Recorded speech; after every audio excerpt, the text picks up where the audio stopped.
Good morning. Welcome to Senate Health and Human Services. We are going to start today with House Bill 70 relative to the use of electronic medical records. And with that, I'll ask Representative Nagel to introduce his bill. Open the hearing. Thank you, Mr. Chairman. Thank you, members of the committee. It's an honor to be here with you today. Before I begin, I want to just say two things. Number one, remember the number 69. We will come back to that at the end. And secondly, you're going to be getting written testimony from an expert on, I don't know what even you call it, IT and medicine, who testified at the House. I'm sure her testimony is live, but she's going to submit you written testimony. Just to introduce myself, as you know, I'm a doctor. I'm also a representative. I represent Belknap County District 6. That's not important today. What's important is that I represent all patients, all providers on this issue. I also wrote a book called Needless Suffering, in which this issue is discussed in great detail. You do have a handout. I'm going to kind of just skip through that and not go through the whole thing. Anyways, this bill, you did hear last year, as I don't remember what the number was, but same bill with a little bit of a difference. We are going to give you an amendment that I wish you to consider also. But the bill passed in the House twice on voice vote, and I did not realize you guys don't do interim study here. And I agreed to an interim study, and I'm not doing that this year. In my lifetime, I've gotten 11 standing ovations, and there's probably no good reason for me to know that number except for one reason. I speak all over the country on issues of access to care, cost of care, things like that. And every time that I've given a talk where I've said if I had my way, I would take the electronic medical record, I would throw it to the bottom of the ocean and never bring it back, I have gotten a standing ovation. And besides that, palliating my ego, what has value with that is that it's speaking to a problem. And these are patient groups, doctor groups, everybody that doesn't like the electronic medical record. It's a problem, and that's what this bill is designed to fix. We start with two guiding principles that are really important to me in everything I do. First, the doctor-patient relationship is the most important diagnostic, therapeutic, and human tool in healthcare. Any public policy intervention which adversely affects the sanctity of this relationship should be viewed skeptically and only supported after an exhaustive review of the risks and benefits, both unintended and intended. The electronic record was created without a clear look at unintended consequences, and I, as a first-year medical student, could see the problems. So they're obvious and they're real. Second, this is also very important as we go forward in all of our healthcare legislation, but private practice, unencumbered by unnecessary oversight by the medical industrial complex, has been the bedrock of American healthcare. The progressive destruction of this entity, meaning private practice, intended or otherwise, will be the lasting, unfortunate legacy of healthcare reform. I am a dinosaur. I'm a real-life dinosaur sitting before you. I own private practice in medicine. When I started, there were 80% of us were in private practice. Now the number is about 15%. That is not a good thing, and the electronic record is part of it. The next section on page 2 lists everything that I outlined in 1981 as the problems that I potentially saw with the EMR and computers in medicine in general. I just want to focus on 3 of those. First, it will create excessive and unnecessary cost. I did meet with the Lakes Region Mental Health folks last week, and they informed me they just bought an EMR. Anybody want to guess how much that cost them? It was $1 million upfront cost, and they said that every year to maintain it will cost about $200,000 to $300,000. I brought you guys a present. This is a pen, 4-colored pen. Remember these? I ran my practice out of this 4-colored pen. I just bought 6 of them today for $15.98. I could do my entire practice with this in a book and no EMR 30 years ago, and we did way better then. So highlight some of the inefficiencies. And remember that number 69. It will threaten the existence of private practice. The cost of trying to conform to private practice is astronomical, and most practices can't do it. And that's why they're selling out to hospitals, why they're selling out to other folks, and that does affect patient care. Anyways,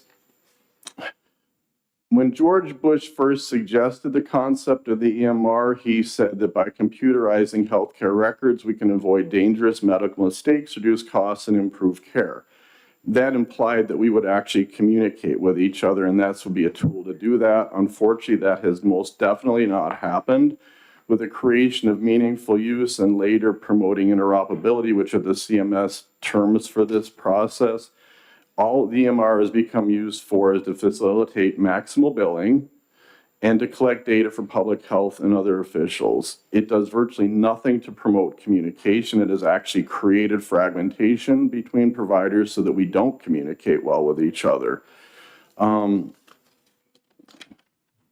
not used to reading this stuff. Anyways, so one of the other interesting things that CMS tried to do when they created this is they said, well, we're going to kind of give you a carrot to make you want to do it, which meant that they basically withhold 15% of our fee if we don't cooperate, which I personally find insulting, but that's what they do. I'm going to read the next section because it's important. Eric Topol graduated from my med school, which I'm really proud of, University of Rochester. He's the founder of the Scripps Institute on Translational Medicine, and this is his bag. This is what he does, and this is what he said. I think electronic healthcare records have been the singular biggest disaster in the last 2 decades of healthcare. The idea was right, but the execution has been, in his words, pitiful, and I agree with that. He said they're set up for billing purposes, which I just said. They could care less about the patient-centric vision, which is really a sad statement. He says pathetic. They're the worst software in existence that I know of. They've really taken us astray and have given us the whole digital area and healthcare a bad name. They're uniformly hated by patients and doctors, which I started my presentation by saying, because they involve such poorly performing interfaces and are the single worst part, and this is the worst part, deteriorating doctor-patient relationship, and that is a problem. It is also a major cause of burnout. I will leave you to read that long paragraph on the ramifications on doctors. It's why doctors are retiring young. It's why doctors are going to specialties and not primary care.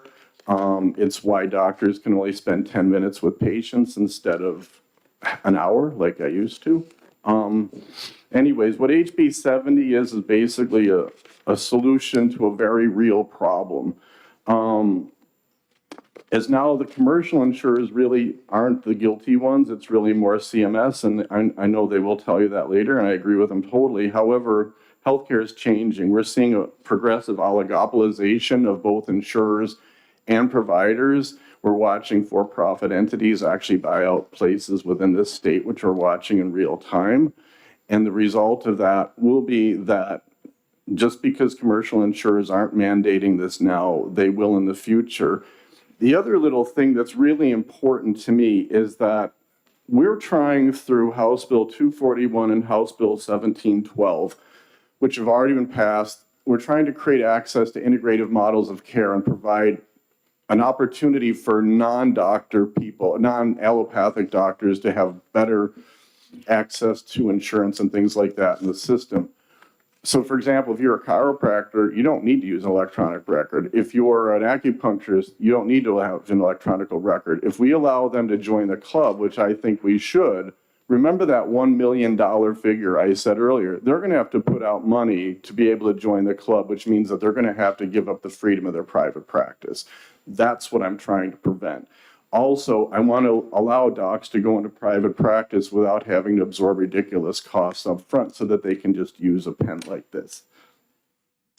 There is a precedent for this. We passed the prior authorization bill last year, and I made sure that in that bill, we made sure that you could submit your prior authorization request electronically or non, because I wanted to preserve access to that. And that passed voice vote, both houses. That's part of New Hampshire law right now. I think that's pretty much everything I wanted to say. The only thing I'm going to say is I do have an amendment here that I want you to consider. I love my insurance friends. I understand there's only one here today, but we're best buddies, and she's going to be on my team in the Arthritis Foundation walk, and I hope all you will too. But anyways, we sat down over the summer and talked about this, and this amendment came out of our discussions. Basically, all the bill does is 4 things. It defines the electronic record. It says no healthcare provider has to use an EMR if they don't want to.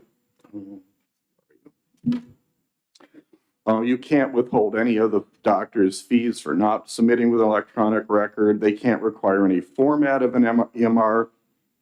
And all this thing does is allow us some extra language to put in here. Because when I wrote the original that said what you could and could not put in an electronic record, I said that we added that they can put in the information they need for prior authorization. So that's what the amendment does. And I'm all set. Any questions, I'm happy to take. Thank you. I just have a couple of questions.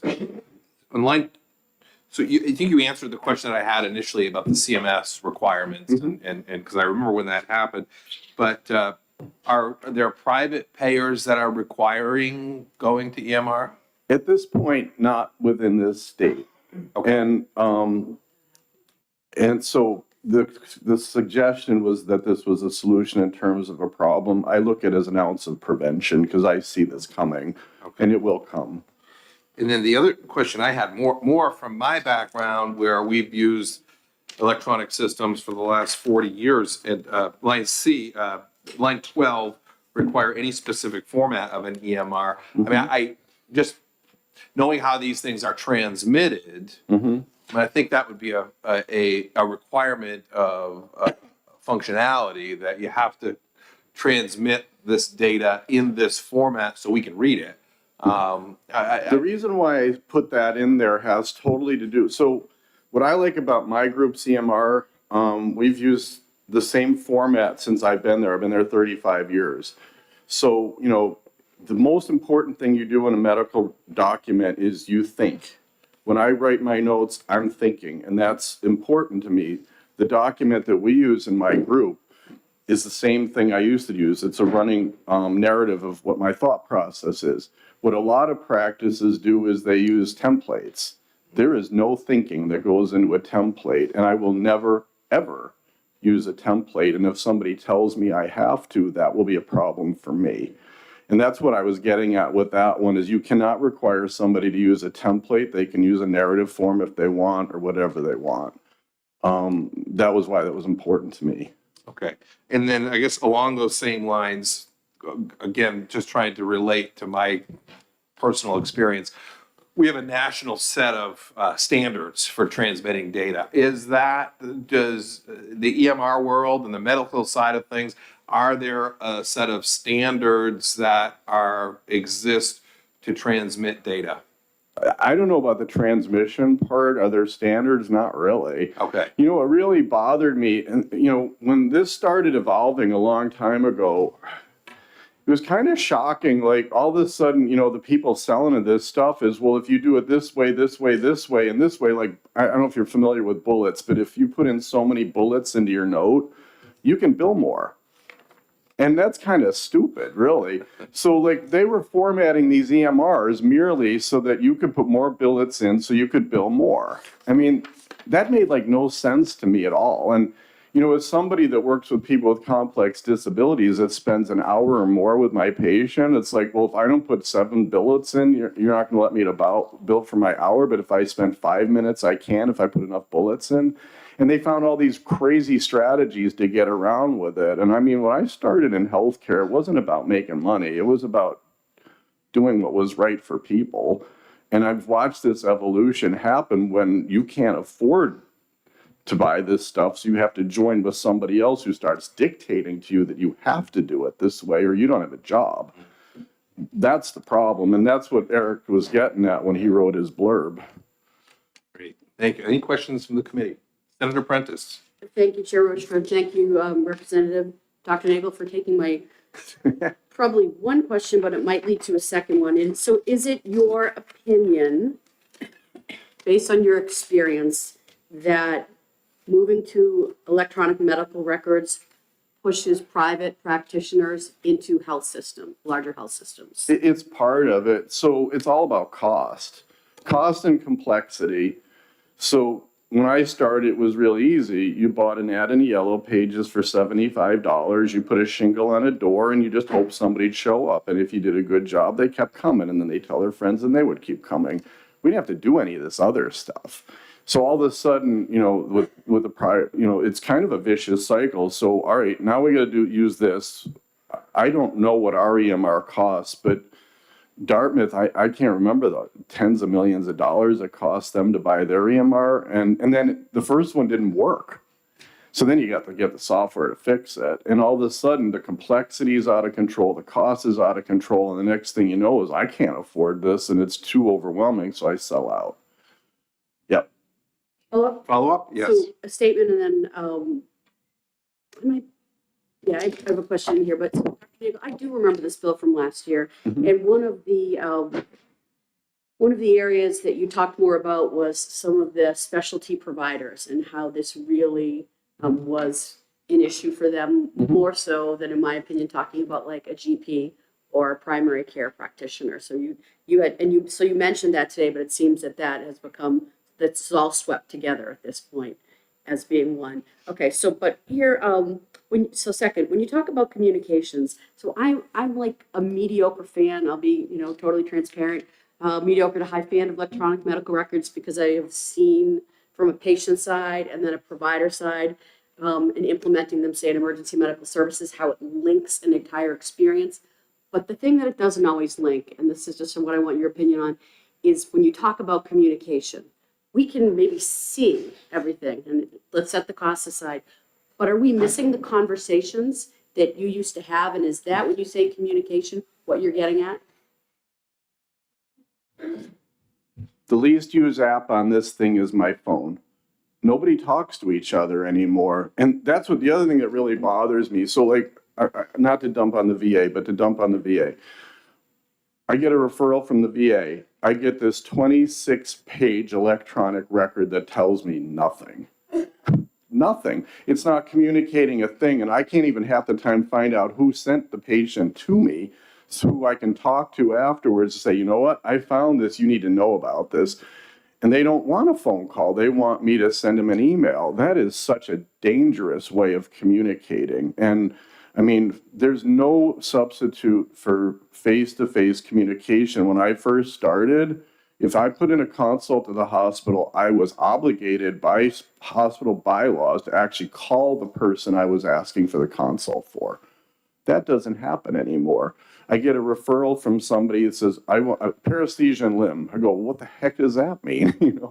I says, well, I'm going to talk to you. I want to find out, what are you thinking? What are your thoughts? What are we going to do with this? And the fact that we're not communicating is really harming patients, which brings us back to number 69 that I asked you to remember in the middle.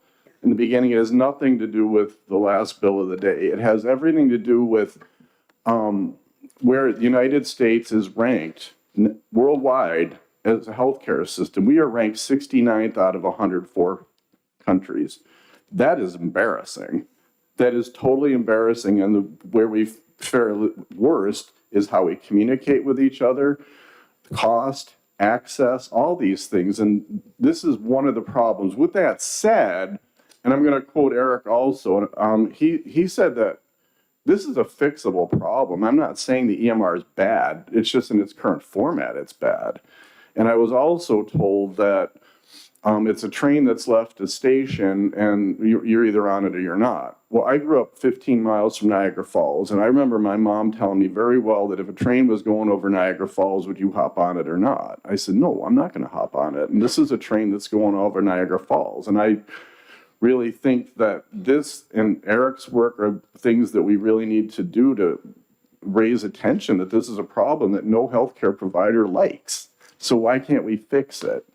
And this is sorry, I'm pontificating.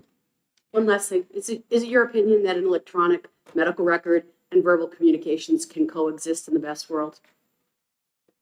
Yes, they can with effort. Thank you. Great. Any other questions? Did you get the amendment?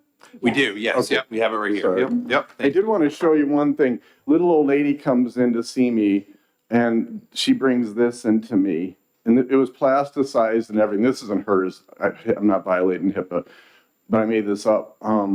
She had all of her diagnoses here, all her surgeries, allergies, meds, all in one plasticized thing that I could just take in color and look at it like that.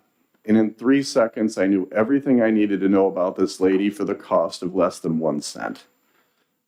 We can do way better. Great, thank you very much.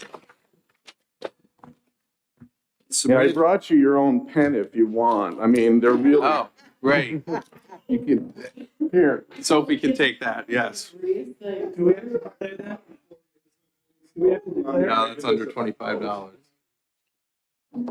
He told us. We're safe. Sabrina Dunlap.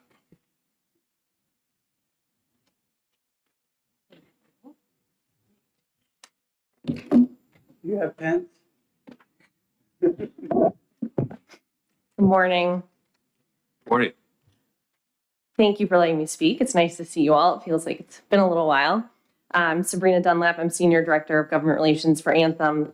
We are opposed to HB 70 for a number of reasons, all of which I have discussed with Representative Nagel, and I do appreciate his willingness to always engage with us. We have a lot of really good, interesting conversations. Excuse me. In general, we do think this bill is a solution in search of a problem, and it also takes New Hampshire in the wrong direction. As was noted, the move to electronic medical records started decades ago. For better or worse, this is the direction medicine has gone and continues to go. But as was noted, CMS led the charge on this. It was not insurance companies. So this is not something pushed by insurance companies. We did not create this world. We are just now living in it. Also, I just want to note, we do not force providers to use EMR, but to the extent that we and providers do use electronic medical records, and a lot of providers do, we need to be able to use it properly. So one of the major problems with this bill is it restricts how we use electronic medical records in cases where it is already at use. And one example is, the restriction of requiring only certain data, that would be in Section D. That's just at odds with reality, depending on the situation, maybe something related to a bill or claims processing. We might need more than the information that's listed in this bill. And, I think in the world we live in, electronic medical records are already in use, but the bill is really meddling with how we use them. So I think, the bill is attempting to do something. We heard sort of the grievances with electronic medical records. I hear those. I also know doctors who really like them. And I think if the intent is to turn back the clock on EMR, this isn't really doing that. Instead, it really limits our ability to do basic functions with providers when they are already using the electronic medical records. And that is quite problematic. So I would just end with saying, if we are going to be using electronic medical records, which we are, we must be able to use them properly. And just one small note, if this bill does move forward, we would just ask that the effective date be changed to 1/1 because it is really tough to have mid-year changes. I think it's currently 60 days after passage. So thank you for the opportunity to speak. I'm happy to take any questions. Thank you very much, Sabrina. Just a couple questions. I know we heard from the representative that there are no private health carriers that are requiring EMRs. Is that accurate to what your experience is? Yes, Okay. that's correct. And then the other question I asked him as well, line 12, letter C, require any specific format. Again, this is probably a piece that I'm having a harder time wrapping my brain around, because if you're if you're accepting information in an electronic format, I think it would be helpful if there was a standardized method of communication there. Am I right in thinking that? Yes, I totally agree. And I would just comment, I'm not an expert in this realm, but I think most of the requirements and regs come from CMS, so they're coming from above. But certainly, Sure. format is very important. Great, thank you. Any questions from the senators? Thank Seeing you. none, thank you very much. Is there anyone else that would like to speak on House Bill 70? Cam?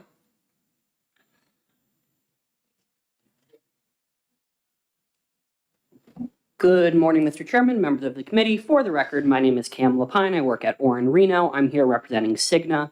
I just want to reiterate the points that Sabrina from Anthem raised. The comment about the amendment, I haven't seen that amendment, but based on the verbal description, I don't believe that addresses our concerns. So that's my testimony. Okay, thank you very much. Thank you. Anyone else? House Bill 70, that closing the hearing.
Before we open the hearing on House Bill 679, we have a lot of people signed up for this. We've got a busy day. Aside from the prime sponsor, we're going to limit comments to 2 minutes. Sophie will be keeping track of that. And we hope that we can get through this efficiently.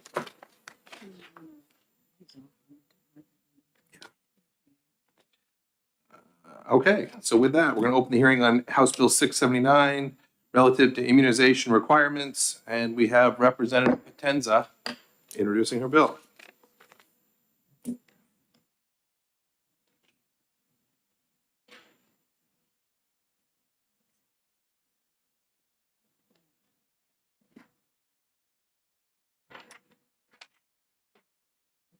Thank you, Mr. Chair. For the record, Representative Kelly Potenza, Stratford District 19.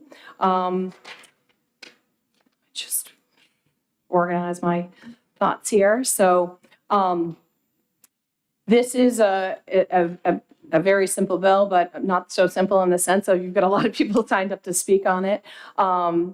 So we have just to get right into it, we have a list of state mandated vaccines on the childhood schedule, and many that do not prevent transmission. So we shouldn't have mandates that don't. So basically, polio, Hib, and DTaP are the ones that basically that do not provide basically a community benefit when they cannot prevent transmission.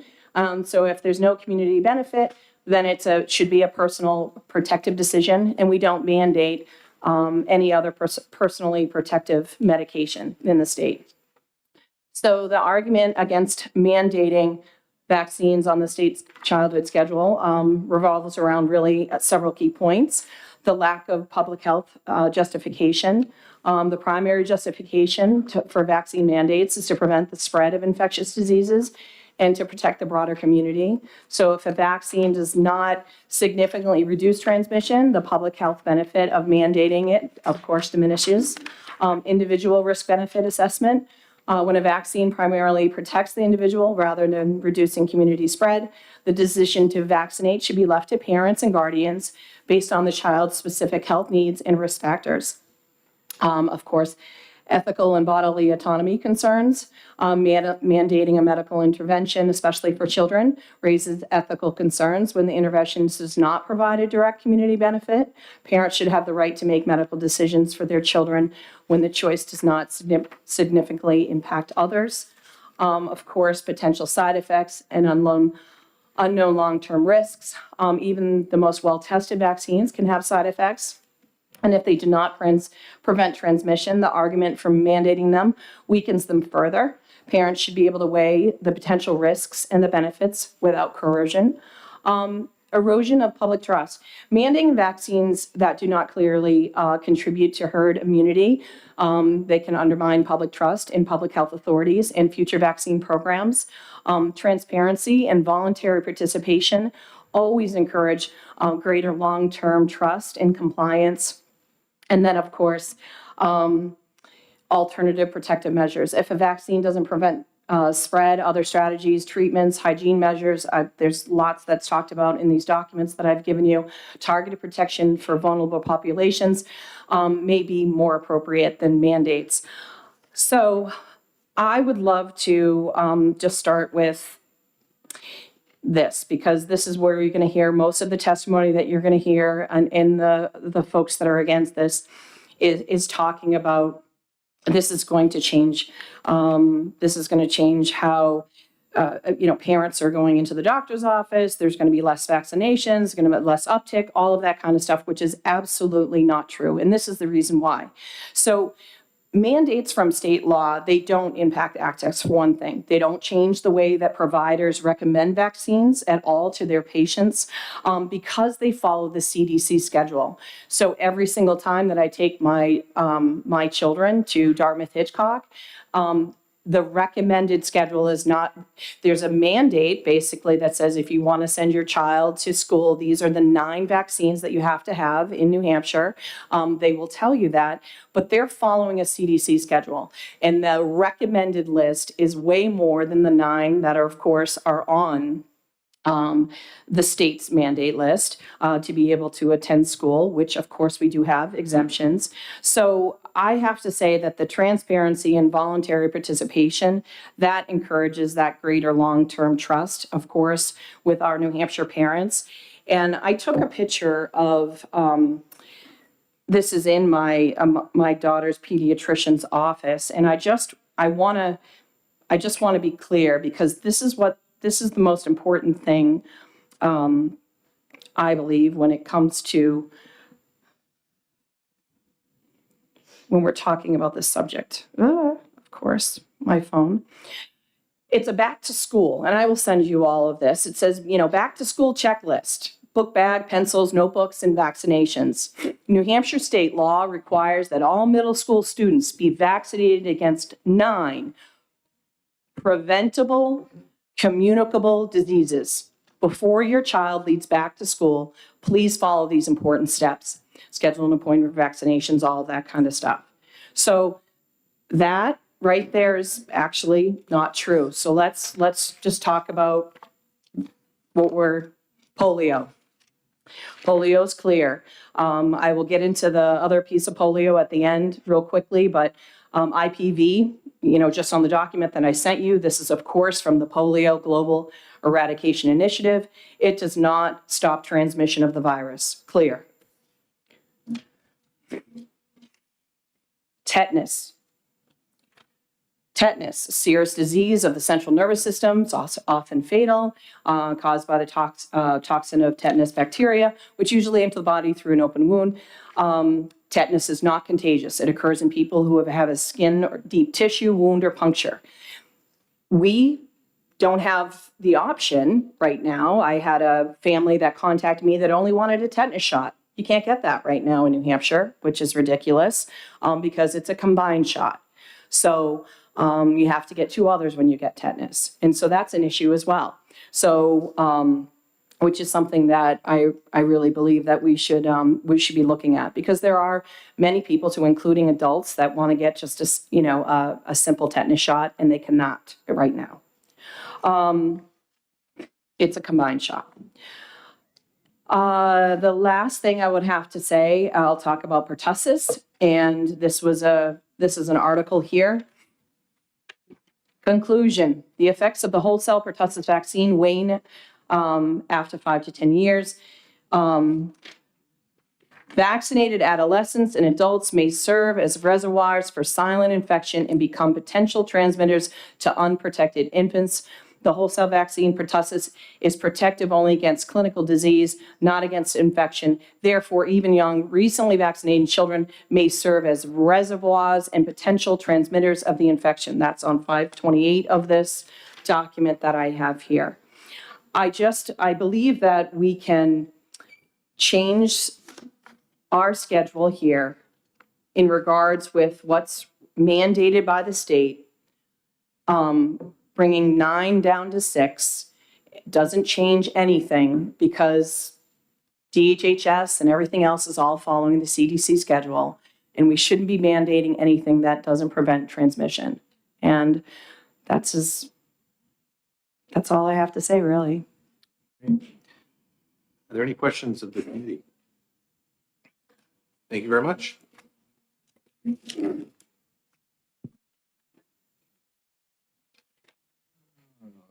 see. Representative Polizov.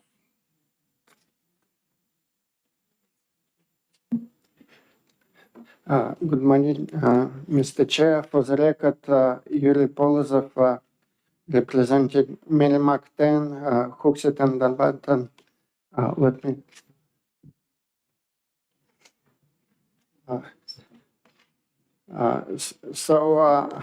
I serve on the House Health, Human Services and Elderly Affairs Committee. We reviewed this bill and found that this is a good policy. And I want to address some reasons for this bill, but also some concerns. So some reasons for this bill is that public immunization was introduced for public good, and public good is based on transmission. So previous challenges to vaccine mandates were exactly based on the fact whether transmission is stopped or not stopped. So passing this bill put New Hampshire in a better legal situation. So there were a lot of email campaigns lobbying against this bill, saying that it might lower vaccination rate and that a kid died in Texas from measles. So first of all, this bill doesn't talk about measles vaccine, but those vaccines that do not stop transmission. And as you heard, like this bill doesn't specifically address the level of vaccine uptake. Some people concerned that it might lower vaccine uptake, but you just heard that when we mandate vaccines that don't stop transmission, it causes erosion of public trust, so it might lower. And I gave you CDC data about recent cases where If you could wrap up your comments, please. kids received measles vaccine and died. 1-year-old kids, 3 to 5-year-old kids. So if we are to talk about kids who are dying, kids are dying from vaccine, and sometimes kids dying from disease. So we need to be based on science, and transmission is a scientific basis. Thank you. Great. Any questions? Thank you very much.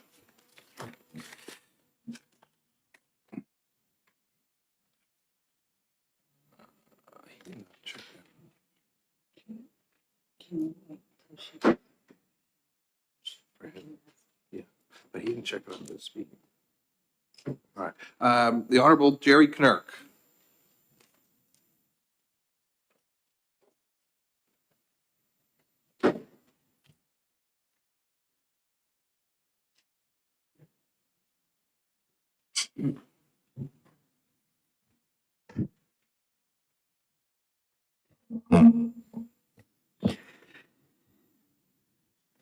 Thank you very much. For the record, my name is Jerry Knirk, and I'm a retired orthopedic spine surgeon and retired state rep.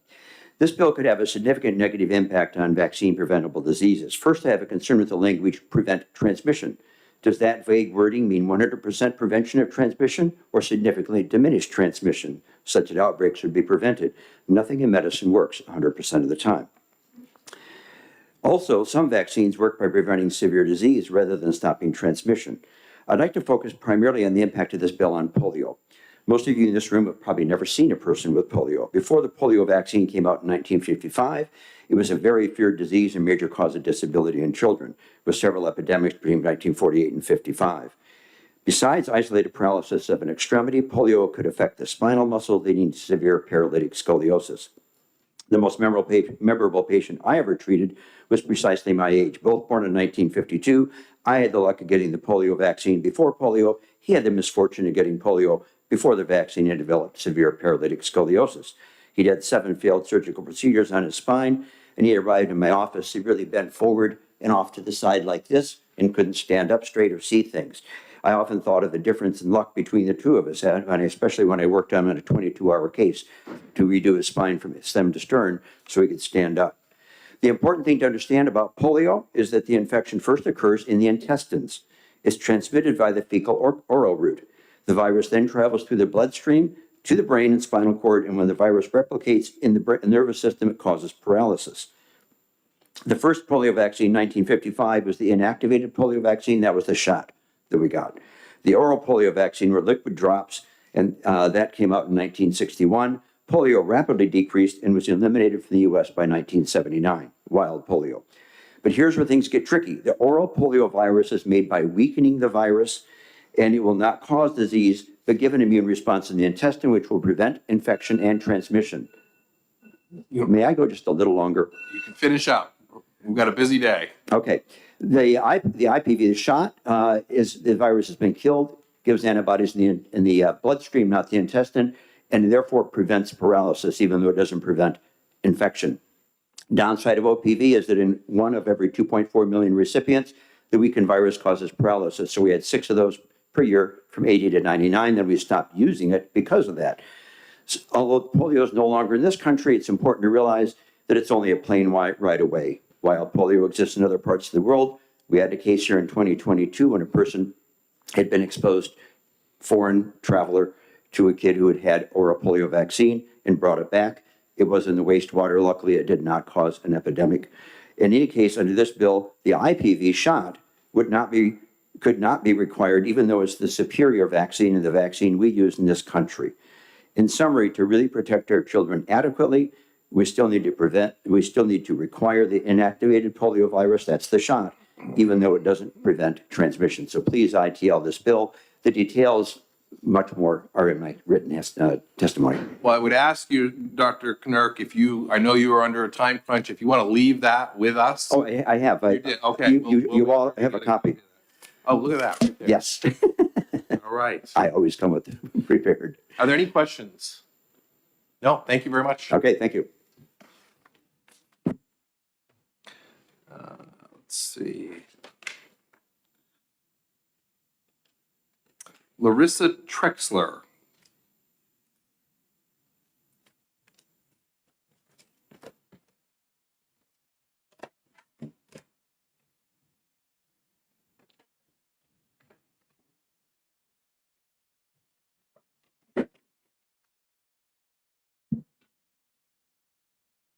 Good morning. Yeah, you just turned the mic off, yeah. Now it's on. There you go. Thank you. Good? Yes. Larissa Trexler, registered nurse. Thank you for the opportunity to speak today. I'm here in support of HB 679. I'm delivering a statement in favor of HB 679 for Risa Evans, Esquire.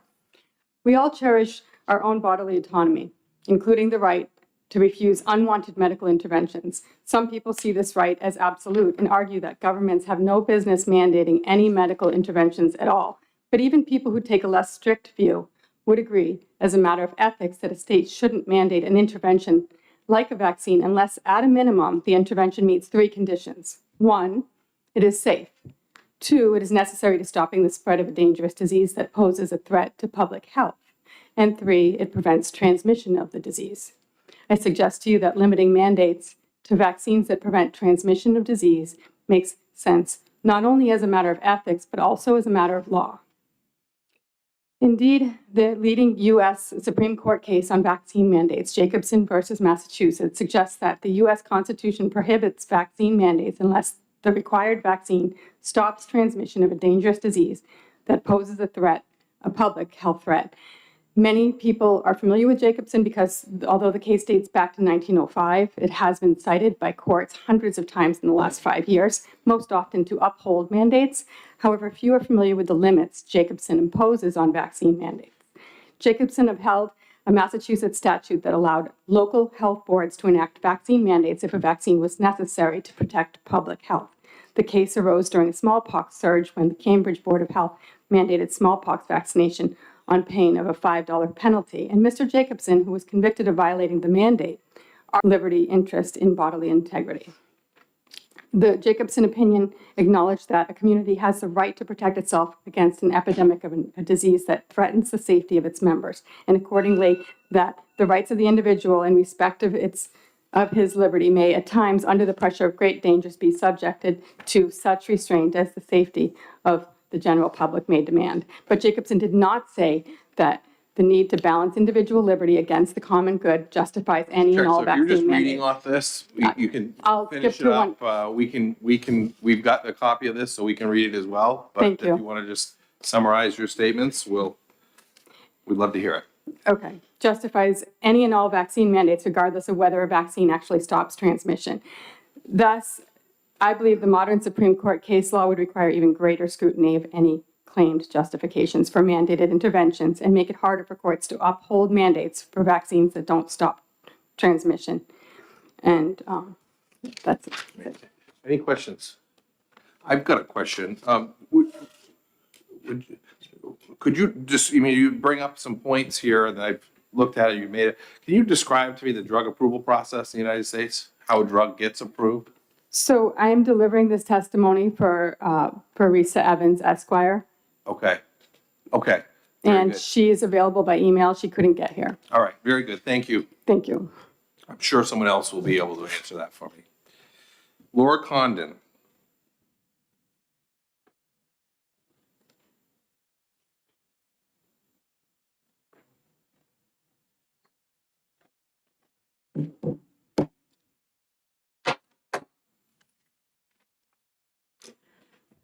Good morning. My name is Laura Condon. I'm from Bedford, New Hampshire, and I ask the committee to please support House Bill 679.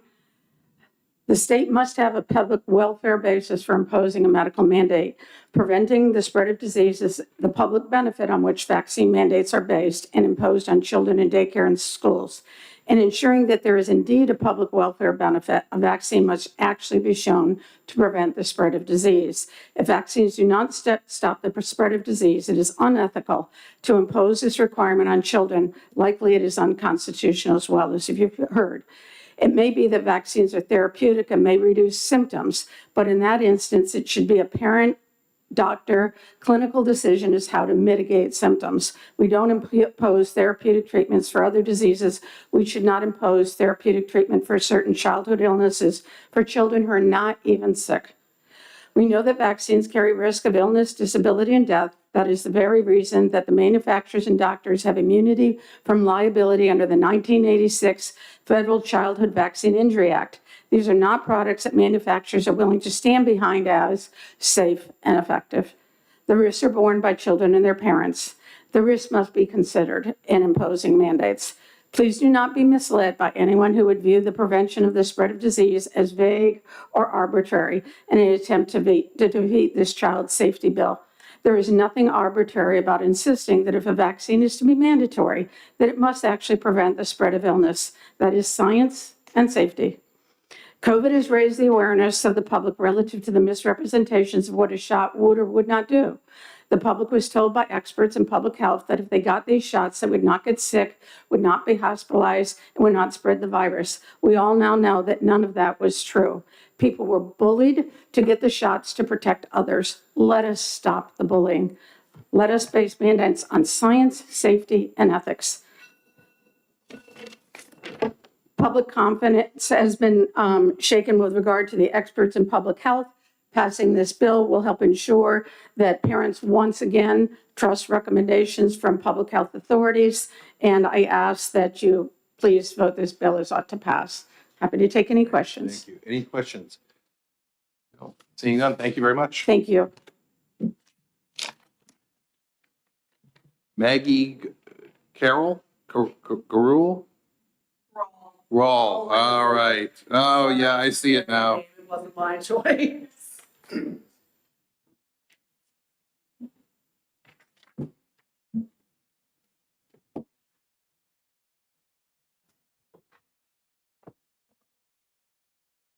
Good morning. My name is Maggie Grawl. For the record, I am a resident of West Lebanon. I have never done this before, so please forgive me. I'm a little bit nervous. We won't bite you. We Oh, promise thanks. that. But I know you provided written testimony. Correct. I'd rather have you not read it. Oh, that was not my intent. Summarize it and we will take all that into consideration. Absolutely. Thank you. So you'll see in my written testimony that I am a practicing epidemiologist, so I know a lot of information about vaccines and their intent and the difference between transmission versus reducing disease. And I definitely agree with the intent of the bill to promote community benefit. But when we're developing vaccines, like we're trying to fight viruses and bacteria that are constantly changing, and it's really, really hard and just not realistic to require a complete prevention of transmission. I would argue that there still is community benefit from these vaccines that are already on the schedule to be placed. I also, so I'm a practicing epidemiologist, but I also am a daughter of a 3-year-old, and my 3-year-old attends an early childhood center in the Upper Valley. And as a service to my community, I also serve as president of that board. And so as I've talked to people, parents and staff on the board, we're very concerned that potentially changing what is on the list could impact our ability to access certain federal funding as well as an unintended consequence. We are running on super thin margins with all of the money that we're seeing as I see things go back and forth. And one of the things that we're worried about is the federal child care block grant that we get some funding for to be able to provide child care for low-income families, which is about 1/3 of the families that we serve.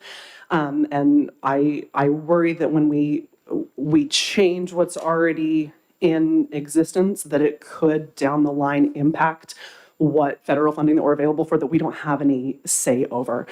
So again, I'll pause there and I'm happy to answer any questions. Thank you very much. Are there any questions? Senator Long, yes, go ahead. Thank you, Mr. Chairman. Thank you for your testimony. So the child care block grant, does it specifically require the 9 vaccines? It does not require the 9 vaccines. So I would need to double check. It's that there's some general, that there's a mandate in general, and the testimony that that there's requirements for that community benefit of preventing disease within our early child care population. I would need to look specifically at the date, but it's not about what's specifically listed there. But I worry that the wording of the bill is the amendment to the bill that's on there of the preventing transmission is going to impact certain ones that are on there that who knows at the federal level what that could impact. Okay, thank you. Yeah, absolutely. Any other questions? Thank you very much. Thank you.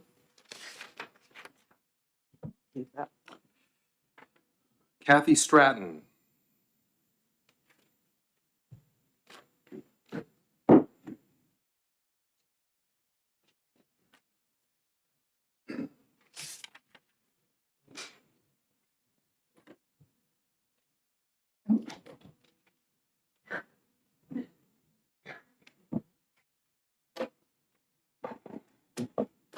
Good morning.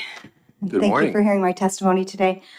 My name is Kathy Stratton. I am the CEO of the New Hampshire Medical Society, speaking today on behalf of 2,000 physician members in opposition to this bill. Our members, some of whom have tragically lost patients to preventable childhood diseases, have serious concerns about the impacts of this bill. Although the sponsor has clarified which immunizations are targeted by the bill. The ambiguity in the bill itself, especially regarding the vaccines that would be excluded, makes it difficult to assess the specific impacts that this would have on public health and on New Hampshire's youth. However, one thing is clear to us: the potential impact that this would have would be significant. It would put children and vulnerable populations at risk while also increasing healthcare costs, lost school time, and lost wages for families.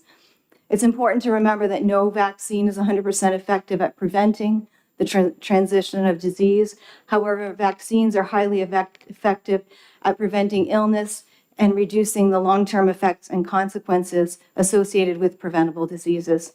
The CDC reports that, quote, among the approximately 117 million children born during 1994 and 2023, routine childhood vaccines will have prevented approximately 508 million lifelong cases of illnesses, 32 million hospitalizations, and 1,129,000,000 deaths. At a net savings of $540 billion in direct costs, $2.7 trillion in societal costs. From both the payer and societal perspectives, routine childhood vaccines among children born in 1994 to 2023 resulted in substantial savings. The health benefits and the cost savings associated with these public health measures are clear and undeniable. Given the profound impact, health, and economic implications, we strongly urge the committee to vote in expedient to legislate on House Bill 679. Thank you for your time and consideration. Very good. Are there any questions? No, thank you very much. Thank you. Gary Sobelson.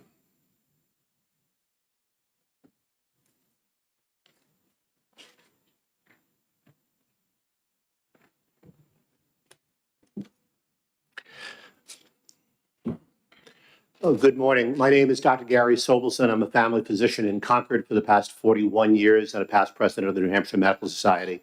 And I too want to speak in opposition to HB 679, a bill whose language misconstrues the scientific basis for vaccine development and disease prevention and poses a meaningful threat to my patients and the children of the state. Every vaccine in history has had clinical trials. We have no issue with the word clinical trials in this bill. The problem is the connection of this to preventing transmissibility. To argue that communicable diseases haven't been demonstrated that vaccines haven't been proven to reduce proven transmissibility really flies in the face of how the pathophysiology of diseases like polio and pertussis and diphtheria. Just walk through the cemeteries of the 19th century and early 20th century before these vaccines existed and look at the ages of the children who died from these preventable illnesses. Bills like this will without doubt reduce the effectiveness of our vaccine programs, which depend both on the safety and efficacy of the vaccines as well as preventing transmissibility, whether it's been demonstrated in clinical trials or not, as has been mentioned by an epidemiologist before me, a very difficult thing to prove in extensive long-term clinical trials. This is really a bill that is a wolf in sheep's clothing. It's designed to block an effective program which has saved untoward numbers of lives, probably the single most effective public health effect of the 20th century, and take us back to a time when it'll be much more challenging for us. We know that mandates work. The argument that mandates don't matter, which I heard earlier, is just incorrect. Our efficacy with getting influenza vaccines and HPV vaccines into our pediatric populations are much lower due to the lack of mandates. Herd immunity with regard to most of these transmissible communicable illnesses is an important aspect of it. Again, I've given you a full summary of my testimony, but I thank you and hope that you will ITL this bill. Thank you. Any questions? I've got a question for you. When was the last time you treated Hib? Yes, right. I'm thinking about that. Oh, your microphone's off. So I, in fact, treated Hib probably in the first decade, 15 years of my practice. I believe the Hib vaccine came out in the 1990s. So I started practice in Concord in 1984. And I treated many cases of Hib. I remembered doing lumbar punctures because Hib was a major course of meningitis, of severe life-threatening cellulitis. I cannot state that I ever saw a death from Hib, but I certainly had many children hospitalized with severe life-threatening illness in the 90s. I have not seen a case of Hib since that vaccine was mandated. So 30 years, 30 plus It's years. probably been 25 to 30 years. But you haven't seen a case. There are no more cases. I suppose they exist, but they are not, this is not a disease that we see anymore. Senator Birdsall has a question. Thank you for taking my question. Just out of curiosity, I don't know if you know this, why can't we get just a straight tetanus shot? Why does it have to be a threefer? I do not know the answer to that. I'll stay in my lane and say, I don't know why. You can give tetanus toxoid. So if you have an exposure to, suppose you have a significant accident with major trauma and soil exposure. By the way, tetanus is the non-transmissible illness in the list. Let's be clear. All the others are communicable diseases that I can think of. Tetanus would be the one that wouldn't be. It comes from a soil bacterium. But so in those cases, you give a tetanus toxoid, basically an antibody, rather than a vaccine. And I think that I do not know why otherwise this vaccine has been combined with diphtheria as it has been throughout my career, and now actually more commonly with pertussis. As was mentioned, we know the pertussis vaccine probably has a limited duration of action, and given the outbreaks of pertussis that have begun to happen around the United States, there's been an effort to use the 10-year tetanus window, which has become a bit of a tradition for many people in our country, to also get them revaccinated against pertussis. I can't answer as to why they combined it with diphtheria. I suspect there's a scientific reason why giving the vaccine alone was either less effective or had more side effects. It wasn't done for a public health reason, to my knowledge. Thank you. Senator Bard. Thank you, and thank you for taking my question. Basically, this bill doesn't say that you can't get the vaccine, it just says it shall not be required, correct? That's my understanding. Thank you. So we got one more question. You mentioned this in regards to how a drug is approved.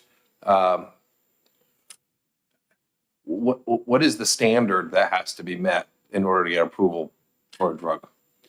Again, I want to be careful to not exceed my. I'm going to help you out. I'm going to help you out with this. You might know more about this with your background than I do. Safety and efficacy. Yes. But the transmission is not part of that approval. Well, transmission is part of efficacy. And I think there are times when transmissibility may be very evident when you administer a vaccine. There are times when that's much, much harder to prove because of as was already mentioned, the reduction of symptoms that might be part of or the reduction of severe illness, which might be part of a trial. So transmissibility, I guess, I think is an important part of efficacy, but it's not the whole story. And again, efficacy can be defined by, again, other obvious things to all of us as better important. Well, that was to my follow-up, define efficacy, right? I mean, is it 60% effective? Is that efficacious? 90%, 28%? I think that one of the studies I came across in the Archives of Disease in Childhood, 2002, concluded that the vaccine in Hib this is in Great Britain, has resulted in the near elimination of Hib disease. So sometimes it takes a while to determine efficacy, and that's why we have post-clinical or post-marketing clinical studies and that kind of data reporting, correct? I would absolutely agree. I think the point is that transmissibility is multifactorial. It takes longer to prove in a clinical trial. And the goal of certainly new vaccine development has been to certainly look at safety as by far the number one element, and then look at the severity of illness. What I would say, you asked the question, what would efficacy be? Should we develop an Ebola vaccine? Ebola, a viral illness with a 50% fatality rate. In exposed populations. I would say a vaccine that reduces that by 10 or 15% is going to have a huge impact on populations because of the risk of this. An illness perhaps like influenza, which has maybe a sub 1 in 1,000 severe illness fatality rate in children, has a much less impact to make it a mandatory vaccine. And again, its efficacy and And it's prevention of not a transmissibility. mandatory And it is not. And Correct. that is the part of the public policy decision-making which we really want to have occur.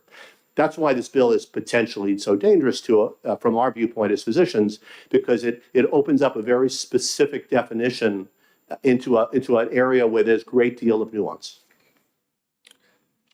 Thank you. We are all alone. Me and Pat. We'll hold down the fort, Pat. Kim Danis.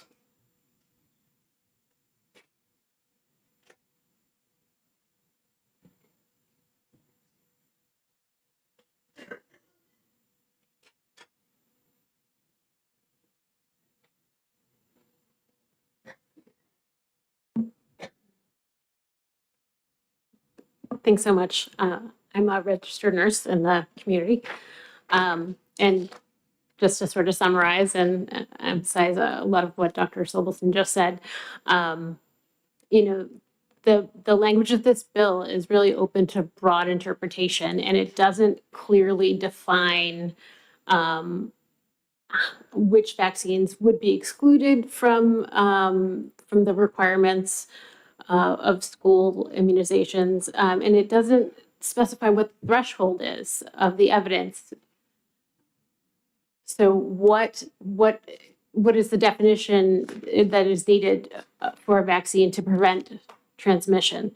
So we talk about clinical vaccine trials and how they prevent transmission. So some vaccine trials don't have, all of the information on transmission, but we're continuously sort of studying that out in the real world. So once we are, giving these vaccines, we see, as we were talking about earlier, the gentleman that was talking about the polio vaccine, we don't see polio anymore because, we've eradicated it. When we first started giving measles, it was first licensed in 1963 and cases dramatically declined. There were some periodic outbreaks that happened after that. So they added a second dose, which eradicated measles around the year 2000.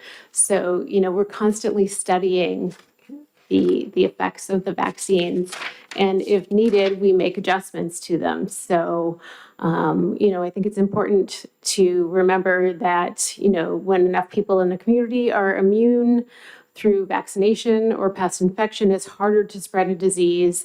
It helps to protect our people that can't be vaccinated, like our infants and those with serious medical conditions, and people with, compromised immune systems. So I just urge you to oppose this legislation. Great, thank you. Thanks. Any questions, Senator? Right. Thank you very much. Carlene Ferrier.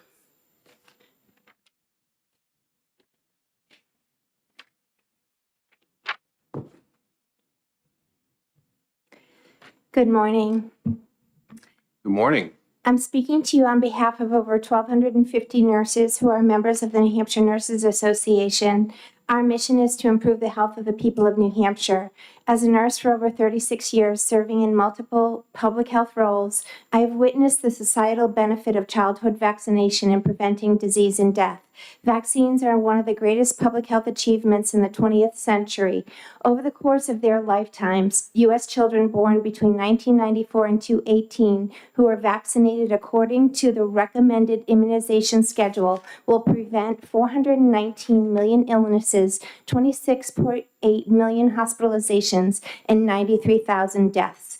The research shows that loosening childhood vaccination requirements for school will, in fact, decrease vaccination rates. If you have tried to seek care recently, you will know firsthand that New Hampshire's healthcare system is already overburdened. It is not unusual to wait 8 hours to be seen in the emergency room or months for a primary care appointment. Imagine how much worse this would be if fewer children were vaccinated. We do not need to surmise what will happen if children are not vaccinated. Following the measles outbreak in Texas has been heartbreaking. No child should die because of an adult's misinformed decision. The HH secretary said it best himself. The most effective way to prevent spread of measles is the MMR vaccine. As lawmakers, you are in a position to impact public health in New Hampshire by voting ITL on HB 679. The nurses and doctors and multiple healthcare providers are counting on you to make decisions that will not increase the significant burden of healthcare providers in New Hampshire already feel. New Hampshire does not want the distinction of being the only state in the country without school vaccination requirements. Great, thank you very much. Any questions? Senator Long?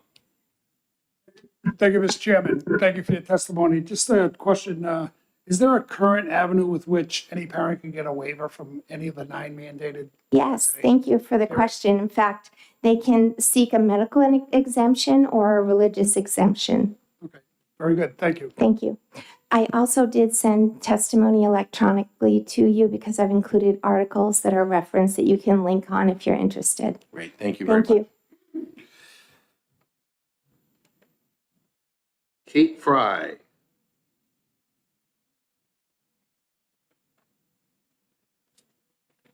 And Trina? Yes.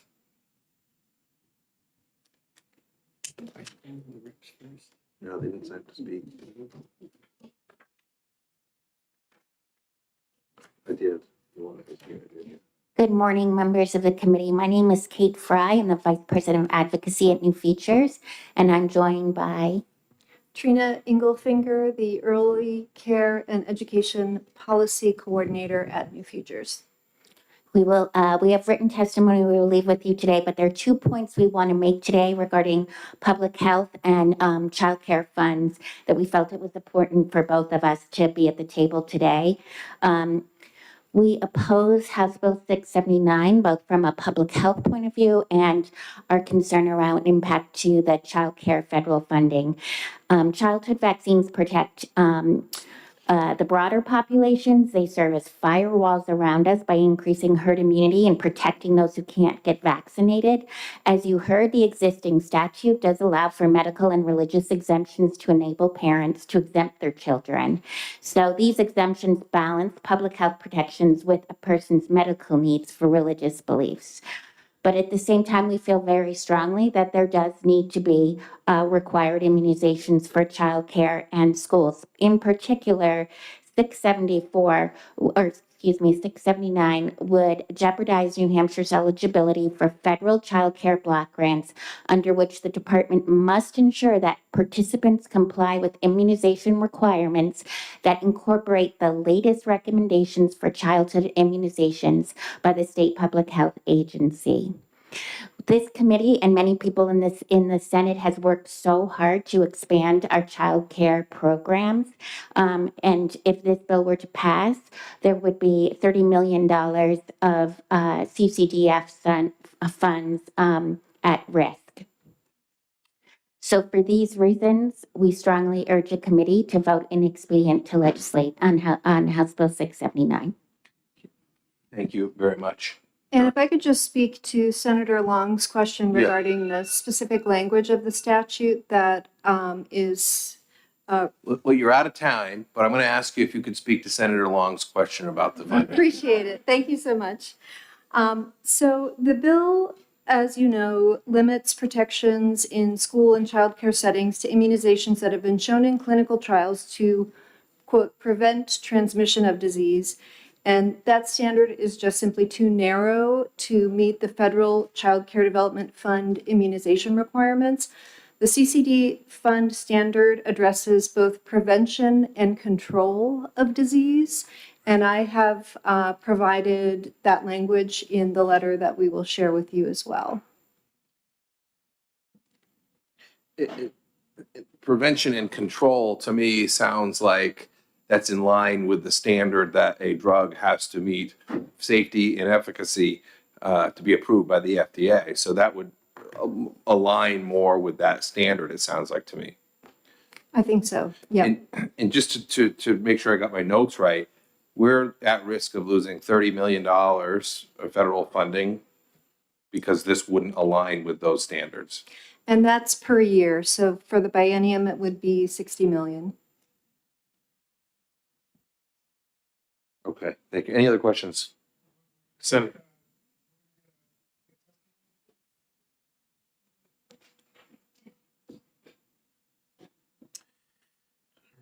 Pam DiNapoli.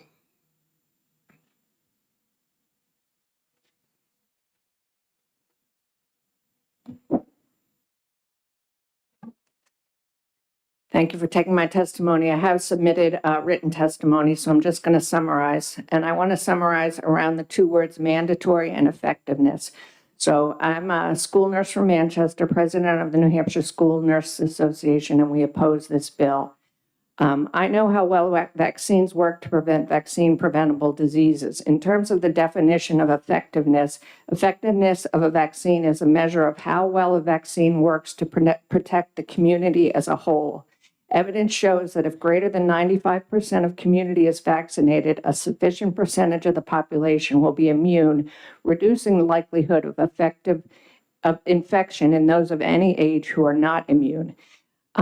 If a vaccine requirement were eliminated based on this vague definition, measure of preventing transmission of any disease, we will expect marked increase in childhood vaccine preventable infection rates. In terms of mandatory, it's true that this would not preclude the elective use of vaccines. But again, that 95% threshold will be severely compromised. So removing the applicability of New Hampshire schools' vaccination requirements to vaccines without the clinical trial evidence of preventing disease transmission would effectively eliminate the state's school vaccination requirements, making our schools less safe from vaccine-preventable diseases and putting the health and safety of students, teachers, and staff and their families at risk.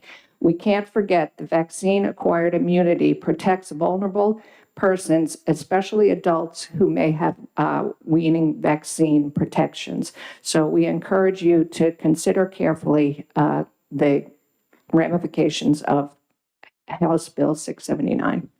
Great, thank you. Any questions? Thank you very Thank much. Dr. Amy Watson.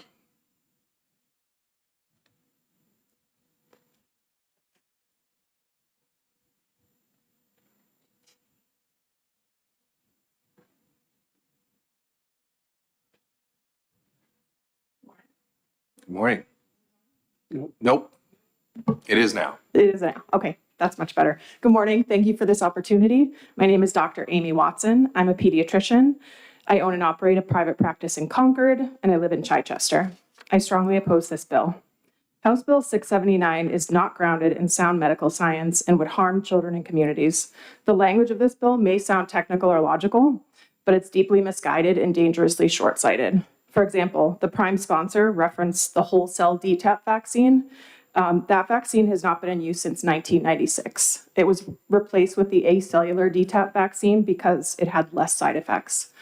So this just shows a general misunderstanding of the science and vaccines in general. Most vaccines were never designed to completely prevent transmission.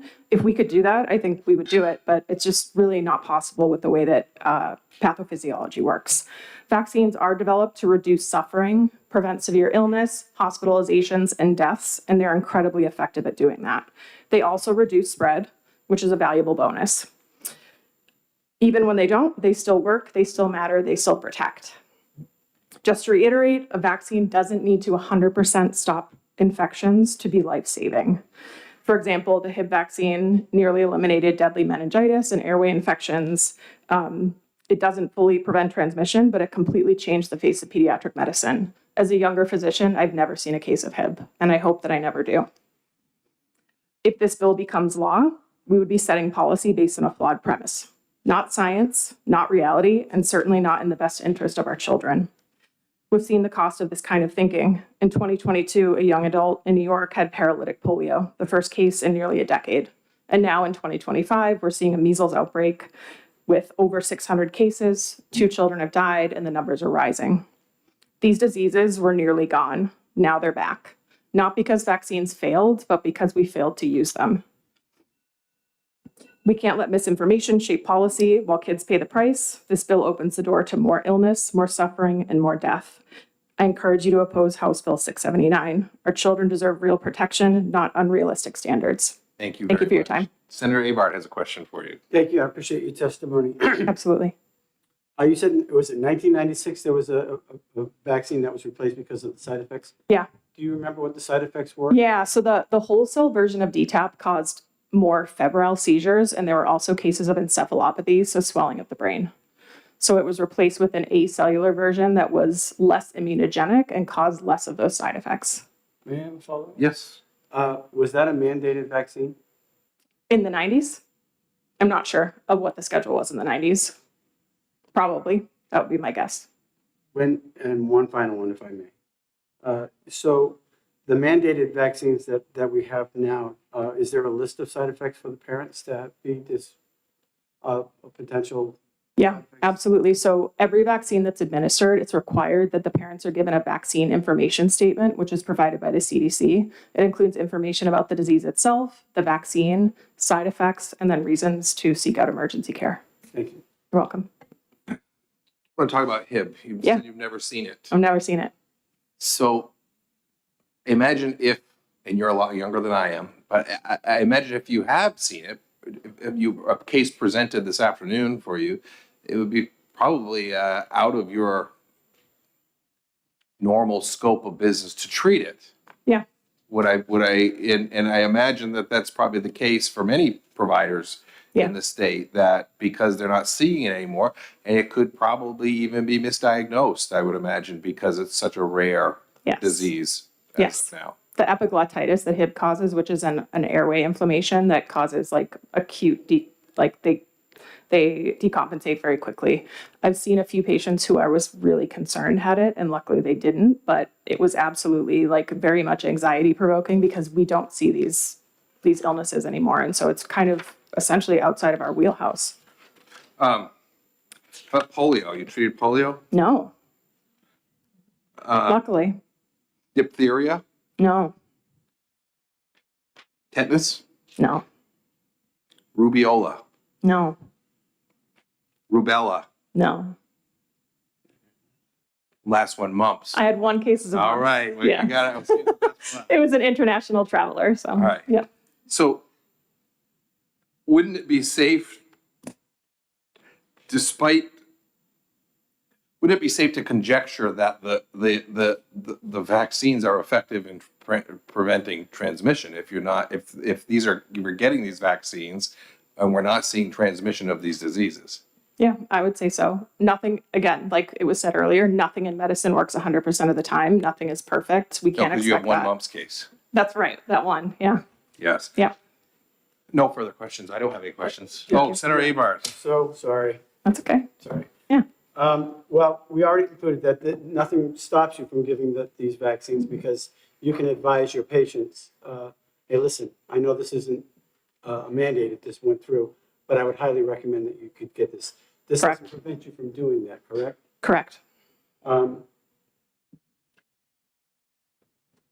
So there is this feeling that the country feels as though it's been duped with this COVID thing. Mm. And rightfully so, I believe. My personal humble opinion. I think we've been lied to. Yeah, trust in the medical community has been shaken. Severely. Yeah. My aunt died in a hospital because she couldn't be visited. Yeah. You know, I've heard the story over and over again, and somehow this vaccine was going to take care of that. It wasn't going to cause transmission. It was a lie. Yeah. And so that's, I think, probably the push here. Yeah. Because nobody knows what the side effects are. Still, we don't know. Right, of the COVID vaccine, we don't have a lot of long-term And I know data. we're just narrowing in onto that, but I think this might be a response to that. Because people want to be a little bit more, we want to shake up the medical community to say, hey, look, you lied to us. Mhm. I understand.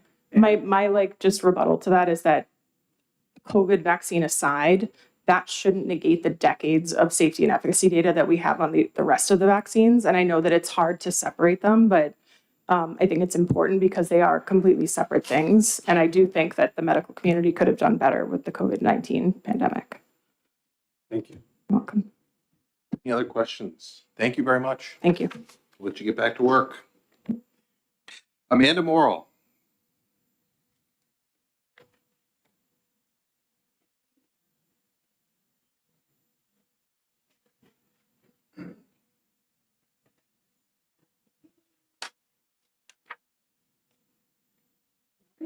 Good morning.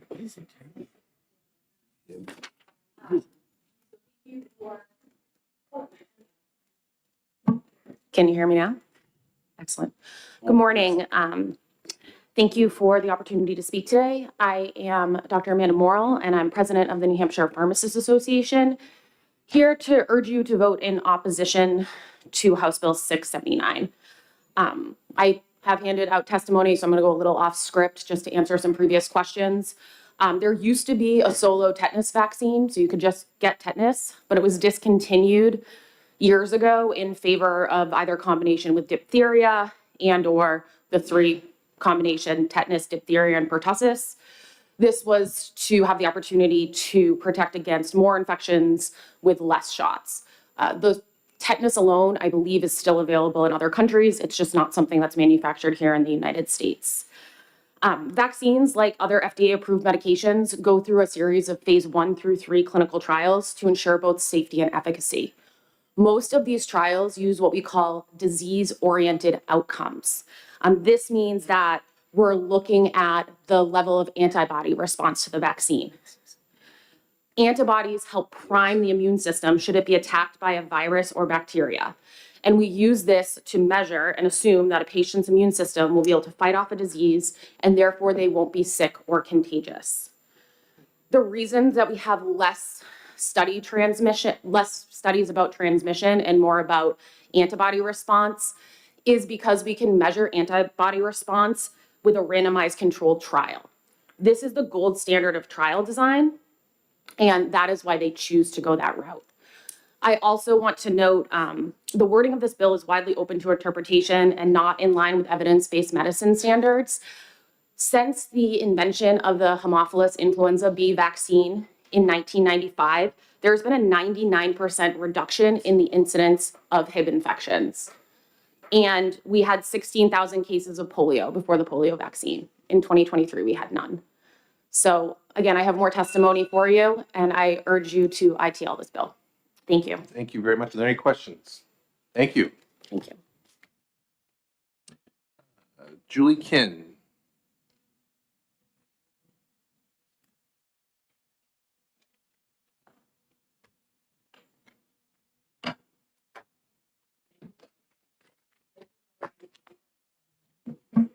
There you go. Thank you for allowing me to speak this morning. I'm Dr. Julie Kim. I'm a pediatric oncologist from Hanover. I've been a practicing pediatrician here for 20 years. I'm also the president of the New Hampshire chapter of the American Academy of Pediatrics. I'm representing over 200 pediatricians in our state. In addition to my medical degree, I also have a PhD in pharmacology and toxicology. You've already heard about the opposition to House Bill 679. And I agree with that opposition. The New Hampshire AAP urges you to oppose this. It will change the standardly accepted scientific definition of the efficacy of a vaccine. And it would make New Hampshire the first and only state in the country to change and to debunk or to disregard this scientific standard. That would be an unusual situation to be in. And there's reasons for this scientific standard. It's experts who have put this together. And who are we as legislatures to change that when this is not our expertise? The other thing that I want to bring back up is the loss of the Child Care Development Block Grant. We would not qualify for the Child Care Development Block Grant if we change our vaccine policies here. Currently, 28% of children 5 years and under in New Hampshire are eligible for this block for subsidies for childcare. That's a huge amount of kids that would not be able to get daycare, and a lot of caregivers and parents who would not be able to participate in the workforce. I will not belabor this anymore because you've heard a lot of our supporting testimony opposing this. So I just urge you to oppose House Bill 679.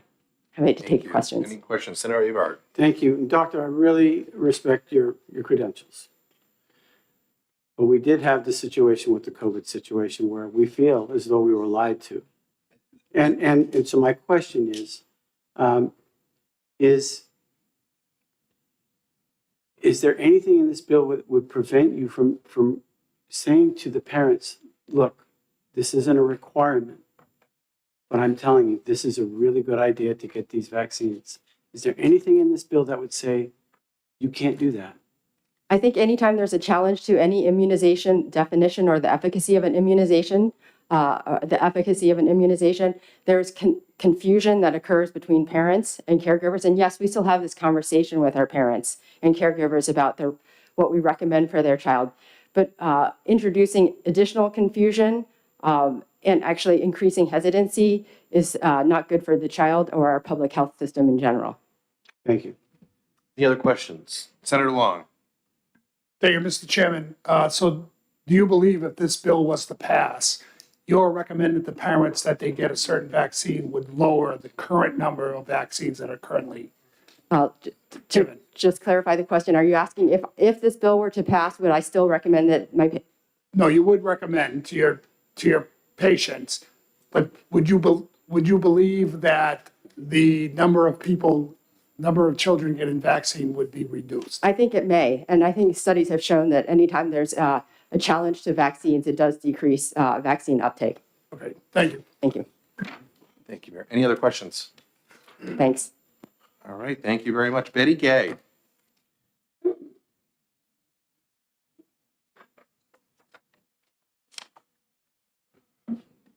Thank you for allowing me to testify. I appreciate that many people have given you many bits of information. I will try to avoid repeating. So this is not exactly in a particular order. I fully support this bill. I am not opposed at all to parents having the right to choose whatever shots they want for their children. They can do their own research and feel comfortable. I myself had all the ones that were recommended about 100 years ago, and my children had, that was supposed to be funny, but it was. Okay, thank you. The issue is, when I was a kid, you took about 5 mandated shots to go to first grade. My children took several more, but now they're recommending over 78 in combinations. And according to the premise of mandating vaccines is to protect the other children. A vaccinated child, if they're not at risk by taking the vaccine, then they're not putting other children at risk either.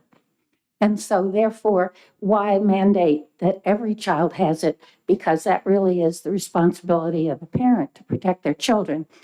And theirs is full, even though they think only 10% of bad reactions to shots are in there, only 10%, there are thousands. And we like to think that childhood vaccinations are all tested. But the word I was going to ask for, because I can't think of it, when you do a clinical trial, you're supposed to be comparing the results to a baseline. So what I used to think of the baseline was you took out the active ingredients and you gave a person, you compared it to the inactive ingredients. Only we don't do that with childhood vaccines. The incidence is compared to other childhood vaccines, not that term of nothing. I have lots more to say, but how many more seconds do I have? 5. Okay, the MMR study showed that we can't see that. The only reason we can see the data that was statistically sound on the MMR is because one doctor whose child was affected asked for a FOIA. And they got the data, and then the woman who was in charge of the report found out she didn't like the results because of the young black baby boys having 6 times the incidence of, again, the words fail me, it's a brain development damage. Great. Well, thank you. We have anyway. your testimony, so we appreciate that. And if there's any other questions? Very good. That comes to the end of my list. I see Dr. Chan signed in. Would you want to speak on this, Doctor? All right, that would be great. Thank you.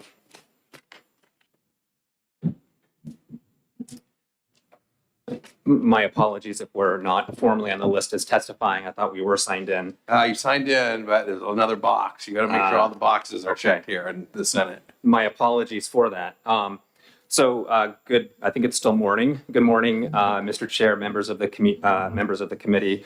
My name is Dr. Benjamin Chan. I'm the state epidemiologist at the New Hampshire Department of Health and Human Services. And I'm joined today by Colleen Smith, our Bureau Chief for Infectious Disease Control within public health. And I know you've heard a lot of testimony already. I will try and keep this brief and within 2 minutes. We are submitting testimony that has a lot more detail in there. So I would encourage you to look at the testimony, which goes into some specifics around specific vaccines. Let me just start off by saying that, we are opposed to House Bill 679 for many of the reasons that you've heard mentioned from other people. The House Bill 679 is ambiguous. The intent is unclear about which vaccines would be targeted for exclusion from school and child care requirements under this legislation. And more importantly, the threshold is unclear that a vaccine needs to meet in order to be considered effective at preventing transmission. And so as we interpret this bill, we believe that House Bill 679 will likely prevent the department from requiring most, if not all, of the currently listed vaccines for enrollment in childcare and school. As you've heard before, clinical trials before a vaccine is licensed by the FDA and then recommended medically, the endpoints that typically are studied are a prevention of symptomatic disease and bad outcomes like hospitalizations and deaths. And we can talk more about specifics later if you have questions about that. But I want to be clear that even if transmission is not specifically studied in a formal clinical trial, most vaccines do prevent transmission of disease to some varying extent or some varying degree. And it's for that reason that we believe that House Bill 679 would likely prevent us from requiring most vaccines because there's no vaccine that's 100% effective at preventing transmission. Taking the measles vaccine, for example, the measles vaccine is one of the most effective vaccines that we have. It's 97 to 99% effective at preventing measles, but rarely people that are, fully vaccinated can still get the disease and transmit it to other people. Vaccines like pertussis, diphtheria, they're maybe less effective at preventing transmission, but there's still evidence, there's still data that they not only are effective at preventing disease, but also effective at preventing transmission. And so I think that the main issue here becomes that House Bill 679 doesn't really specify that threshold, isn't clear on which vaccines would be targeted by this legislation. And so we believe that most of the vaccines would no longer be able to be required. And to be clear, we require 10 vaccines. The department requires 10 vaccines for entry into childcare and 9 vaccines for entry into school or kindergarten out of 18 vaccines routinely recommended for all children. So in summary, even if a vaccine is not 100% effective at preventing disease or transmission, high vaccination rates in school and childcare facilities are important and are effective at preventing outbreaks and keeping children and staff healthy. And we've seen what happens when vaccination rates decline in schools and childcare agencies, particularly as is the measles outbreak in Texas and multiple other states is an example of that. And so for that reason, we are opposed to House Bill 679, and protection of groups and communities like children starts by ensuring high vaccination rates. Let me end there and we're open for questions. Thank you. Thank you very much. I had a question for you. We talked earlier, somebody mentioned earlier, the threshold of evidence. One of the things I look at the bill, it doesn't define the threshold of evidence. Mm-hmm. It just calls effect. When you evaluate something as the state epidemiologist, would it be fair to say, but when you make your decision, you look at one study? No. And in fact, I'm going to, if I can answer that question and also an earlier question you asked to somebody else, actually a couple other people, when a vaccine gets licensed and then when a medical recommendation is made, that process, the required clinical trials primarily look at endpoints, clinical endpoints of preventing symptomatic disease or preventing hospitalizations and deaths. I'm gonna ask. Thank you. An example If you of could please turn off your phones and devices, please. Thank you. those are the formal clinical trials that are required for a vaccine to get approved and recommended. But then over time and over decades, the vaccines get studied in other ways, including community transmission studies. But those clinical trials, those studies are not always the ones that are upfront, being put out there for a vaccine to get licensed and approved. And just to follow up on that, would you agree that if I wanted to find a study on anything, if I looked hard enough, I could probably find the outcome that I wanted to see? Correct. And so when we assess vaccine safety and efficacy, it's really taking a look at the whole of evidence. And so an example of this, the diphtheria vaccine has been pointed to as a vaccine that doesn't prevent transmission because the vaccine it's a toxoid vaccine, meaning it protects a person against the toxin produced by a bacteria. And so it doesn't necessarily prevent somebody from becoming colonized and then, at times passing it along to other people. However, there was a recent systematic review from a few years ago that looked at the totality of the scientific evidence around the diphtheria vaccine. And those authors, and this is referenced in the testimony, those authors conclude that the diphtheria vaccine alone is about 60% effective at reducing transmission, and the vaccination alone can prevent outbreaks in settings like schools. So again, that's an accumulation of the evidence over decades. But is 60% good enough to meet the ambiguous threshold or target in this bill? Like that's part of what's I think not clear. I came across that same study myself. Any other questions? Senator Prentice. Thank you, Chair Rochford, and I apologize, I had to leave to introduce another bill, so I missed some of the testimony, but good to see you again, Dr. Chan. And so I want to just focus in on something that you opened with in terms of the language. You may have used the word vague. I think that's what I would use. It's not, when I look at lines 3 and 4, nothing in this section shall require a vaccine that has not been shown in clinical trials to prevent transmission of any disease. I'd like to, I think when you take a statement like that without any specificity, I want to know who, if this were to go into law, who would make those decisions? How would this be implemented at the department? I think that's a great question, Senator, and I think that's part of the lack of clarity. What is meant by clinical trials? What's that threshold for prevention of transmission? This is one of those areas that the lawyers might need to weigh in on and come to a decision about what is the intent behind the bill, which is also unclear, and whether or not the department can make a requirement for school or childcare. But it's not clear ultimately how that decision would be made or who would make that decision, but there would have to certainly be legal involved in that decision. Absolutely. Chair Rochford, yes. And thank you very much. So just shifting gears, because earlier, before I left, 2 examples were given. One was polio, one was DTaP, and I just want to focus in on, pertussis in particular. We've had outbreaks of whooping cough in the state that have, in my time here, that have been pretty significant. Yeah. Okay. It's a primary tool in preventing that. I'm sorry. So preventing the transmission of pertussis, primary tool would be the DTaP. Correct, Senator. One of the primary tools for preventing pertussis is the vaccine. The vaccine is about 85% effective at preventing more severe forms of pertussis. But it's certainly possible that people who have been vaccinated can develop more mild illness. And hence it also then becomes important for people that are sick or have, prolonged coughing to stay home so that they're not exposing other children. That's another primary form of prevention. And then there are antibiotics that can be used when pertussis is identified to prevent it from spreading. And so the combination of all of those becomes important, but it starts with ensuring high vaccination rates.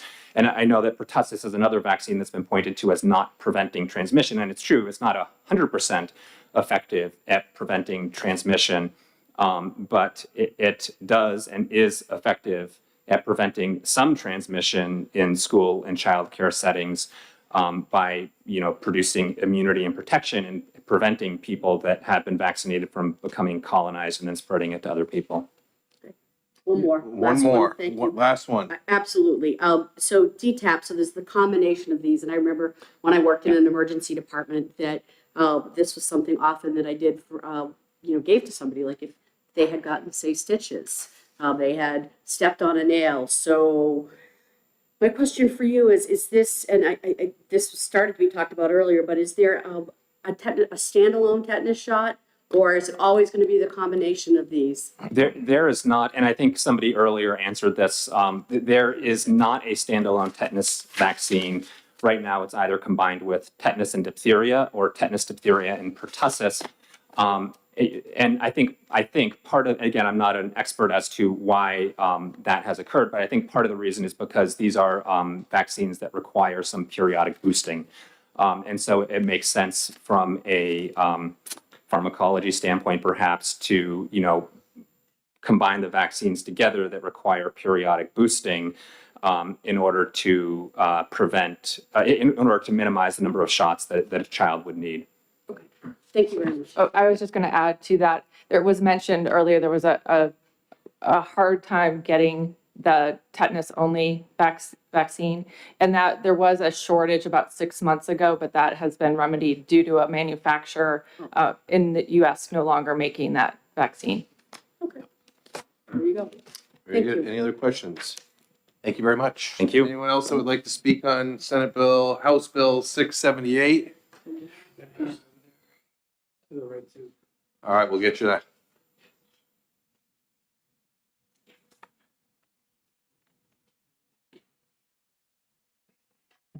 Good morning. I apologize. I must not have also checked the right box. My name is Karen Hebert. I'm the Director for the Division of Economic Stability at DHHS, and I'm joining my colleagues here from the Division of Public Health in opposition to this bill. So the state receives federal funding. Right now, it's actually approximately $40.1 million for the child care subsidy that enables families to access child care, working families to access child care in the state. The federal funding is conditioned on federal regulations that basically requires that the state certify that its law or other requirements are designed to protect the health and safety of children in the state, and to certify that the state law requires that children receive services under the Child Care and Development Fund are age appropriate based on recommendations from the public health authorities. Basically, the health and safety provisions of the regulation state that it shall incorporate the latest recommendations of the Public Health Agency for the state. So the language in this bill right now essentially puts the receipt of that federal funding, so we're expecting that in the next biennium, approximately $80.2 million, puts that at risk of us losing that funding and the risk of approximately 5,000 children today who are receiving that child care subsidy and the 617 child care providers who receive that for the children in their care or for quality improvements of child care. Great. Any questions? No, thank you very much. I have Thank one you. hand back there.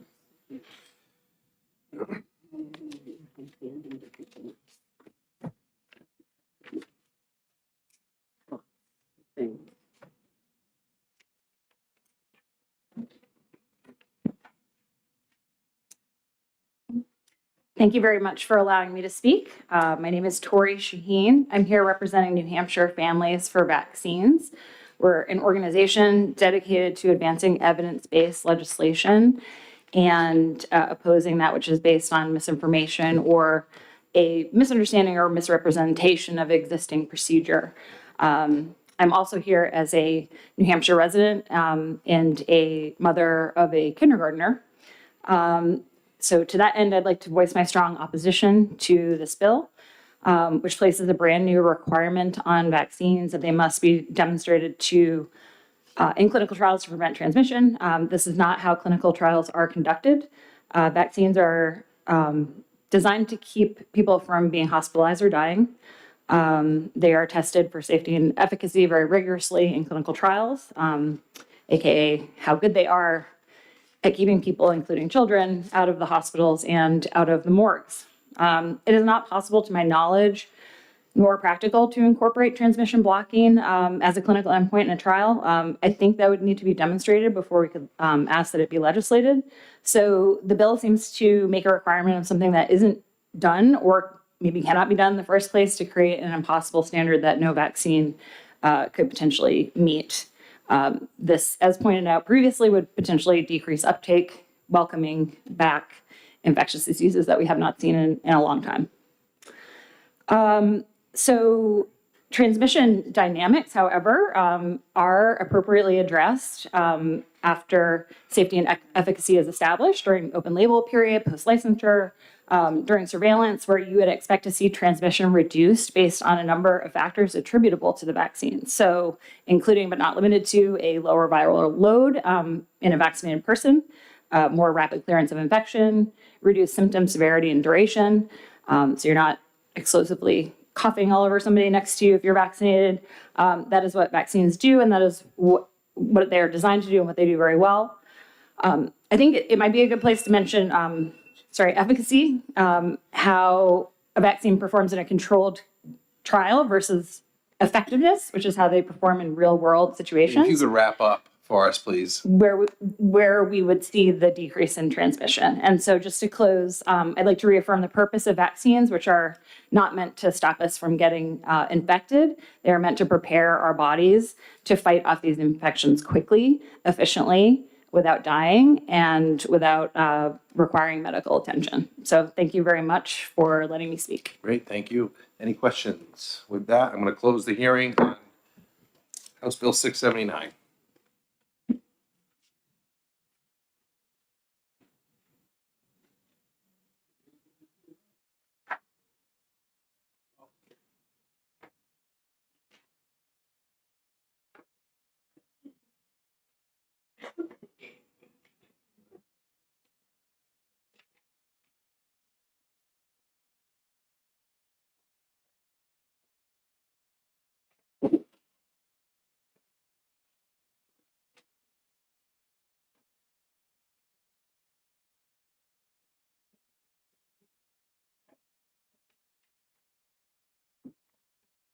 I'm going to open the hearing on, Sophie, you ready? All right. Open the hearing on House Bill 357 relative to the Department of Health and Human Services rulemaking authority regarding immunization requirements. With that, I'm going to ask Representative Kofalt to introduce his bill. But before I do that, I'm going to remind folks that we will have a 2-minute timer. And if something has been said or stated already, please don't restate that. If you're here to read off a statement, please just summarize that and hand the statement to our staff. They will get that. And for my committee members, I'm going to ask to be brief with your questions. And if you need follow-up afterwards, we've got a pretty busy day here. So keep that in mind. So with that, Representative Kofalt. Thank you, Mr. Chairman. Thank you, members of the committee. For the record, my name is Jim Kofalt. I represent Hillsborough County District 32, comprising the towns of Wilton, Temple, and New Ipswich. I will be as brief as possible here. I know the committee is behind schedule. Things are going long today. Essentially, this bill makes a simple but important change to RSA 141C20A, and this is the section of statute that mandates certain vaccinations for children in New Hampshire. That statute specifies certain certain immunizations that are required, including diphtheria, mumps, pertussis, polio, rubella, rubiola, and tetanus. It also authorizes the Commissioner of Health and Human Services to add more immunization mandates by administrative rule. The intention of this is to simply remove that authorization and say that the Commissioner of Health and Human Services is no longer authorized to add additional mandates by rule. In doing so, it would also be sunsetting the existing mandates that are in rules, which expire in June of 2026. And those three additional mandates are varicella, hepatitis B, and Hib. So, why do I bring this forward? I believe that mandatory administration of a medical intervention is a very serious matter. This bill does not prohibit vaccine mandates. It simply says that if we're going to have them, they should be decided by the people's elected representatives. So this attempts to shift what I consider to be a very, very serious decision to elected officials who have to answer to their constituents. So we saw a number of attempts in the New Hampshire legislature to mandate the COVID vaccine over the past couple of years. Those have died down. But what we heard repeatedly in that case was that the COVID shots were safe and effective. And at this point, I think that there's ample evidence that at the very least calls that into question. I would argue there's quite a bit of evidence that demonstrates that they are neither safe nor effective.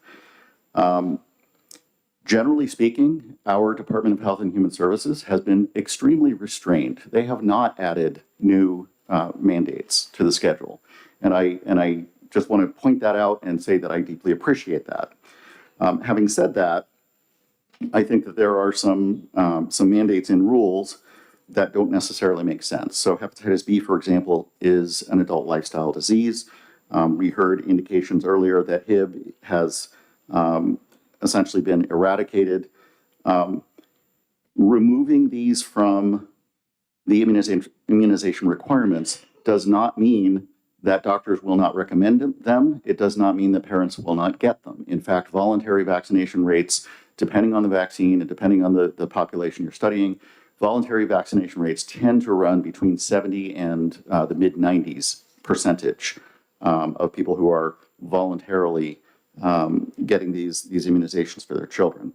So I don't see this as removing, I don't see this as dramatically reducing the incidence of vaccination so much as I see it as removing a mandate that we really ought not to be deciding by rule.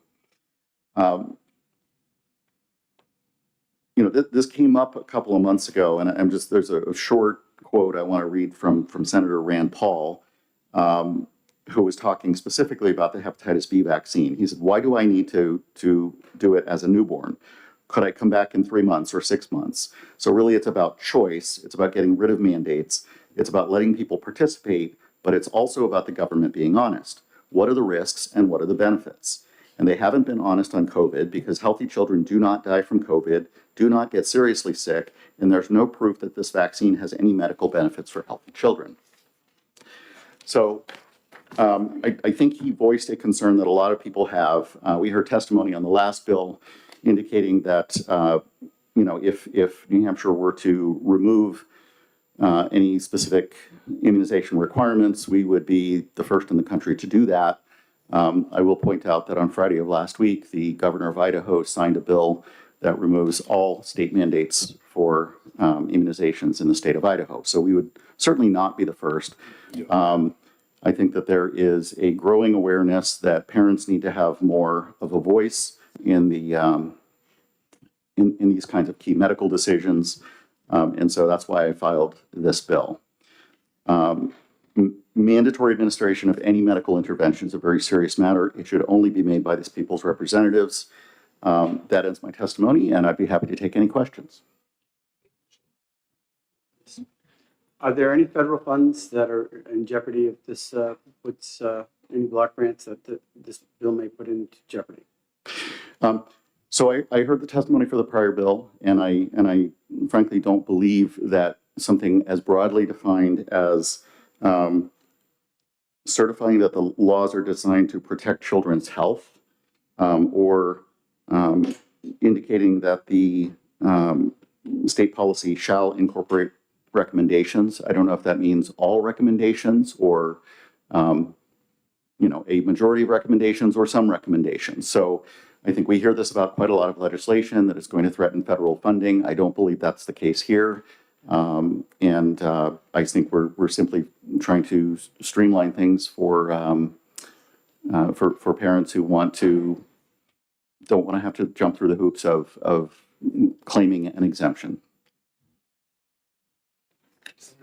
Thank you, Chair Rochford, and Representative, thank you for taking my question. So is it, if I'm hearing you correctly, your opinion that we should be shifting the medical decision-making responsibilities around, public health policy, specific here, to vaccinations away from public health professionals and to elected officials here in the State House? No, actually, I'm saying that is a decision that should be made by parents in consultation with their family physician, first and foremost. Follow up? Yes. So clearly, let me just dial this back further. Yes, parents should make that decision, but making whether their child is vaccinated and what vaccinations they get.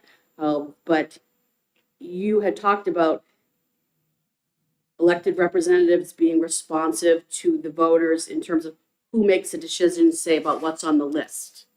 Okay, and so do you want to shift the decision or the authority for what vaccines are required to the legislature? I'm saying in effect that if we are to mandate immunizations, that the decision ultimately ought to be made by elected representatives. In other words, I don't think that's something that we should delegate to, and in statute right now, we effectively delegate that to unelected people in the agencies. Follow up? Yes.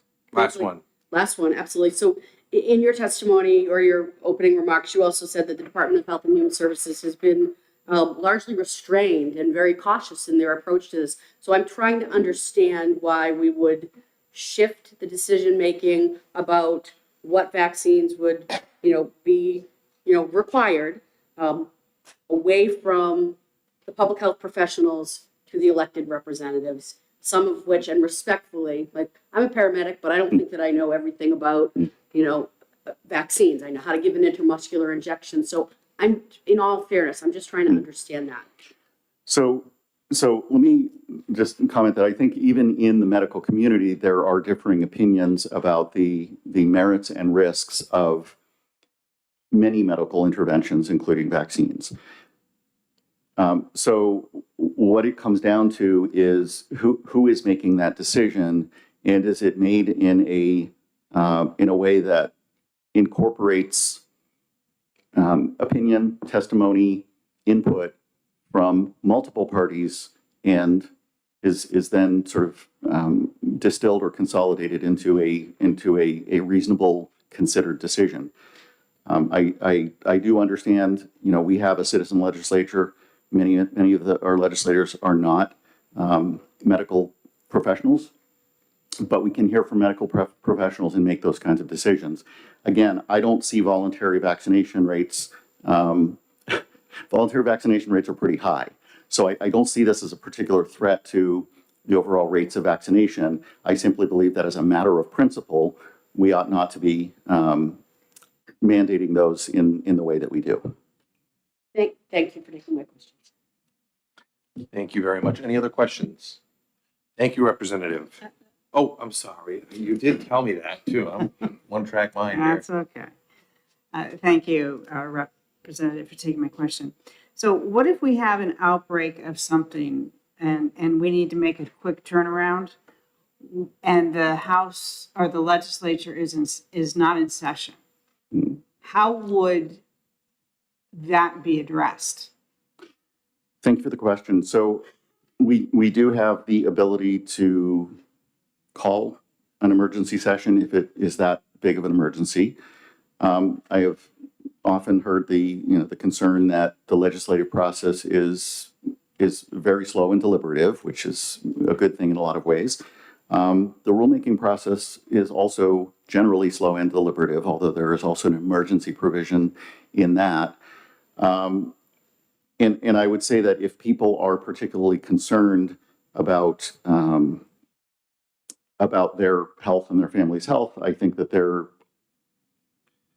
are, again, voluntary vaccination rates are quite high as it is. They can go in and voluntarily get immunized. And so I think with the COVID example, again, we had a quite high incidence of people going out and voluntarily seeking immunization. And that's something that people could do during an emergency as well. Thank you. Thank you very much. Thank you. Dr. Chan. And Dr. Chan, I am going to ask you to limit the testimony specifically to rulemaking versus statute. And this will go for everyone that follows you. We're not going to, I don't really want to debate the effectiveness of vaccines. The bill has to do with rulemaking versus statute. Sure, I'm going to let my colleague Sure, thank deliver you. testimony. Thanks. Good morning. Thank you, Chairman and members of the committee. For the record, my name is Colleen Smith. I'm the Bureau Chief for the Bureau of Infectious Disease Control within the Department of Health and Human Services.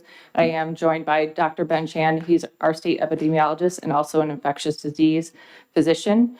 We are here today to speak in opposition to HB 357, which would remove the commissioner's rulemaking authority and then would sunset, as spoken before, varicella, hepatitis B, and Hib vaccinations as of June 2026. We want to emphasize that the current process allows the department to be nimble in having to add a vaccination should there be a response to a public health emergency. It's a critical tool in our public health response. We want to emphasize that this is not something that has been done very frequently. In fact, the last time a vaccination was added was in 2003, and that was the varicella vaccine. This is a very deliberative process that involves weigh-in from medical professionals, nurses, physicians, medical experts to decide to add an immunization to that schedule, which also involves a public hearing, an administrative rule-making process, which goes before the JOLCAR committee. So we want to emphasize that this is a very collaborative process where parties have weigh-in, and it has worked for decades. Also wanted to highlight that if HB 357 were adopted, New Hampshire would join only one other state to not have an immunization requirement for childcare and school entry for Hib and varicella, and one of only 4 states not to have the hepatitis V vaccine required. We also want to emphasize the department has no intention of adding influenza or COVID-19 vaccine as a requirement for childcare or school entry. And in summary, we want to highlight that the current system is efficient and which has been demonstrated for, as I said, for decades. And thank you for your time and happy to answer any questions you may have. Thank you very much. Are there any questions? Thank you very much. Representative Lamont Tang.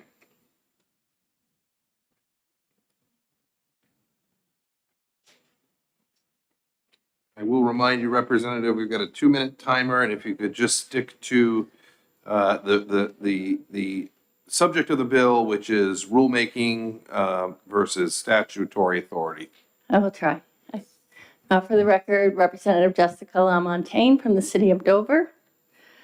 I am opposed to this bill because it does remove rulemaking from a nonpartisan, evidence-based process led by medical doctors, epidemiologists, and infectious disease experts, and hands it over to the state legislature, which shifting to this process to the state legislature would dramatically change how these decisions are made. And I don't believe it would lead to sound public health policy. The sponsors of this bill claim that elected officials will listen to the experts, but the recent reality is far more troubling than that.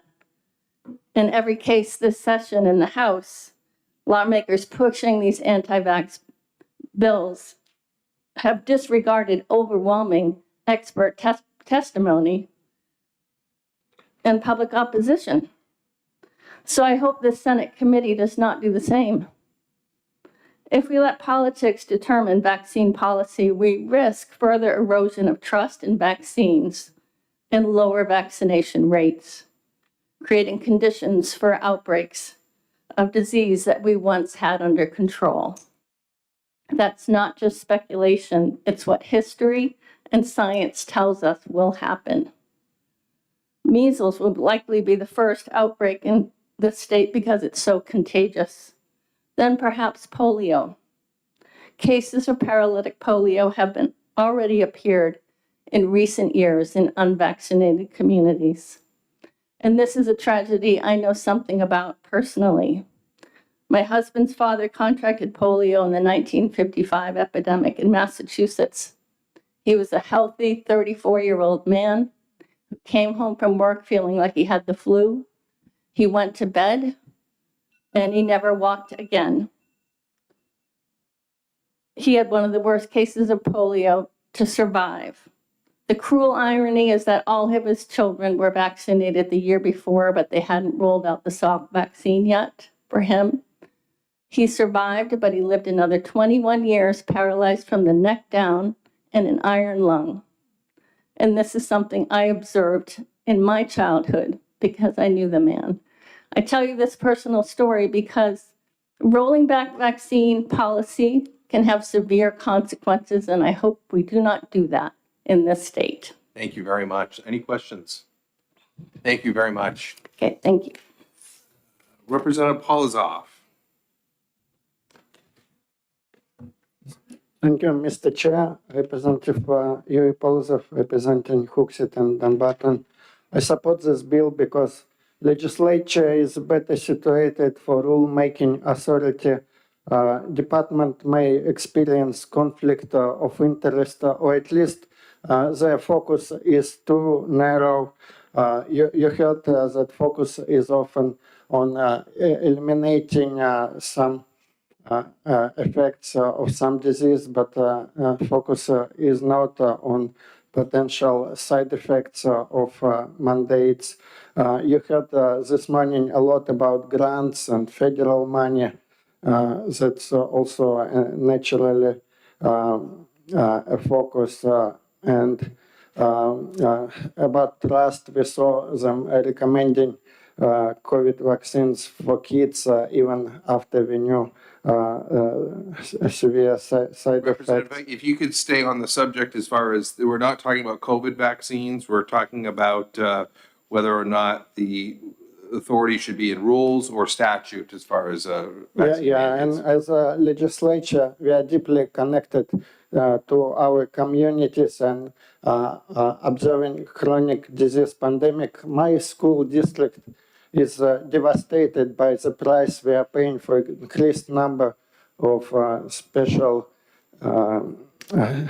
disability kids, and autistic numbers are growing up, but naturally department is growing when it's happening because services needs to be provided. So and it's true that right now there's no intention to add new vaccine mandates, but we see some communities are very eager to do it. Here in Concord, New Hampshire Technical Institute, the medical students have to take COVID vaccine for a chance to graduate, and UNH mandates their students to take new vaccines that were not here before. So in 2 years, everything can change. So please support this bill. Thank you. Betty Gay.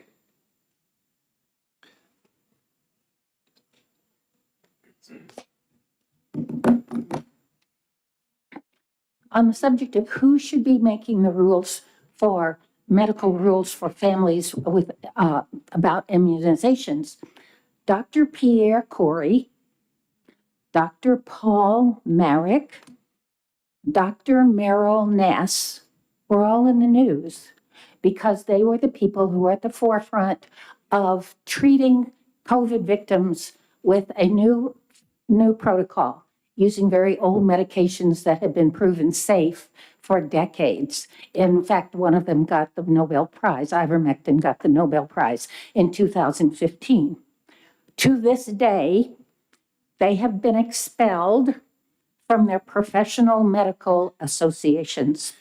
But this is not what the bill is about.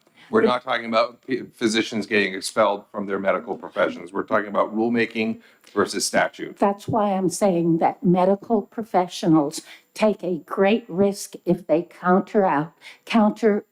if they disagree with professional medical people. So they should not be the ones making the decisions about what we should be taking.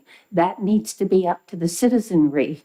I can speak out because my income does not depend on approval by the AMA or any other medical association. It needs to be in the citizens' hands. Medical people, our hands are tied. They're at too much risk if they speak out. So I'm supporting this bill. Thank you very much. Any questions? Have a great day. Laura Condon.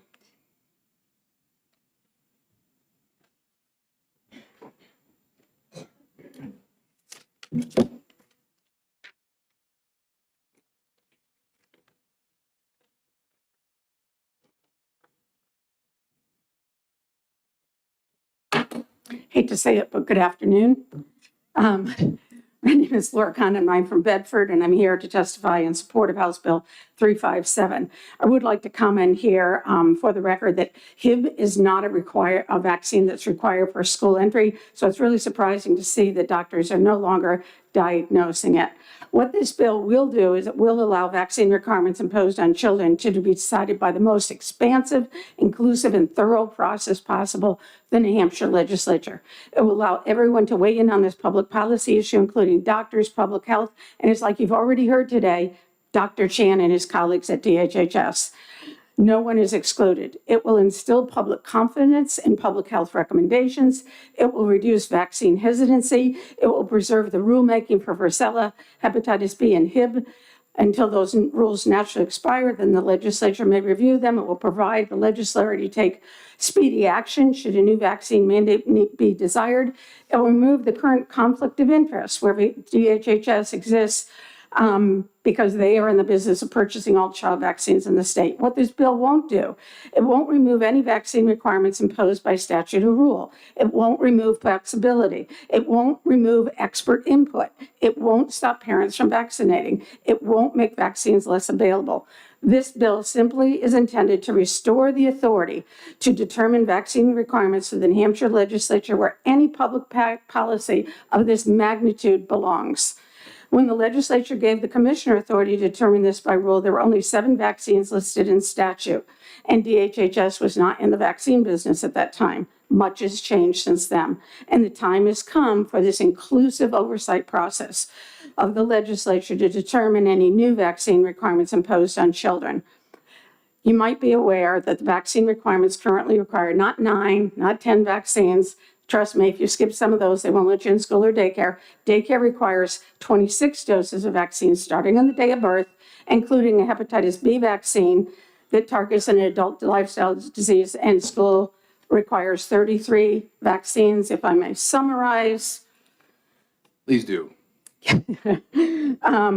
The legislature is an inclusive process, whereas GELCAR is not. I have gone before GELCAR. GELCAR takes the position that there is no requirement for them to hear from the public, only that they have authority to adopt rules and impose those mandates. And if you're wondering, will we indeed be the first state that takes measures similar to this? Although nobody's repealing any vaccine requirements, this is the bill that was signed into law on Friday, April 4th by Governor Little in Idaho that prohibits all vaccine requirements of any type anywhere. Happy to give you this if you'd like it. Yeah. Thank you. I just want to clarify something. Sure. You said 26 for daycare. We're talking about doses. Exactly. That's what I want to clarify, because it's not 26 types of vaccines. Correct. It's 26 doses. Right. Yep, all right. But be assured, if you are missing one of those doses, even if though you've had a prior dose, you would be excluded from school because you're required to get every single dose, not just the type. Thank you. Thank you for that opportunity to clarify. Sure. Larissa Trexler.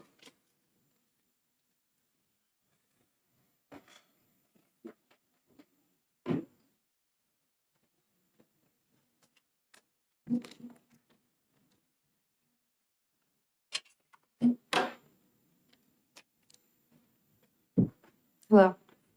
Good morning. Good afternoon. I guess it's afternoon. Good now, right? afternoon. We're only getting started. Okay. I'm Larissa Trexler. I'm from Stoddard. I'm here today in support of HB 357, which puts important public health decisions like school and daycare vaccine requirements back in the hands of the people's elected representation.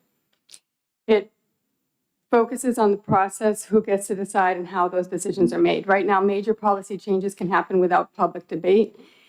HB 357 corrects that by requiring any new mandate to go through a transparent, accountable process. Some may argue lawmakers shouldn't weigh in on health policy, but the reality is they already consult experts, hear public input, and consider a range of perspectives before passing laws. That's how it's supposed to work. HB 357 ensures that families will have a voice and that major decisions happen out in the open. It brings a transparency, restores public trust, and gives families a voice in policies that affect their lives. I respectfully ask for your support for HB 357. Great. Thank you. Are there any questions? Thank you very much. Thank you. Kathy Stratton.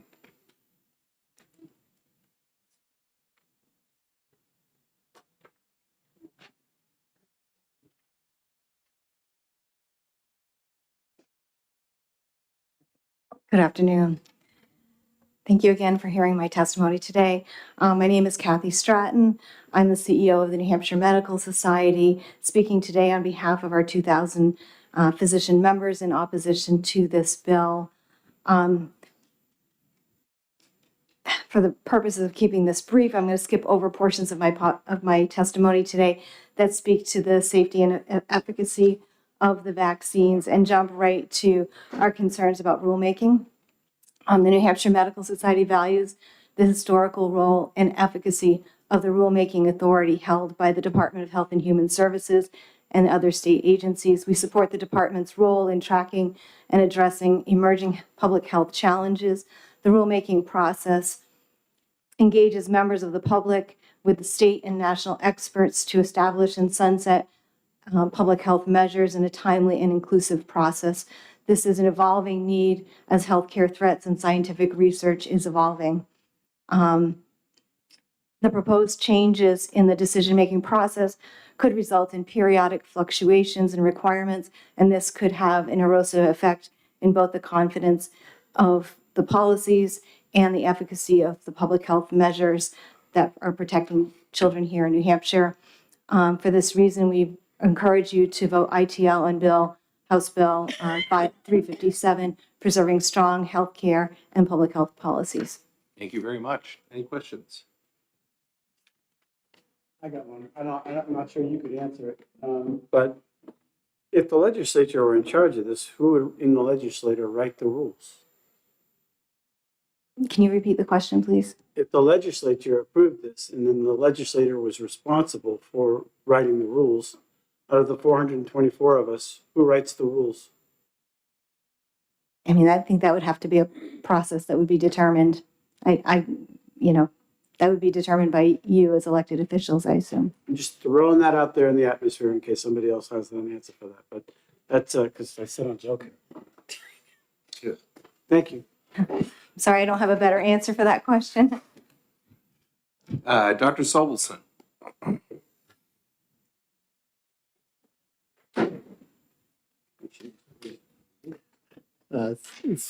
Thank you, Senator Rochford, and good afternoon. I'm Dr. Gary Sobelson. I'm a family physician practicing in Concord for the past 40 years and a past president of the New Hampshire Medical Society and the New Hampshire Academy of Family Physicians.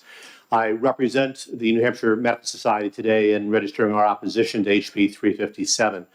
The major purpose of our opposition really has to do with the effectiveness of the current process, respecting the work of the rulemaking process through GELCAR, the experiences that I've had over the course of my career in seeing more effective public health policy done through the process and through the work of the Department of Health and Human Services and the Commissioner.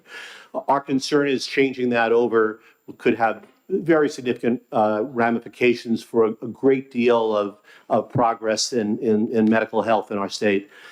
As is exemplified by this bill, there are 3 specific vaccines that would sunset if this was passed. And I certainly want to speak to all 3 of those because I've experienced all 3 of those. A sunsetting of the varicella vaccine, one of the most infectious communicable viruses, up there with measles, it just seems like a very foolhardy plan. Yes, chickenpox we all thought of as a benign illness, but as was pointed out, to those of us who were very cynical about the varicella vaccine back when it was approved in the 1990s, was that maybe about 1 in 10,000 children who contract chickenpox have lifelong complications. And I have someone in my practice, in fact, who had encephalopathy and has long-term brain damage from that infection. Doctor, I'm just going to have you redirect you to make back to the rulemaking versus statute. Yeah. I don't think I will add anything more than I think our position would be that the rulemaking process has been effective in getting us the proper public health movement. Can I correct a misstatement made about hepatitis B? I'll give you that privilege, yes. Thank you very much. Hepatitis B has been described as a lifestyle illness, that we shouldn't be vaccinated against it. But in fact, the most important use of hepatitis B in my practice is given to newborn babies, because the most common way one of the most common ways hepatitis B is contracted is from mother to infant. And taking away that vaccine from the routine approach that we give, where it's given at birth in the hospital or within 1 month, would have absolute ramifications for pediatric hepatitis B cases. We know about the problem of why moms are getting Hep B. That's where I'm going to stop you. Thank you. Thank you. Carlene Ferrier.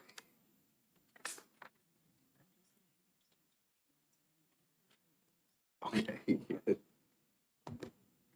Good afternoon. Again, speaking on behalf of the New Hampshire Nurses Association, representing 1,250 nurses, and myself, a mother of 4 living children. To me, it's impossible to understand why the legislation's been proposed to roll back vaccine requirements and remove the authority of the Commissioner of Health and Human Services to adopt rules by requiring immunizations for additional childhood diseases. This legislation will put our most vulnerable citizens, children, and immunocompromised people at unnecessary risk for morbidity and mortality. Vaccine requirements for New Hampshire children have been in place for over 40 years. I've administered thousands of vaccines with confidence in their effectiveness in preventing unnecessary suffering. The bottom line is childhood immunization requirements are essential for protecting our communities, especially those who cannot be vaccinated. We all have the right to be protected from vaccine-preventable disease. It's unreasonable to leave this type of public health decision to elected officials who come and go and may be influenced by political trends rather than experts who have dedicated their entire lives to serving and protecting the people of New Hampshire. Thank you. Thank you for your testimony. Questions from the committee? Seeing none. Thank you. Julie?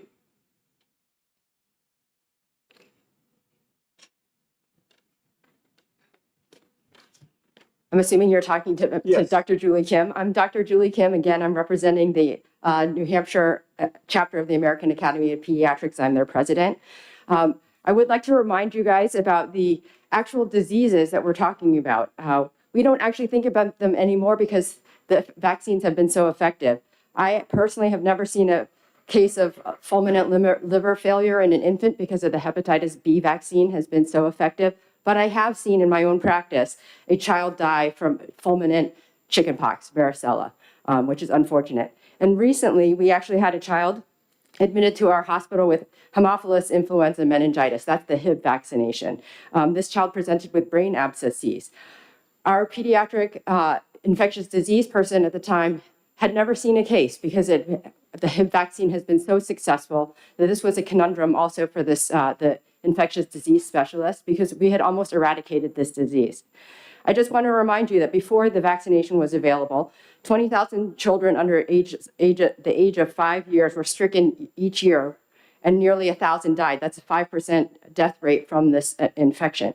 So any child prior to this who came to the hospital with fever or stridor or headache might be at risk for getting a spinal tap and a breathing tube while they tried to figure out whether this was Haemophilus influenza. Doctor, if I may interrupt you, just so the issue really is with not necessarily the effectiveness of the vaccines, but rather the rulemaking authority from the commissioner to the legislature.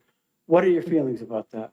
I think we need experts to continue to monitor the situation and to support the appropriate medical interventions. And currently, our Department of Health and Human Services are experts in this field.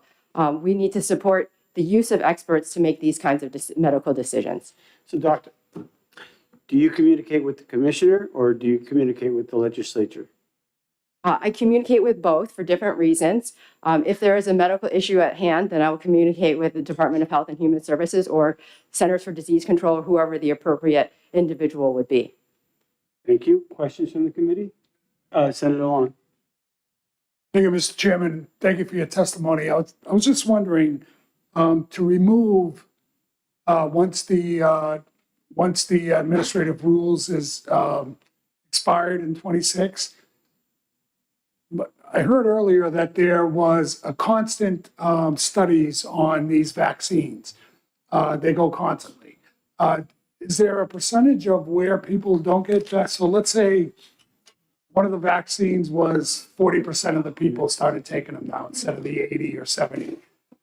Do you know if there's a cutoff time when studies don't happen? No, I don't know. You don't, okay. Thanks. Thank you.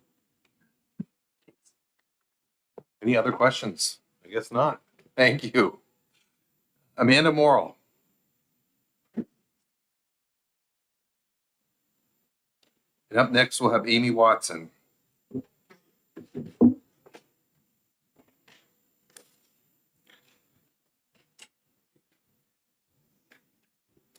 Hello again.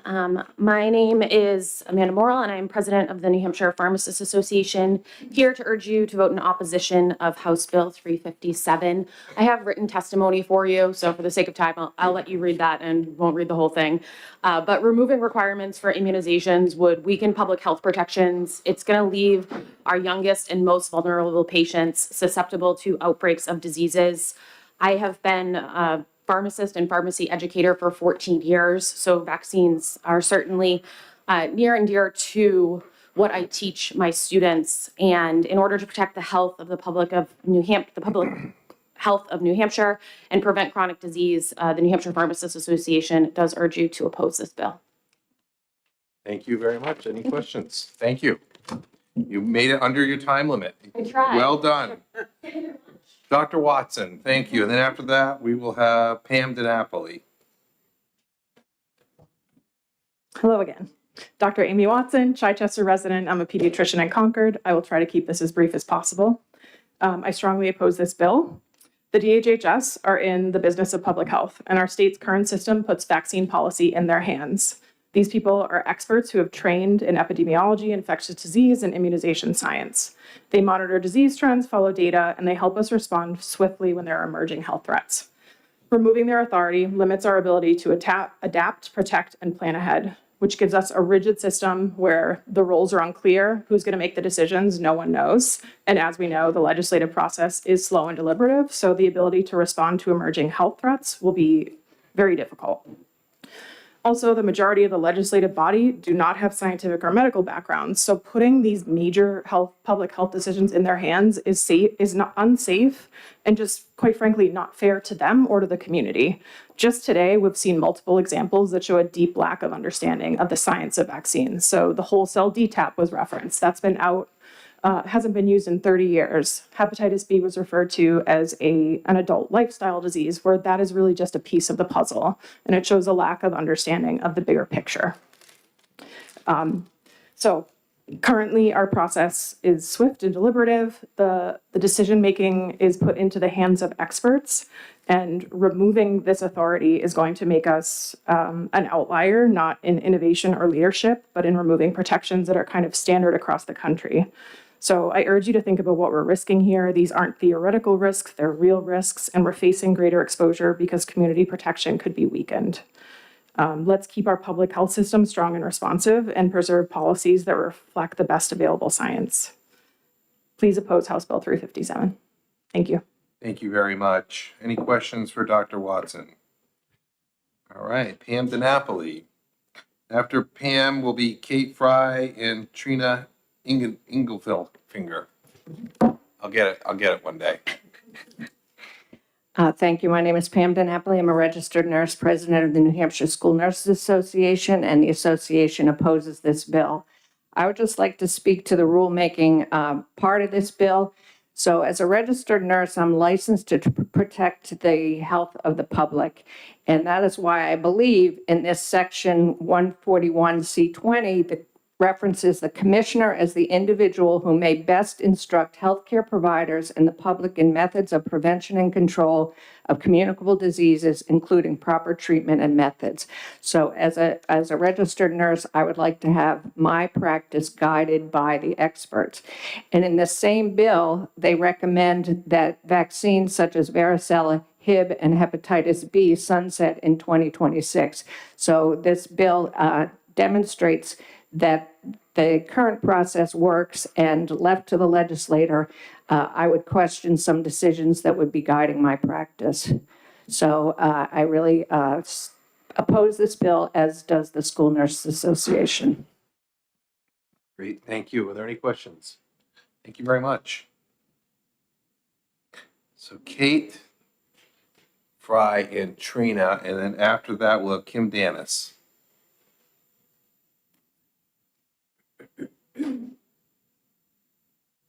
Good afternoon.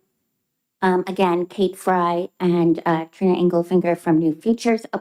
We'll be very brief, and I'm actually going to go off script a little bit because of some of the issues that have been addressed around rulemaking. So in my previous life before this job, I actually wrote rules for the Division of Public Health Services. I'm still recovering, but I do remember certain things about that process. As you heard, it's a very deliberate process. Before rulemaking even starts, the program adopts. If they were to adopt a new vaccine, which hasn't been done in 20 years, there's a vaccine selection committee, there's the whole clinical side. But it is important to note that there is legislative oversight. The rules go through a process of extensive public hearings and has to go through the Joint Legislative Committee on Administrative Rules. There are legislators on the Joint Legislative Committee on Administrative Rules. And it was mentioned that they do not hear comment from the public, and that is actually not the case.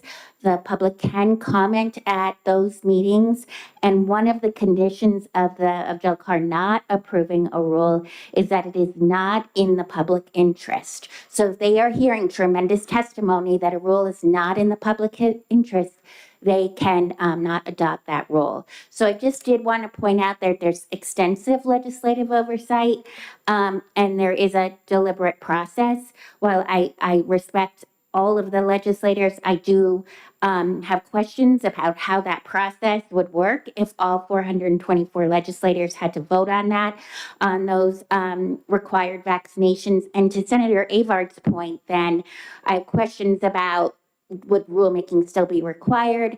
And what I remember about the communicable disease rules, it wasn't just a list of the mandated vaccines, it was the timing of the doses. So that's all just things to be considered. And we still have concerns about the impact to the child care block grant as well. Thank you. Could I indulge the committee to speak briefly about the CCDF impact on this bill?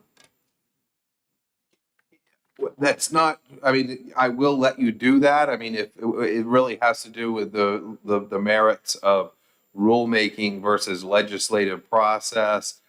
If there is a ramification of moving this from a legislative issue, or moving it from certain aspects of rulemaking to legislative, in sunsetting those three, and those are related to further implications, then yes, I will let you testify.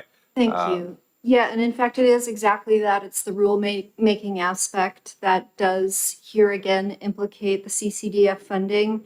And I appreciate the update. I had mentioned 60 million for the biennium. It sounds like it's really more like 82 million. So I want to let the record reflect that. But in this case, relevant to this particular bill, the CCDF requires that immunization requirements in the state incorporate the latest recommendation for childhood immunizations of the state's public health agency. And I appreciate that Representative Kofalt talked about some different ways that input could be incorporated, but unfortunately this bill does not do that. And I think it runs afoul of the CCDF rules once again.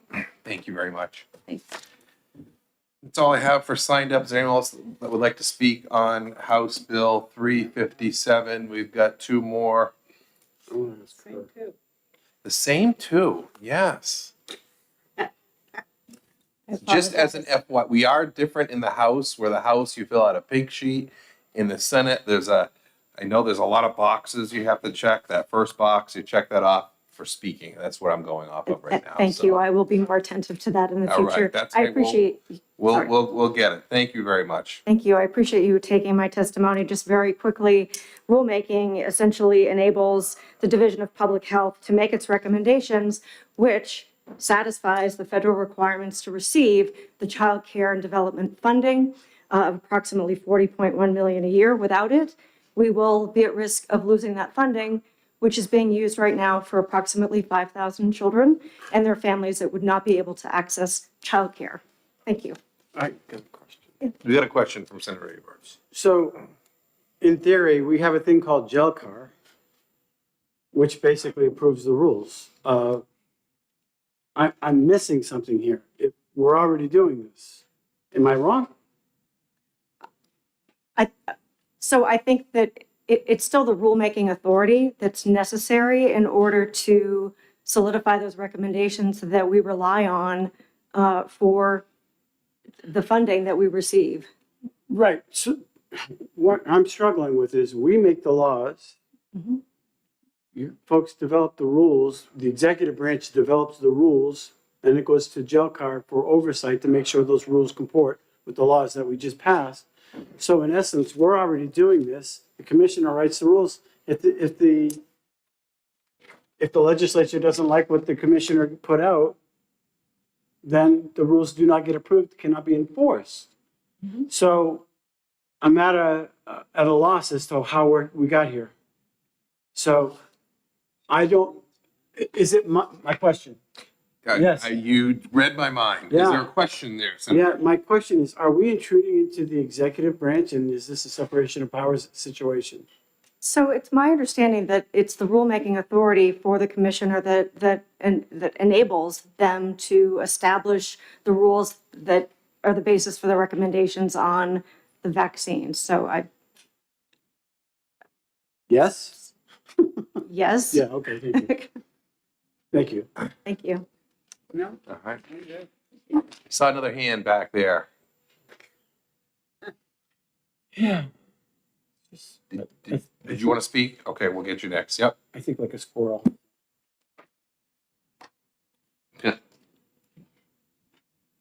Thank you very much. I apologize for my procedural transgressions. I'll make up for that by being brief. Tori Shaheen, New Hampshire Families for Vaccines. Also testifying really as a parent. Although I did get one of my 2 microbiology degrees from the University of New Hampshire, so I was trained here on home soil. It is important to note that we have religious exemptions on all vaccines, so parents can choose not to protect their children from infectious diseases if they like.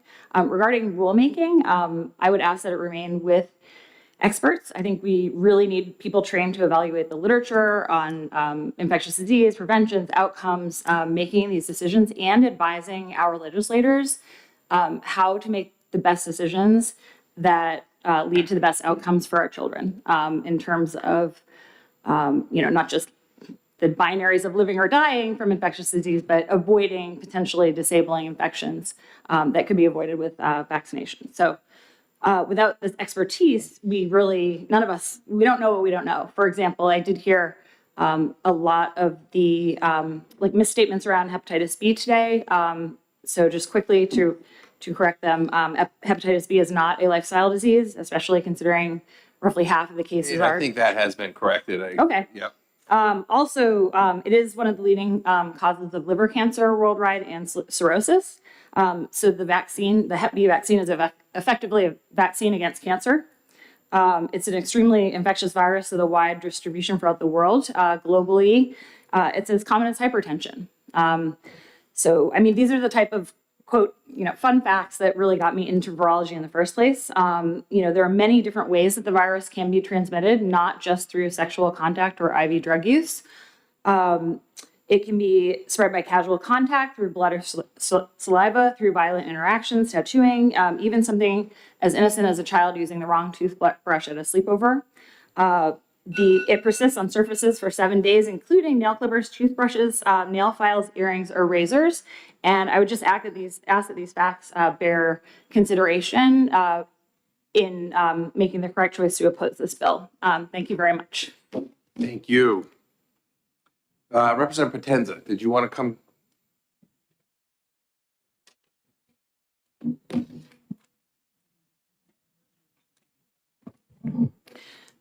Thank you, Mr. Chair. I know I'll be very quick.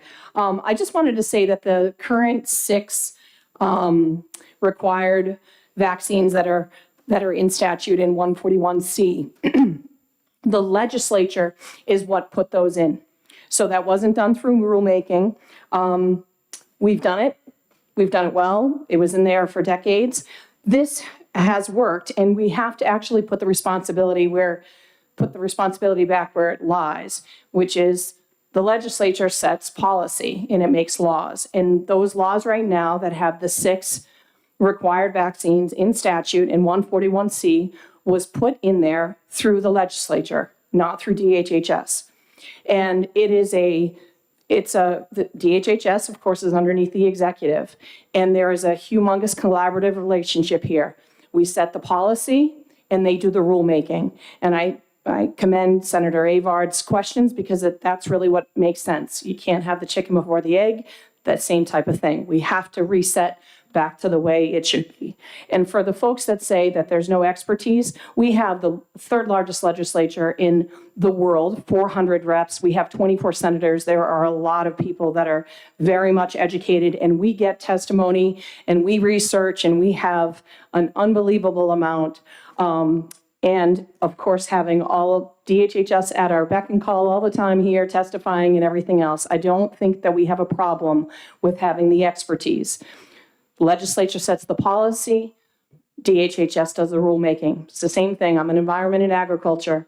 Our bills set the policy, and then of course, DES does the rulemaking. That's just how it works, and I think we need to reset that. Thank you. Thank you very much. Anyone else on House Bill 357? One more.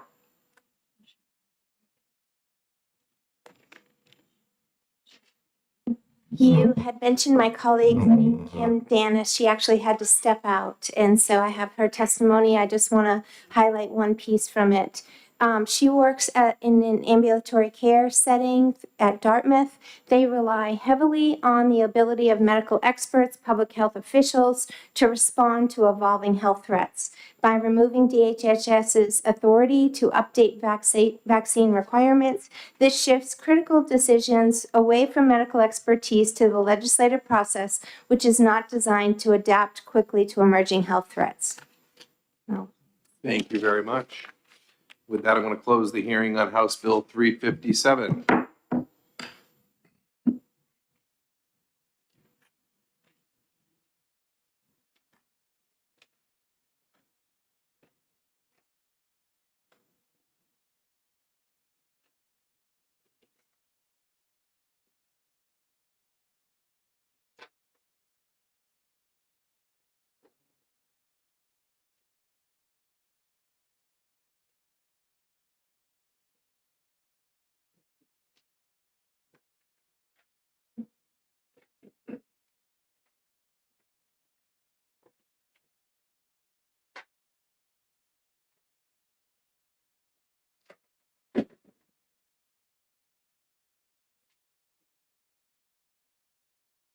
All right, I'm going to open the hearing on House Bill 358, relative to exemption from immunization requirements on the basis of religious belief. With that, I have Representative Kofalt, and the number of speakers signed up is going down, Representative, so we're getting there. Very good. Thank you, Mr. Chairman. And I, again, will try to be brief. Again, for the record, my name is Jim Kofalt, representing Hillsborough District 32, consisting of Wilton Temple and New Ipswich.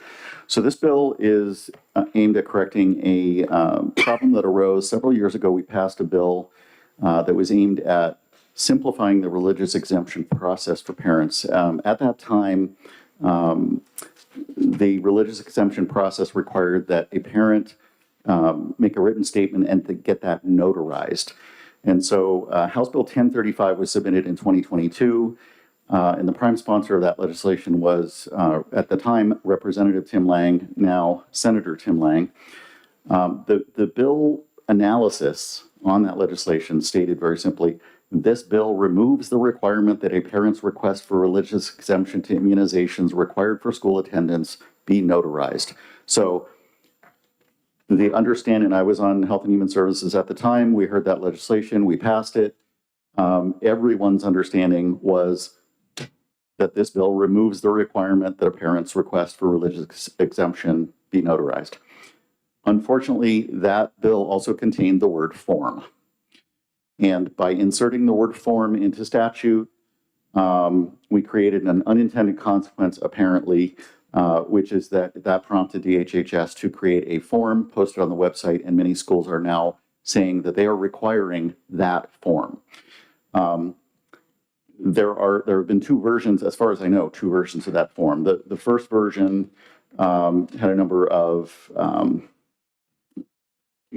spots for initials where parents would have to acknowledge certain risks, such as that there would be a risk that their child might contract a disease, that a risk that their child might transmit a disease, and that their child might be excluded from school or daycare that they attend if there's an outbreak.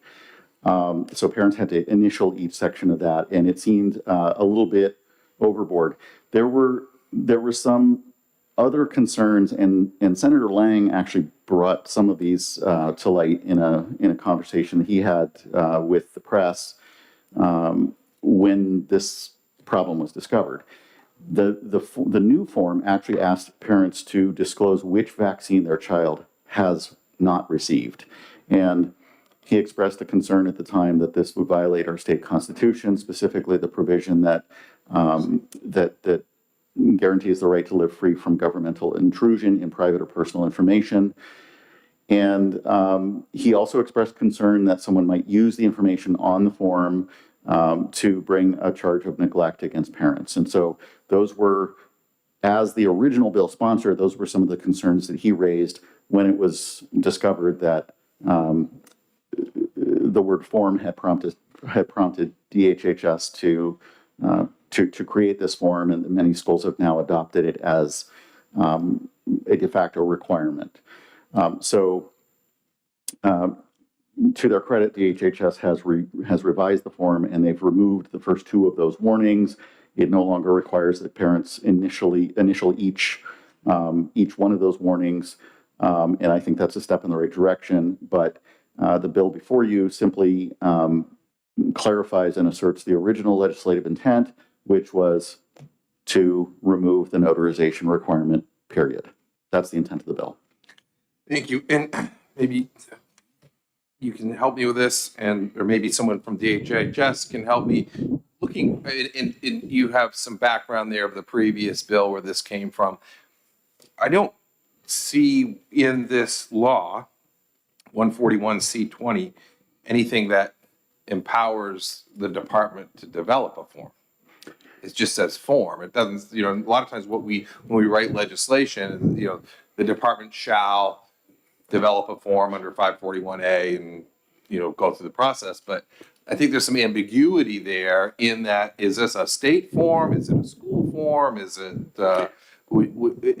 can you expound on that a little bit? Thank you for the question. I agree with you. There are times when we pass legislation that perhaps has some ambiguity in it. And I don't fault anyone in DHHS for saying, hey, there's a form, legislature wants a form, we should put it in there, or we should create one. However, it was not the intention. It was not legislative intent. And that was very clear as a member of the committee. I heard all of the testimony on this. It was clear that it was not legislative intent.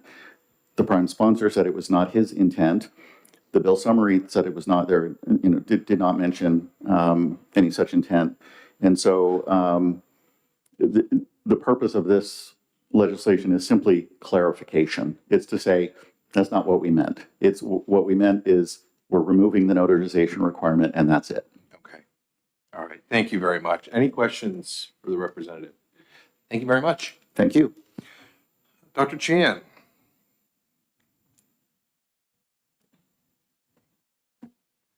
I haven't seen you this much since COVID, and you're on my TV every night. Once again, I'm going to let my colleague, Colleen Smith, deliver the testimony on this. Good afternoon. Thank you, Chairman and members of the committee. Again, for the record, my name is Colleen Smith. I'm the Bureau Chief for the Bureau of Infectious Disease Control within the Department of Health and Human Services, and I'm joined by Dr. Ben Chan, our state epidemiologist, and also an infectious disease physician. The department is here today to express some concerns over House Bill 358 relative to the exemption form for those that are asking for a religious exemption from school. I have included copies of the form for your reference. The highlighted concerns that we have is that this form is a tool for school nurses or school administrators to collect information about children that are claiming a religious exemption. This information is not collected by the department. The form is purely a tool for those schools to collect information in a standardized way. And why this is important is in the event of an outbreak where a child would need to remain home during that outbreak because they were not immunized for that particular disease, it's important to have accurate information as to who would be impacted. And we feel this form does do that by collecting very minimal information. And again, really a tool for school administrators to use in collecting that information. We would be happy if there is confusion about the ability for the department to create a form. We find it's useful. We'd be happy to work with any clarifying language needed in statute. And I'm happy to answer any questions.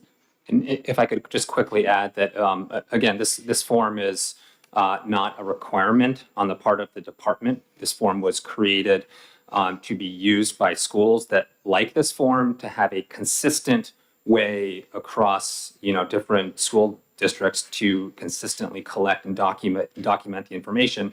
It essentially is already just a signed statement by a parent, just in a consistent way. Thank you.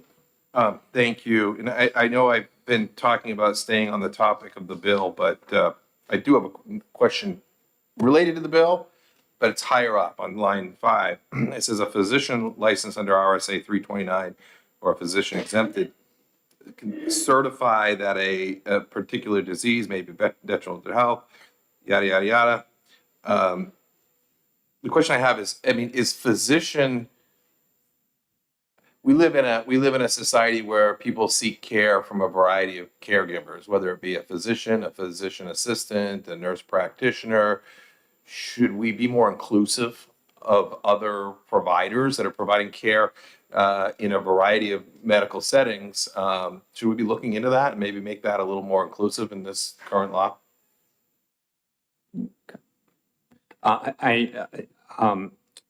There is I think what you're referring to is the medical exemption process. Yes, it is. It's not, has anything to do with this bill, but it was brought to my attention and I want to address that. Yeah, no, it's a good question. And the RSA 141C says specifically physician, but I'm going to look to my colleague for confirmation. I think we accept, medical exemptions from other providers, including, for example, nurse practitioners. It doesn't have to be somebody with an MD or a DO degree. Correct. Yeah. And then my other question is, I know we're talking about a form, right? That's what we're talking about today. I know we've got an example of the form here. what is this? This is more for, if I understand this, this is more for the schools, correct? So you don't necessarily keep a record of who's, so, I mean, it sounds like you did a service to help the schools maybe, but is it necessary that it has to be on, in your opinion, medically, that it has to be this form? No, it wouldn't have to be this form. It would, if it would collected basically the same information, I think it would be, continue to be a useful tool for schools. What the current bill proposes is just a signed written statement, which we would have concerns about that could be vague. It could lead to confusion. There could be two students with the same name in a school. It is being able to collect more consistent information in a standardized way. That's the goal of the form. Sure. Thank you very much. Senator Aver. Thank you. And regarding the form, it does have the state seal on it. And I mean, but GELCAR never approved this. No, it is approved by JOLCAR. It is in our administrative rules, that form reference. Based on what law? So the rules are approved based upon what? Where, what RSA, what law approves this? So as was mentioned before, there was a requirement for a notarized form. The term notarized was removed in statute, but form remained. We had the previous form in rule and just continued to have a form in rule, just no longer a notarized requirement of that form. So there was no opposition within the JOLCAR that we didn't have authority to continue with that form. So that was the reason why it was perpetuated, just no notary requirement. One follow-up. Yes. So this rule just gets rid of all of them. This bill gets rid of this. It would get rid of the form, and the option would be a signed written statement from a parent or guardian claiming a religious exemption. Which was their original intent with the bill that passed with this oversight. That is what I heard in previous testimony, yes. Thank you. Senator Long.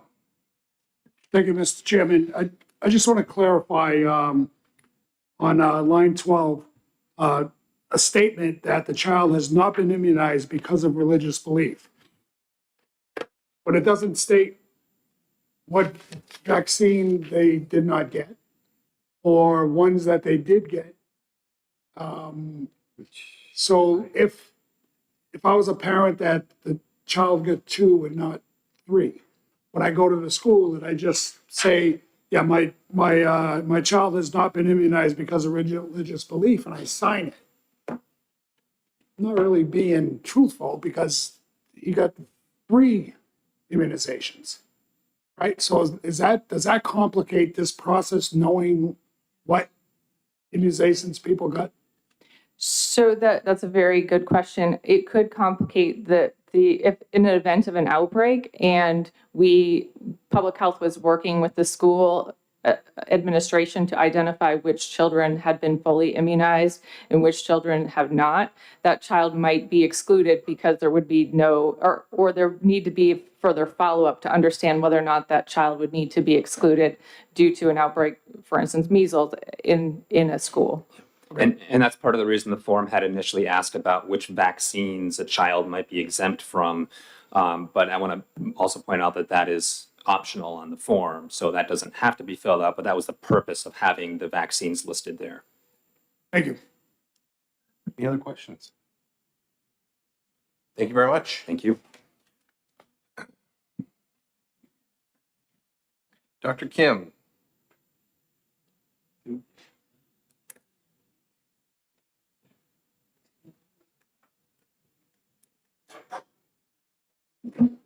Good morning. I am, in fact, not Dr. Kim. She had to leave.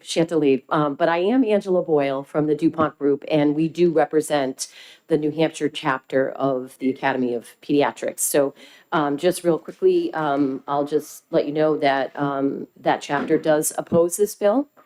And then Senator Rochford, as you mentioned earlier, a few minutes ago, with reference to broadening the term of primary care providers. We also represent nurse practitioners, and they do often encourage language that broadens that language to include them as, critical people in the primary care space. Well, I'm not going to take credit for that. That was Senator Birdsall that brought that up. Okay, So thank you. Thanks. Well, they would appreciate You that. got to thank her. They would appreciate that. So that's it. All right, thank you. Thank you. Dr. Watson.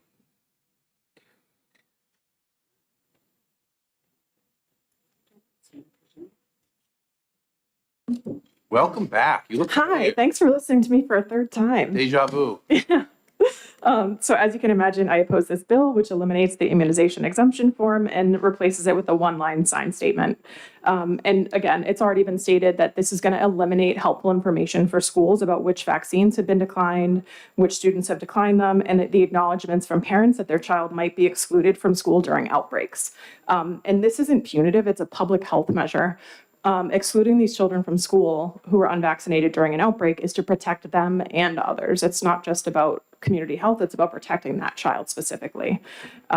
Medical exemptions are and should always be honored, but declining vaccines for personal or religious reasons isn't without risk. It does affect the community.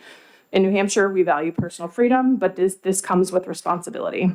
When a child is unvaccinated, at the very least, it seems like a reasonable expectation to provide the basic information needed to safeguard others. And this bill kind of removes that minimum standard of accountability. People are free to make their own decisions. The goal of this is not to limit the decision-making of parents to vaccinate or not vaccinate their children. It's just when these decisions carry public health consequences, it's important to have data that can help us make evidence-based decisions. Without it, we're without the critical insight that we need to respond effectively. So I urge you to protect public health and oppose this bill. Thank you. Thank you very much. Pam DiNapoli.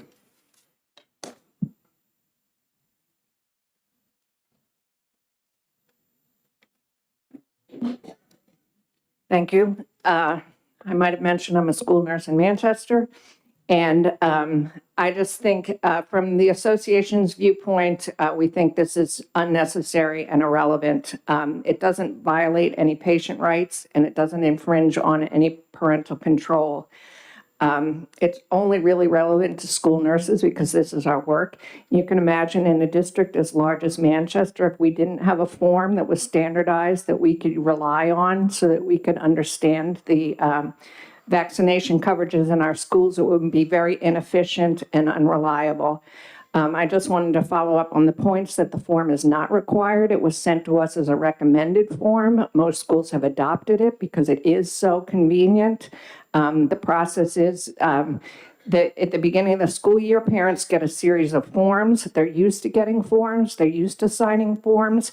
So this is consistent with the process for school entry. Once the student has completed this form and it's documented their religious exemptions, we really don't need them to complete the form again. And again, as you can imagine, in Manchester, the students move from school to school. So we have to have a reliable system for understanding what the child's vaccination status is. The form we have been using, so it's not different. The only difference is that now you don't have to notarize that form. And I would like to say that since dropping the notarization in 2023-24 school year, the exemptions have increased by 0.7%. So if we continue to diminish the process of documenting religious exemptions reliably, we can only guess that those exemptions are going to go up. So it's fine that the exemptions go up, but we don't want to make the process so easy that it's not reliable. So we oppose the bill. We like the form, keep the form. It's really not relevant to anybody but us. Thank you very much. Representative Polozov.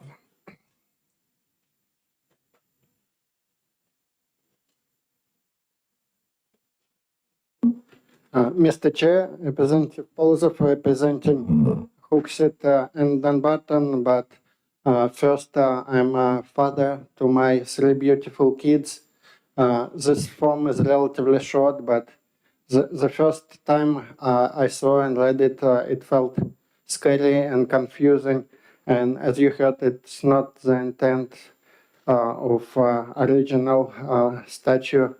And if department and pharmacy industry feels like using this notification to further debate the benefits of these medications.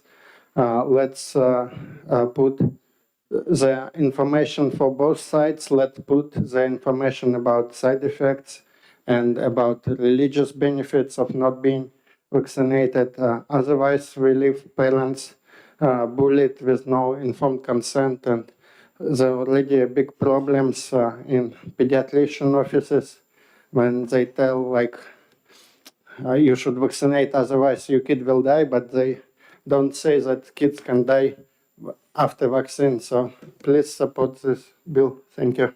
Thank you. Betty Gay.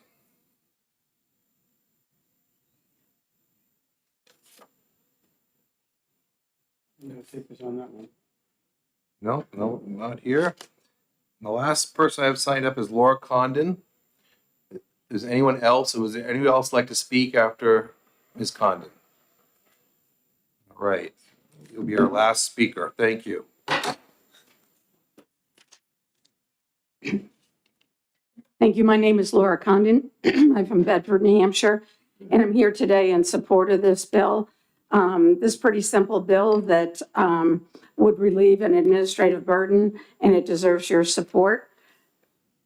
This bill protects the religious exemption to vaccination. It was never intended that DHHS require a form, and although they dispute that it's required, I've heard from many parents that schools are demanding the form.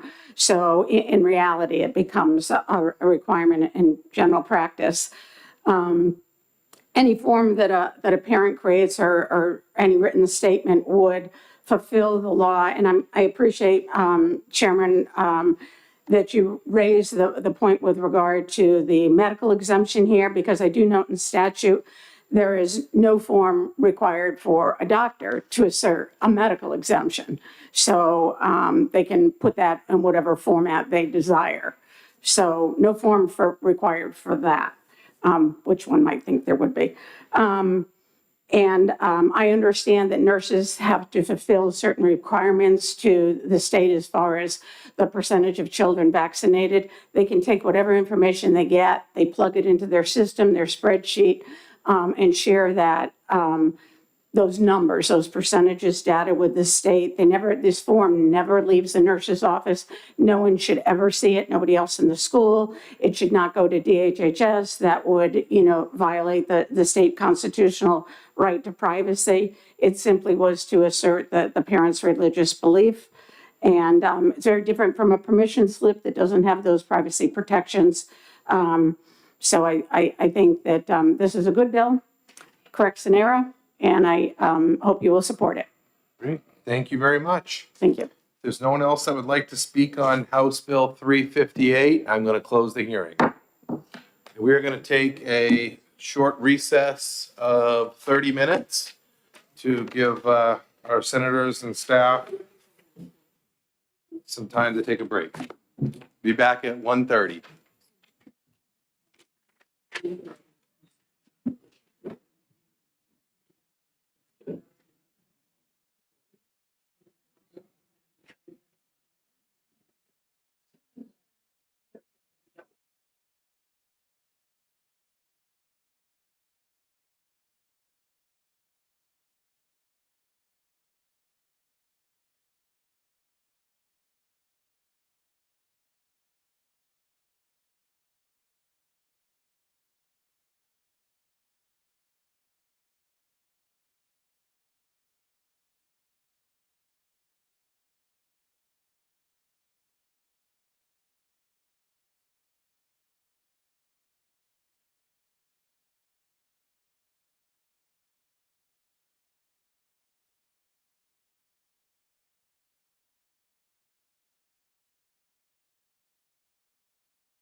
afternoon.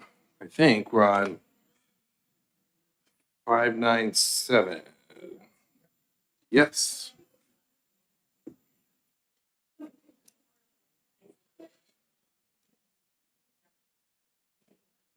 Welcome back from your break. I appreciate the accommodation. And with that, we're going to open the hearing on House Bill 597, establishing a designated behavioral health access point within the enhanced 911 system. And with that, I'm going to ask Representative Bill Boyd to present his bill, and I will open the hearing. Good afternoon, Senator. Good afternoon. Good to Welcome. Thank you. Good to be here. Senator Long, good to see you. For the record, my name is Representative Bill Boyd.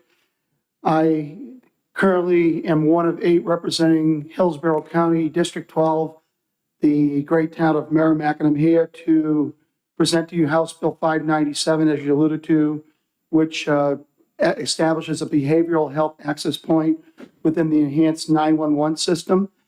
I did send an email out to the committee earlier this morning that kind of put some broad strokes on the bill. The only thing that I would amplify, 2 things. Number one, this was unanimous out of criminal justice and public safety and was on the House consent calendar and passed on a voice vote.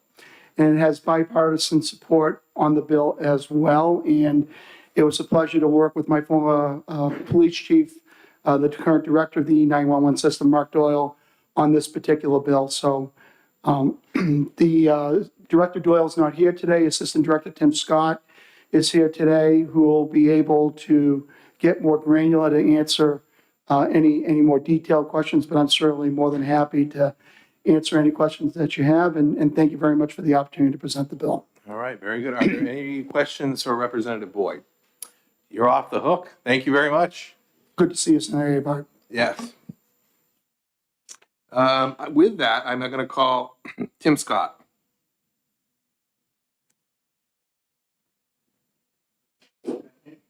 Good afternoon. And just to remind folks, if we weren't here in the morning, we've got a very busy afternoon, so we're going to limit discussion to 2 minutes, please. I was just here to speak in support of the bill. The relationship that we've had with 988 is something that did not exist when the original law was written, and so this is just reflecting of when a call comes into 911 and the appropriate place for that person to be is with 988 for mental health assistance that we can transfer to them. We met with them several years ago when the 988 initiative nationwide was approved by the FCC. We have policies for transferring calls between each other when they're appropriate, and functionally it's working well today. So I'm here to answer any questions you may have about why this case is different from a normal emergency call, but just updating the law to reflect what's working today. Absolutely, thank you. I think we heard a Senate bill earlier in the session about 988, and I think we're familiar with what that does. The question, I have a couple questions on that. Could the 911 system handle the could we put those services, the 988 services, under 911? There isn't a good way to do that the way that 911 and 988 have been constructed, because they're very different services and very different people who are calling them. So there isn't a good way to do that right now. And why is that? What if you could expound on that a little bit for me? Sure. One of the ways that 911 works right now is that there are a lot of provisions put in place by the telecommunications providers for people who are calling 911 specifically for a life-threatening emergency that's happening. Those don't go in place for other phone calls to other agencies, and 988 is a shortcut to basically another support agency. So those don't kind of come into play. So that's one reason. Another reason would be a lot of what we do is locating the person and sending emergency crews. If you don't pick up the phone, that's not necessarily what you'd want to do with a 988 call, is to send a police officer when someone calls and there's no one on the other line. But that is our protocol if you call 911. And then how many calls a year would you estimate you send would be appropriate, that you get that would be appropriate for 988? I don't have those numbers with me, unfortunately. Okay, all right. Any other questions from the committee? Thank you very much. Thank you.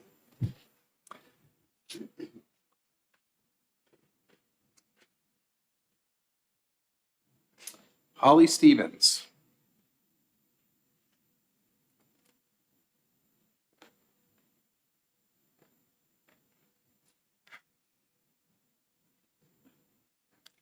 Chairman and members of the committee, my name is Holly Stevens. I'm the Director of Public Policy for NAMI New Hampshire. I'm here today to speak in favor of House Bill 597. I did just want to comment on the question that you just asked, Chairman, regarding could these two systems be brought together? And I think one of the other reasons that it would not be a good idea is that most of the 988 calls are resolved on the phone. People talk with individuals for like 15, 20 minutes, sometimes up to a half an hour, and work them through the crisis. Whereas 911 is a triage system. You know, you pick up, they answer the phone, figure out exactly who they need to send, and then they send responders. So they're two completely different systems, and I think it would be really difficult, as you just heard, for them to come together. But, you know, we are in favor of this bill because 988 is still relatively new, having been established in July of 2022. Despite the state's great promotional campaign, some people still don't know about 988. So they're still calling 911 when they're in a mental health crisis because that's what they knew how to do. And sometimes it's just muscle memory for them to do that. And one of the things that we have heard is that New Hampshire is the envy of a lot of other states because our 911 system is working so closely with 988. A lot of states, this is not happening in. This is the current protocol, so this doesn't change the current practice. It just codifies what they're already doing. Transferring these calls makes sense for several reasons. First, it frees up 911, the 911 system to respond to physical health emergencies as well as any public safety emergencies that are going on. As I mentioned, unlike 911, a lot of these 988 calls are resolved on the phone. Upwards of, and I think Jenny O'Higgins, she is here from the state, but upwards of 80%, if not 90%, are resolved on the phone. And also, the 988 staff have specialized training to talk with folks, bring them down, as well as connect them with services in the community. And there are You can wrap it up. yeah, I will please. just wrap it up there and say we support this bill, and you can read my testimony. Thank you very much. Thank you. Jenny O'Higgins.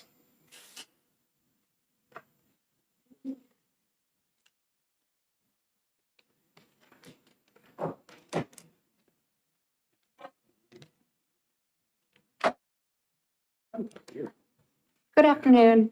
My name is Jenny O'Higgins. I'm the Senior Policy Analyst and Legislative Liaison for Behavioral Health at DHHS. I think you all have heard very much about our behavioral health crisis system this session. So I'll just briefly give a little reminder of that infrastructure. So there are nationally 3 pillars to a best practice behavioral health system. And they are someone to talk to, someone to respond, and somewhere to go. And so what that looks like is our somewhere to call pillar is crisis call centers through 988 and our rapid response system here in New Hampshire, and then our mobile crisis teams and crisis stabilization centers. And this bill is related to that work in that it allows for 911 to transfer calls when appropriate over to that 988 rapid response system. We've had an amazing partnership, as you've already heard about, with the Department of Safety and 911 through our 988 coalition for a number of years and worked on protocols to make this work really well here in New Hampshire. In our national, conferences, we're often able to talk about that relationship that other states are still working to develop. So New Hampshire really has done an excellent job of making sure that mental health and first responders are working in partnership so that we can better support people to get the right response at the right time to the right people and to have safer interactions and get the people the care that they need. So I am happy to take any questions that you might have about that system and how it relates to 911. Any questions for Jenny? No, I don't see any questions. Thank you Thank very you. much. I had a blank line here that was checked off for speaking. I don't know, is there anyone else who would like to speak on House Bill 597? That, I'm going to close the hearing.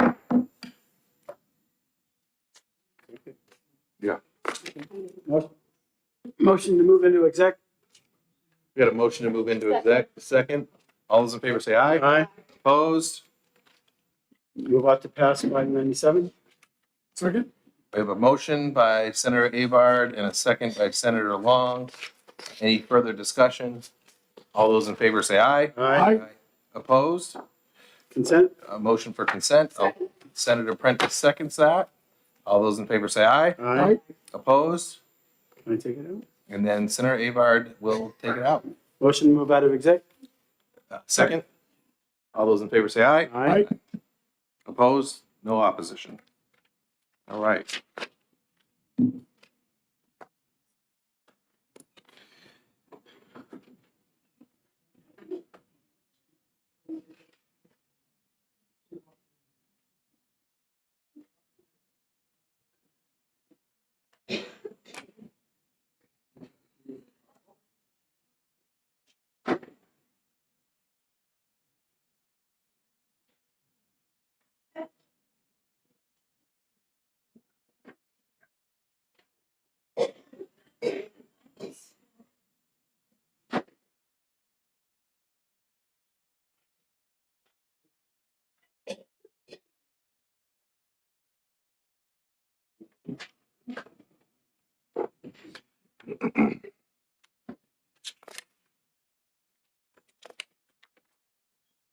Open the hearing on House Bill 731 relative to supportive housing options for individuals with developmental disabilities. With that, I will call the prime sponsor, Representative Lamontagne, to present her bill.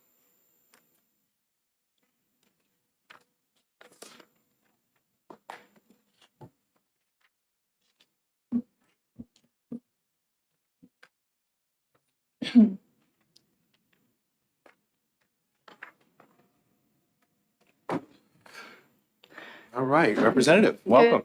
Good afternoon again. So this bill came out of a special committee that was formed last year to look at the impact of the housing crisis on people with disabilities in New Hampshire.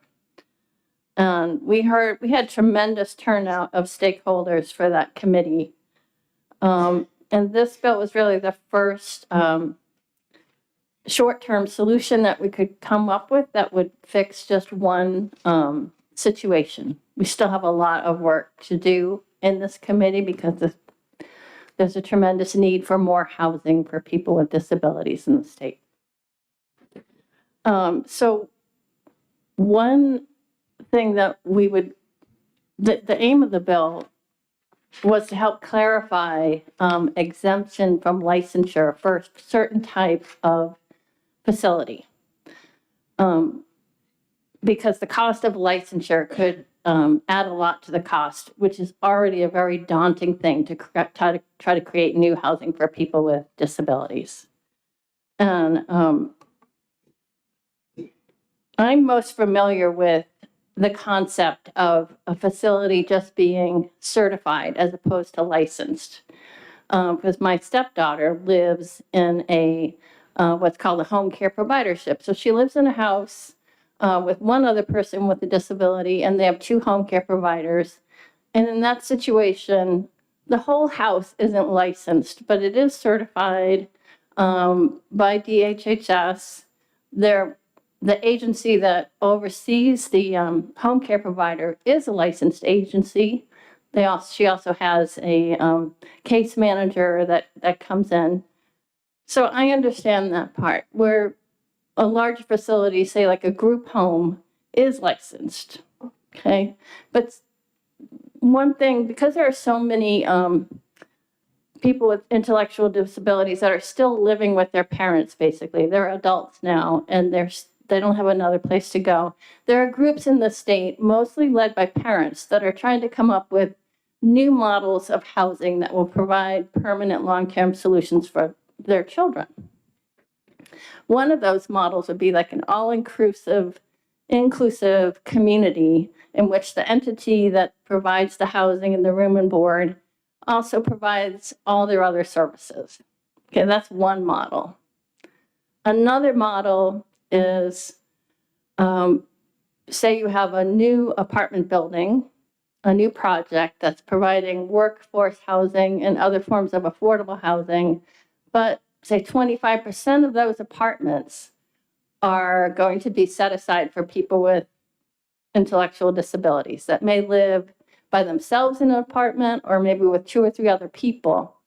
What this legislation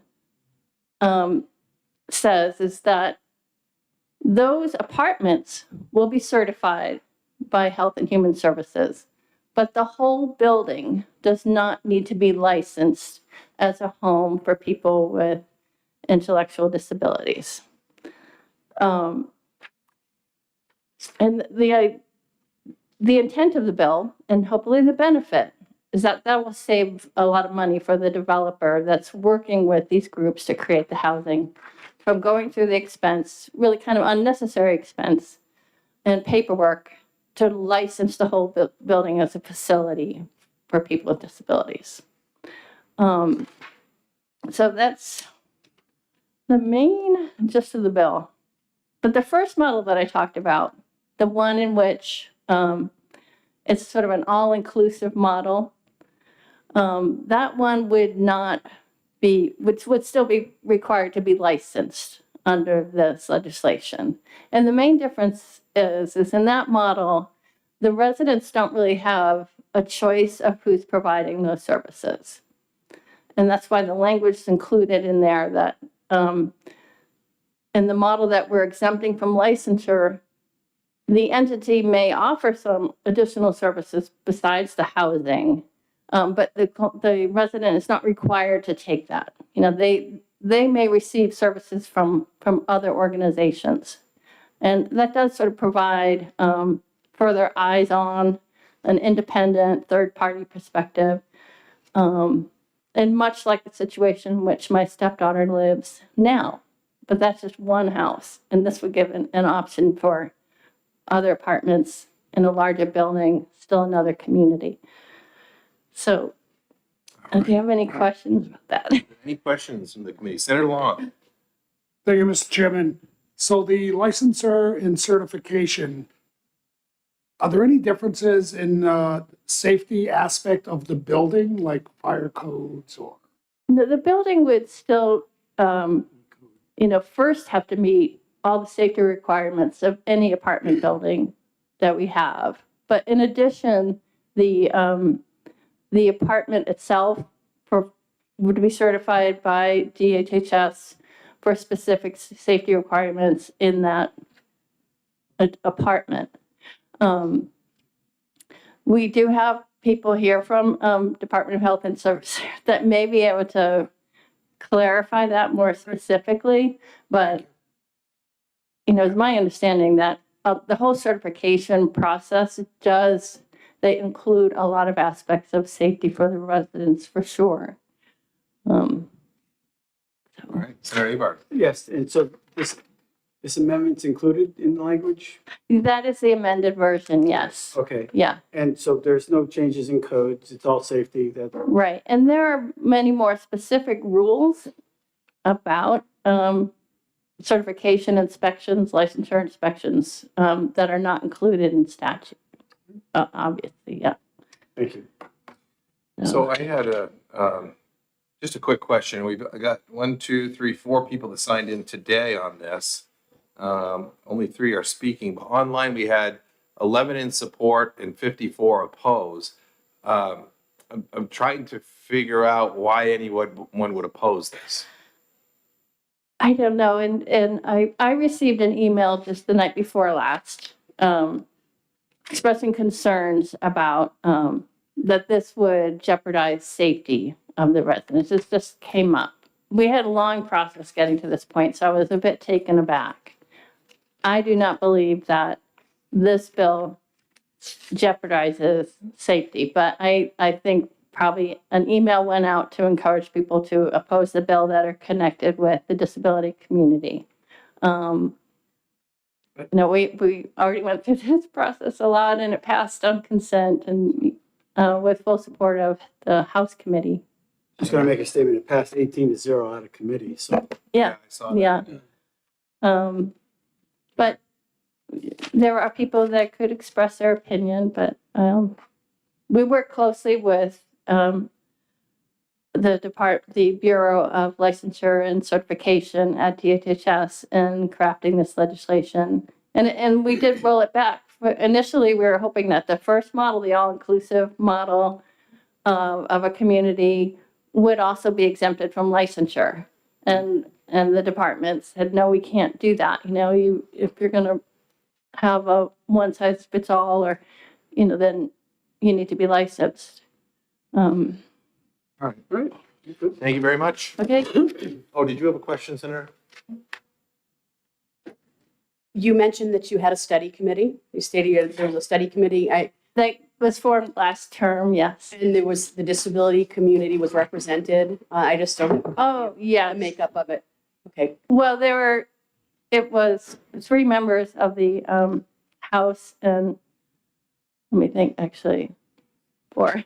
Senator Denise Ricciardi's on it. And I guess it was 4 members of the House and 1 senator. And we're planning to resume this work. We have a lot more work to do.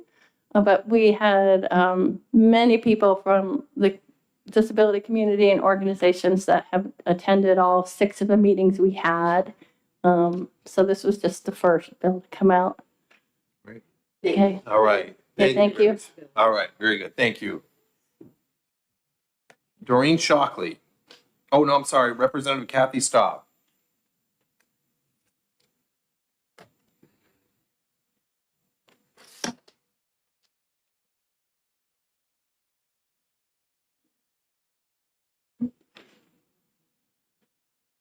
Good afternoon, Senators. My name is Kathy Staub. I'm a representative from Manchester, and I was the chair of the committee to study the impacts of the housing crisis on people with disabilities. Can you pull the mic a little bit closer to you? Thank you.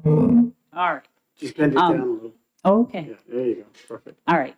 So I'm Kathy Staub. I'm from Manchester, and I was the chair of the study committee on the impacts of the housing crisis on people with disabilities. And we held 6 meetings, and we heard from providers, housing and disability advocates, members of the disability community and their families, as well as state departments. And one of the things that came out of this in speaking to families and speaking to impacted people is that since deinstitutionalization, we've raised a generation of people with developmental disabilities who were raised in their communities, lived with their families, attended their neighborhood schools, learned life skills, now have jobs, are contributing to the community in many ways, as workers, as volunteers, in social aspects. And the current models that we have, we need something in the middle. Because, you could have someone who's living independently who has an intellectual disability, say Bill Gates, for example, who has told us all that he has Asperger's, and he lives independently and he doesn't need any kind of services or help. And at the other end of the spectrum, you might have someone who needs lots of care. And then in the middle, you have these people who might be able to live in a studio apartment, provided that there were services. So one of the issues that people with disabilities have is they tend to be very low income. So you need these apartments to be affordable, and one of the ways that you do that is with scale. So in building these larger apartment buildings, and this kind of thing has been done in other states. For example, my son, when he was in Anyway, I can answer some other questions, but I think that this is a good first step in creating this middle range of housing options for people with disabilities. Thank you. Any questions? Senator Long. Thank you, Mr. Chairman. Thank you for your testimony. Thank you. Did you have a discussion on the actual costs? How much licensure is an added cost? Do you know how much cost you'd be saving? Well, that is one of the things that we want to do as we continue our work as a committee. We're not able to get developers in to talk about how licensure versus certification would impact construction of these buildings. But in terms of maintenance, apparently there are, additional costs, as Representative LaMontagne has mentioned, that you need to have people who administrators in order to do the licensure. But the idea is that we are providing a certified space for people with disabilities that is affordable, that allows them to receive services. Okay. And the way the law is currently written, it says that you can't have more than 3 people with developmental disabilities under one roof. So if you've got multiple apartments and you have people, if you have more than 3 people, like if you have a big apartment building and you've got 3 units and each one of them has a person with a disability, a 4th person with a developmental disability cannot move into that building without the whole thing being licensed. And that's the issue. Thank you. And I'm assuming this wouldn't preempt any local zoning laws or regulations. I don't think so. I think what we're looking for is integrating people with developmental disabilities who are fairly high functioning in order to, live among, just in the community, not isolated, but in buildings and in neighborhoods with people who don't have disabilities, just as part of the community. Thank you. 2 questions? Nope. Okay, all right. Thank you very much. You're welcome. I wrote down some testimony for All the right. record. Doreen Shockley, now we're ready for you.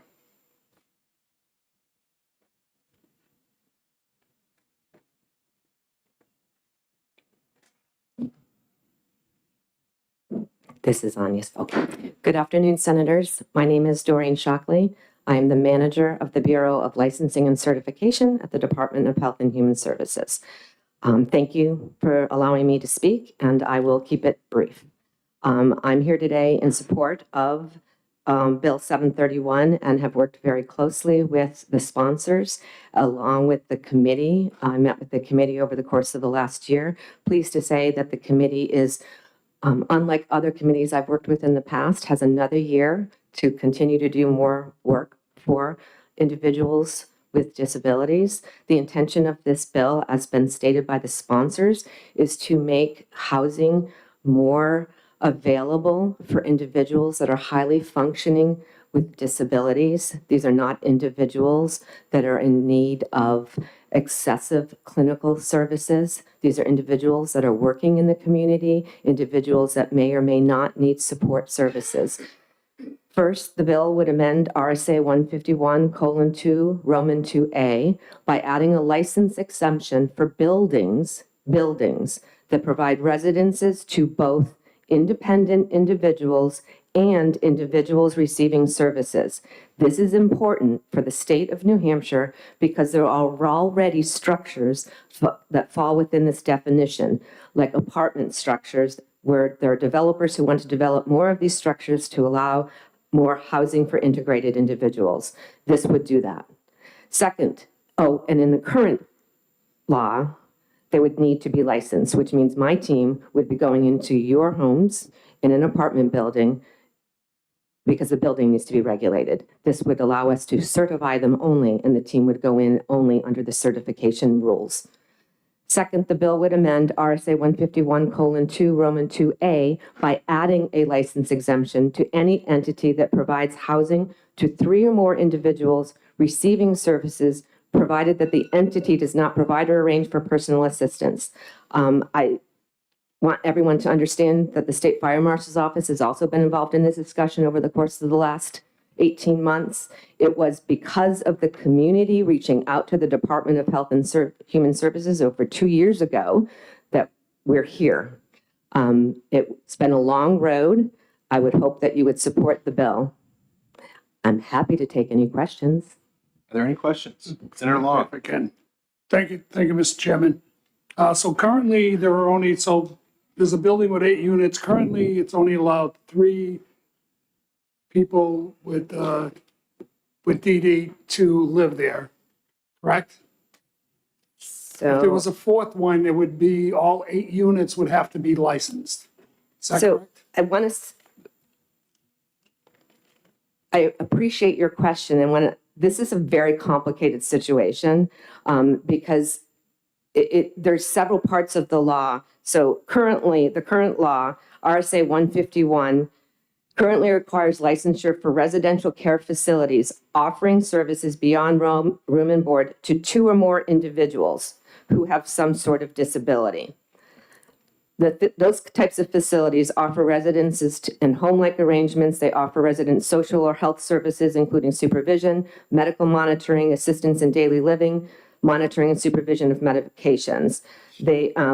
So there's also a part in the law, I don't have it in front of me, that talks about 4 or more. So there's like sections that say 3 or fewer, 4 or more. So I don't know if that answers your question, Senator Long. If you'd like to ask a clarifying question, I would. If I could follow up? Yes. So if, in this 8-unit building, if I wanted to get 5 people in there, under this bill, I would just need to get it certified.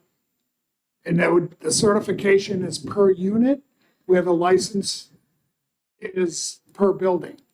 Is that correct? So, sort of. So in this amendment, what this would do is if you had, so lots of community residents right now are homes. They're houses that are your neighbors. And they might be serving 3 or more people, then they're licensed. If they're 3 or fewer, then they're certified only. If we're talking about a structure that has units within the structure, not like, so it's an apartment building, and the apartment building, I don't have any disabilities right now. I can be a resident of this apartment building or somebody with a disability. Those buildings, as it is now, need to be licensed, whether the person is completely independent, not receiving services, and/or are. Okay. Makes perfect sense, right? Any other questions? No questions? No questions. You made it perfectly clear. Okay. I like the bill. You what? I said, I like the bill. Okay. Well, I think so. Will Walker.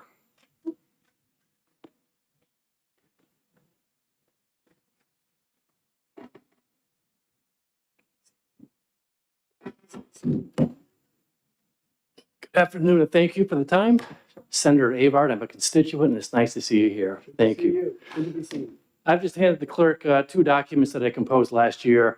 One is an overview of the overall housing situation for people with developmental disabilities in New Hampshire. The other is a list of the issues. I wrote these documents and vetted them with many people in the state to give them to our housing committee last year to help them develop legislation. This is one of the things that came out of the housing committee. Representative Staub and Ms. Shockley already spoke about what supportive housing is, so I don't need to repeat that. What I want to say is, as a father of a 26-year-old son with autism, okay, this is an option that my wife and I consider for our son. I'm coming out strongly in favor of this, partially with a little bit of hesitation. And what I'm concerned about is this: is there's been some discussion, even recently as today, about is this a safe, secure, and sustainable environment? By all means, I believe what people are saying, that this is a safe, secure, and sustainable environment for people. I just want to make sure that's truly vetted. And so when my wife and I are no longer able to provide care for our son, or when we're finally gone, that he is set up for success in his life. That's all I have to say. And thank you for your time. Great, thank you. So does the fact of it being certified, does that help alleviate some of the fears? Certification, yeah. The thing is, there's a distinction between certification and licensure that I don't understand the difference that it makes in this space here. My understanding is the certification aspect is adequate for what we need. But I'm not a lawyer. I don't understand it well enough, and I hope those of you that do can make the right decision.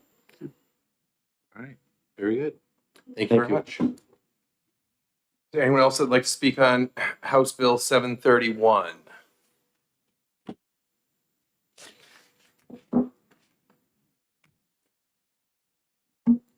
Good afternoon. I thought I signed in. I'm Karen Rosenberg. I'm the policy director at the Disability Rights Center.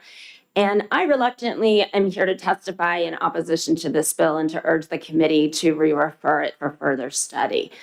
Our primary concern is really that we think this bill, as written, as amended by the House, creates too wide a swath of facilities that could be built that would potentially isolate people with developmental disabilities and not enable them to be protected by mostly the safety and oversight that licensing provides.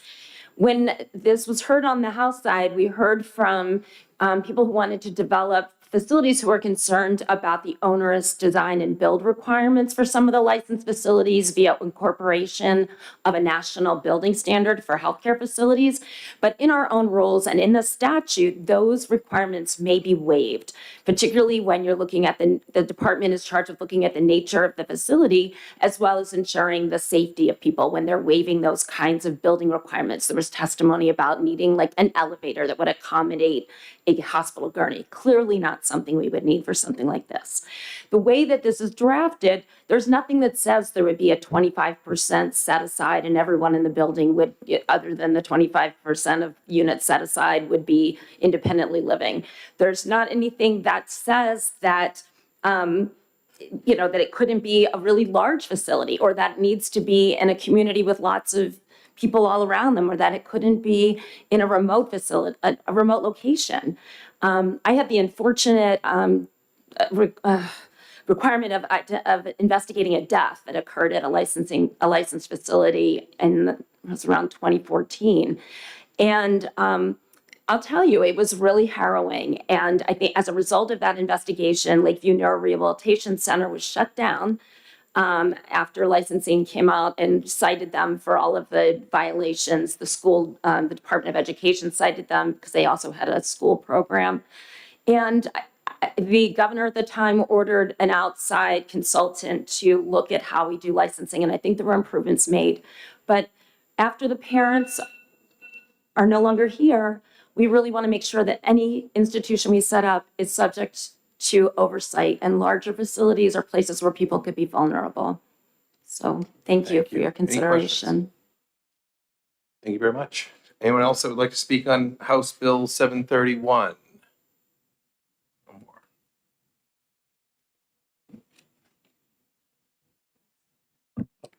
Thank you very much. My name is Vanessa Blaze, and I serve as the Director of Policy and Planning for the New Hampshire Council on Developmental Disabilities. Just to be clear, we are not here in direct opposition of this bill. We respect the intent of this bill. And we have also been working very hard with the committee to be able to come up with better models for inclusive living for people with disabilities. Quick history, 15 seconds. We were the first state in the union to do away with state institutions, and we did that with the promise that people with disabilities would be able to live a full, inclusive lives in their communities with natural supports. And so we have kind of gone through a generation of that, where a lot of people with disabilities return to their homes and we're building lives in their community. Now that their parents are aging, it has become an issue that people with disabilities now need to figure out a new model of being able to live independently, but also with the supports that they need in order to live inclusive and quality lives. So in the process of rebuilding this model, we believe that what we really need to be doing is looking at the system itself, and we need to do that with intention and with clarity and understanding of all of these RSAs and all the rules and policies and procedures that we've come up with based on the old model. So we want to be able to work towards coming up with a model of best practice to help parents and other entities who are seeking to find solutions to the housing crisis and how it has affected people with disability. So we're just hoping that, as we're doing this, that we're being very intentional and being very careful and taking into consideration everyone's safety and well-being. So we heard earlier that this was a result of a study committee that came out. Were you privy to that? Did you have input at that study committee? Yes, we've been, the DD Council has been regularly giving input to that study committee. We intend to continue to do so. how could we make this better, this bill? That's a good question. I would need to refer to our council in order to come up with some ideas to make this bill better, and we would be willing to do so. Senator Ybarg. So what if we just pass the bill? Let the rules get, drafted and all that, and in the process of that, in next session, if there needed to be some extra oversight or things that we can do we can always address that in the next session rather than slow down the process. That's also a possibility. Yeah. It seems to me that's, I'm thinking out loud now, but if we pass something, a good idea, we can always improve it in the next session if new thoughts come up as far as oversight and protection of the individuals. But if we just amend it and it doesn't pass in the House because of certain amendments, then we're back at square one again. Mhm. And then, of course, then we have the crisis still is there. So would you be willing to work with the prime sponsor in coming up with future solutions, Yes, if the opportunity to spend some of the time that the committee will be spending working on this, we would be happy to work with them. Right. Good. Thank you. Senator Long. Yeah, I didn't quite follow that discussion. What I'm hearing, if this bill passes, you can work with administrative rules to tweak, to be assured that safety is paramount, that parents could feel safe leaving their 26-year-old child. Yes, we would be happy to work with the committee and work with legislators to make sure that we were comfortable with the outcome. Okay, sounds good. Thank you. Any other questions? Thank you very much. Thank you. Any other speakers on House Bill 731? Close the hearing. All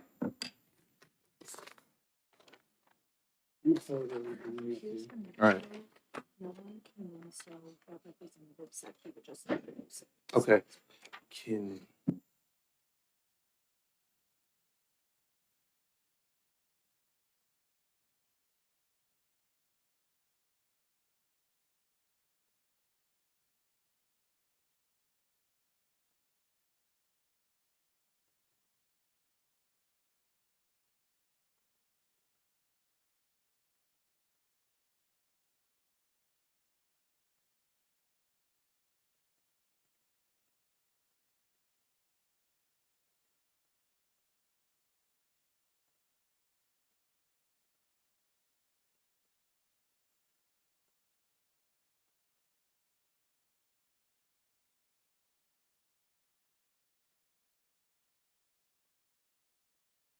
I'm going to open the hearing on House Bill 455 relative to reports by the Department of Health and Human Services regarding Medicaid enhancement for children and pregnant women. And do I have a Representative Popovici Muller has volunteered to introduce this bill? Thank you. Thank you, Mr. Chair. Seeing how I managed to miss as a prime sponsor the hearing on one of my House bills in the House this year, I figured it's only appropriate I pay it forward and introduce this bill in the Senate. It belongs to two of my colleagues that apparently cannot be here. It's a reasonably straightforward requirement for quarterly reports, and it passed out of the House Policy Committee 17-0, and it got passed through on a voice vote. It seems to be a rather innocuous and non-controversial bill. Great, thank you. I'm offering questions, but I think that your guess would be as good as mine. All right, very good. Anyone else like to speak on House Bill 455? I'll close the hearing on House Bill 455. That's it? Well, we got one more. Do you want to exec 455? Yeah, motion to move into exec. Second. Motion and a second to exec session. You ready, Sophie? All right. Motion ought to pass 455. Second. So a motion and a second. Any further discussion? All those in favor say aye. Aye. Opposed? Consent? No, we can't do consent. We can do consent. With three? 3-0. All right. Do consent. Yeah, motion, I've got a motion for consent. I'll second that. All those in favor say aye. Aye. Opposed? Senator Long, would you like to take this one out? I will. All right. Motion to move out of executive. Second. All those in favor say aye. Aye. Opposed? All right, we are about to start. Get this one.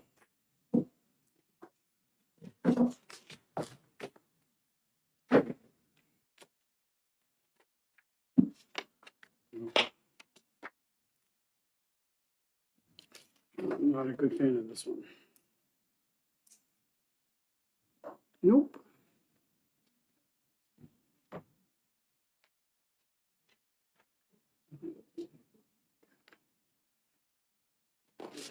Yeah, I got issues with this one. This says number one. Do we have another sheet? Is that's it? Okay.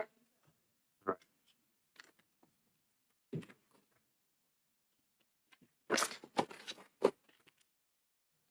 What is this?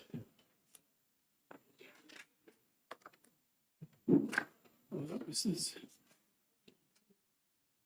Sophie, this was for the disability homes? Right.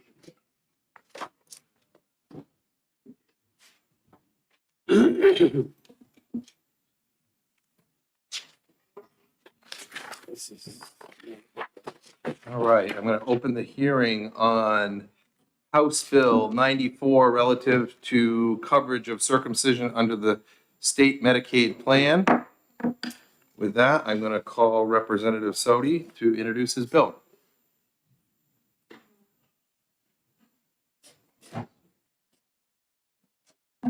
Good afternoon, committee members. I'm going to try to be brief and try to consolidate some of our testimony here. We don't want to have a 4-hour marathon like we had, 4 to 6 hour marathon that we've had in the House. We would appreciate that.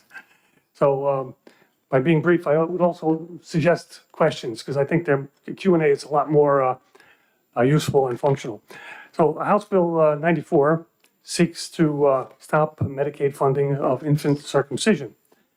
So while researching this bill, I came to the realization that it's actually a housekeeping bill for Medicaid because federal and state law already prohibit the funding of unnecessary elective surgeries. And circumcision is exactly that, totally unnecessary. It cuts off up to 50% of erogenous tissue off of an infant baby boy's penis. 18 other states passed similar housekeeping measures. England and Canada, who also adopted circumcision back in the late 1800s when the US did, stopped funding it altogether and have never looked back. Fact is that 80% of the male population on the planet, including myself, have an intact, unaltered penis. We can attest that there's no health epidemic or problem with having a natural, normal, functioning penis. So, well, this would open the question as to, well, how did circumcision become a thing in the US? And real quick, historically, in the late 1800s, medicine was more voodoo than science. And there were British doctors who were promoting circumcision as a cure-all for everything and anything. All this has been debunked. Even recent claims of benefits have also been debunked. In the 1800s, they saw sex as the root of all evil and disease. The goal was to diminish sexual pleasure by cutting off erogenous tissue. They also had female versions of this, but luckily for women, they never caught on.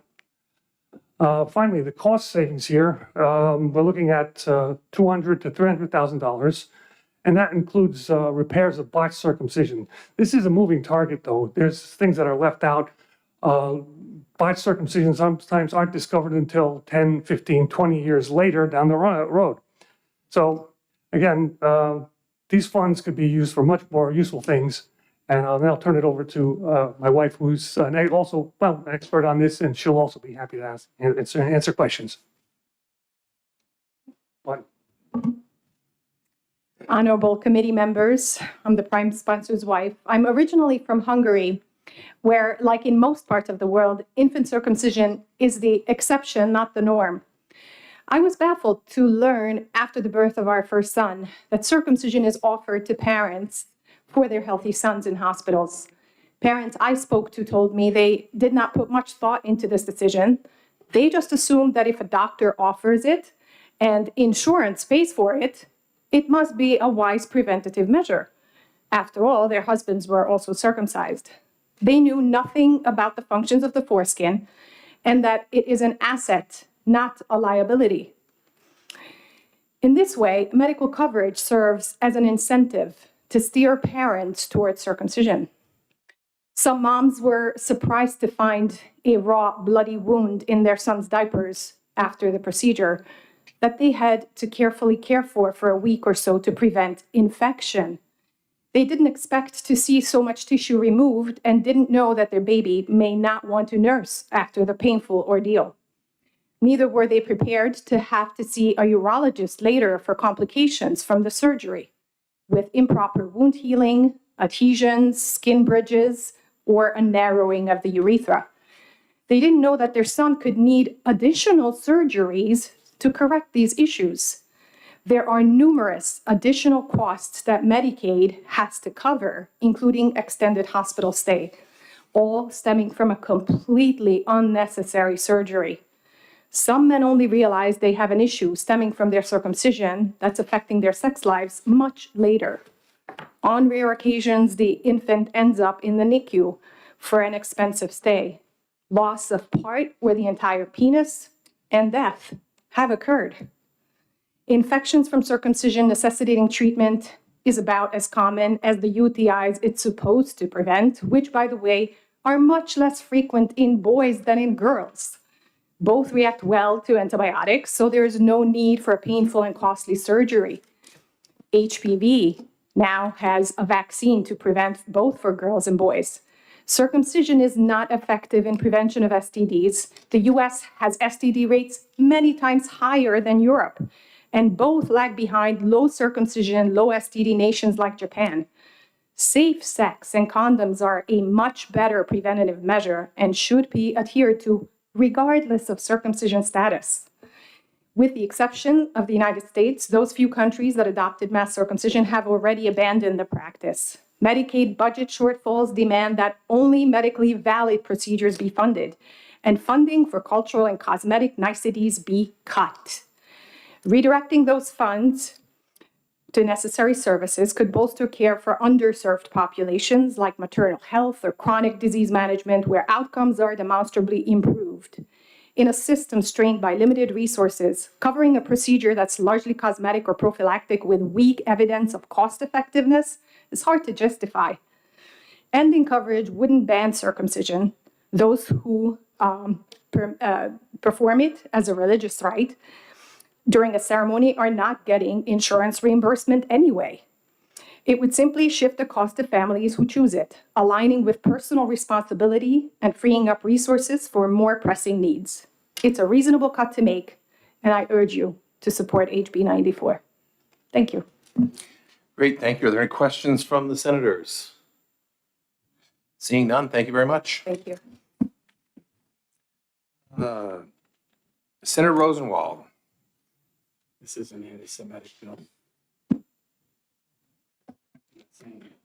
Good afternoon, Mr. Chairman, members of the committee.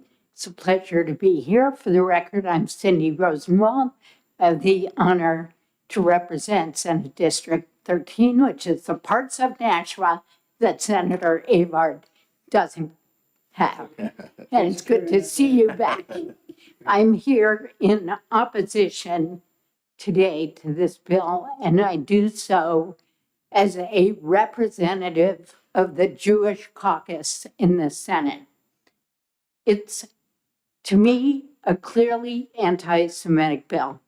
Circumcision is an important religious right for Jews, important the way that baptism is for Christians.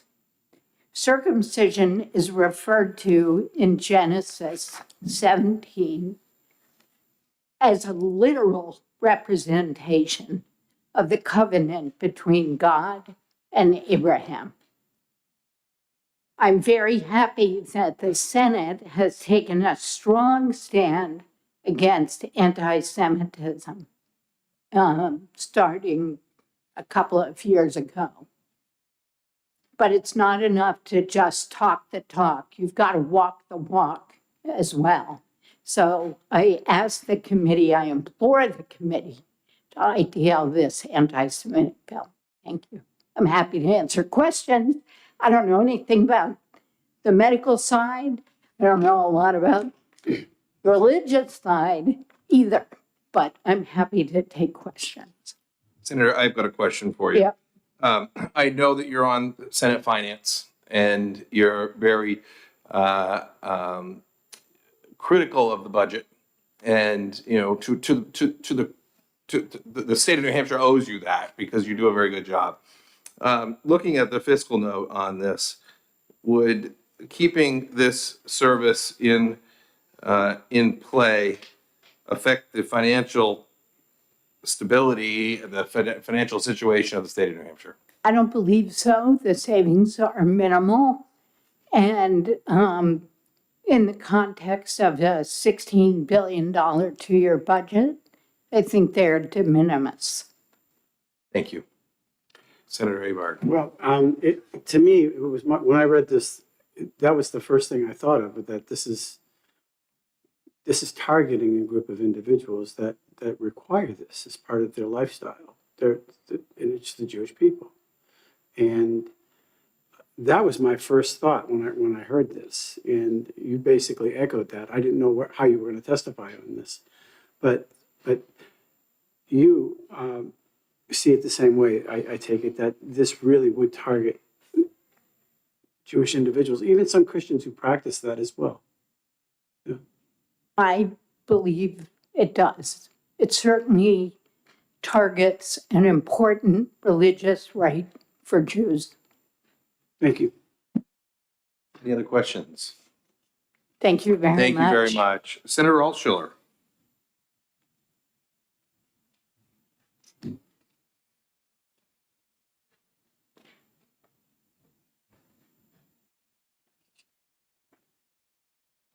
Yeah.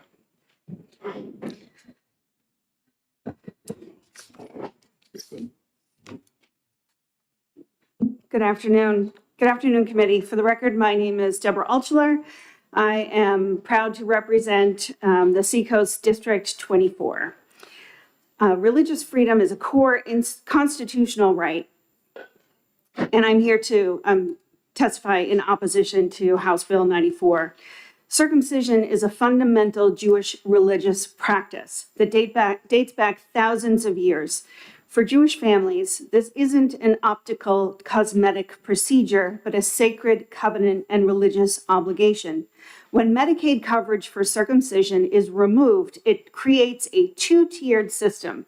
Families with private insurance or financial means can access the procedure, while lower-income Jewish families on Medicaid face a financial barrier to practicing their faith. This discriminatory impact falls disproportionately on economically vulnerable Jewish communities.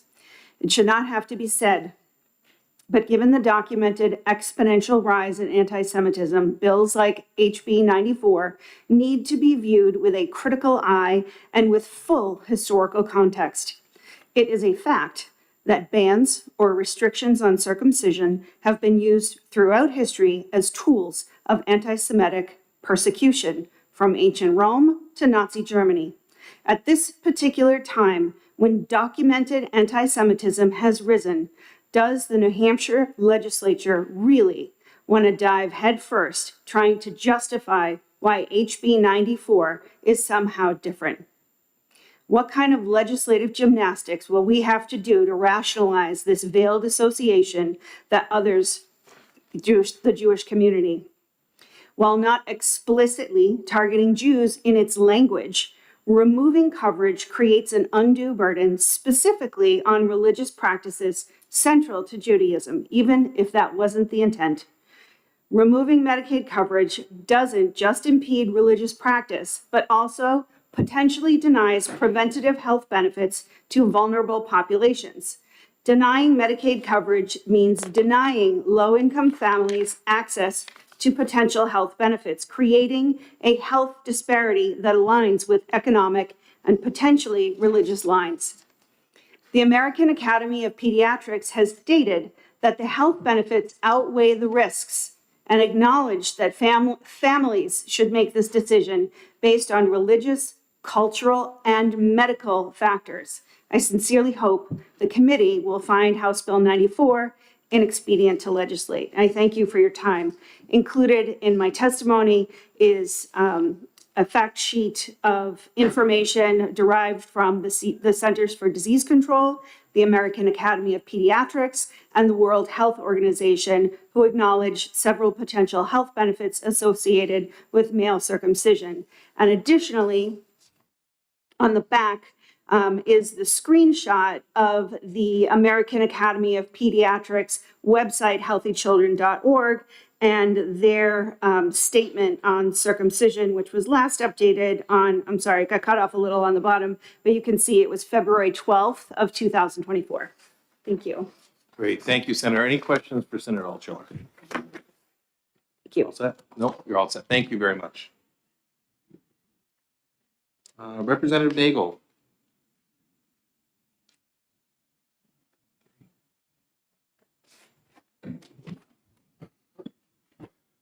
Thank you, Mr. Chairman. So again, my honor to be here again today. I represent Belknap District 6, and I'm in opposition to this bill. We've had a lot of really amazing discussions about this bill from all stakeholders, at least I have, and I've really appreciated people's arguments for and against this bill, but I have to say that I think maybe apparent from earlier today, my practice is what I think medical practices should be. I look at a person as a whole person, biologically, psychologically, socially, and spiritually. And all of those factors go and roll into diagnosis, treatment, and everything. And my concern is that this bill is kind of trivializing an incredibly complex subject into like just a simple biomedical one. And it's something that we're really trying hard to teach med students, residents, not to look at the human being that way. And unfortunately, I think that does do that way. In the history of the world, 4,000-year history right now of circumcision spanning virtually every continent except maybe Antarctica.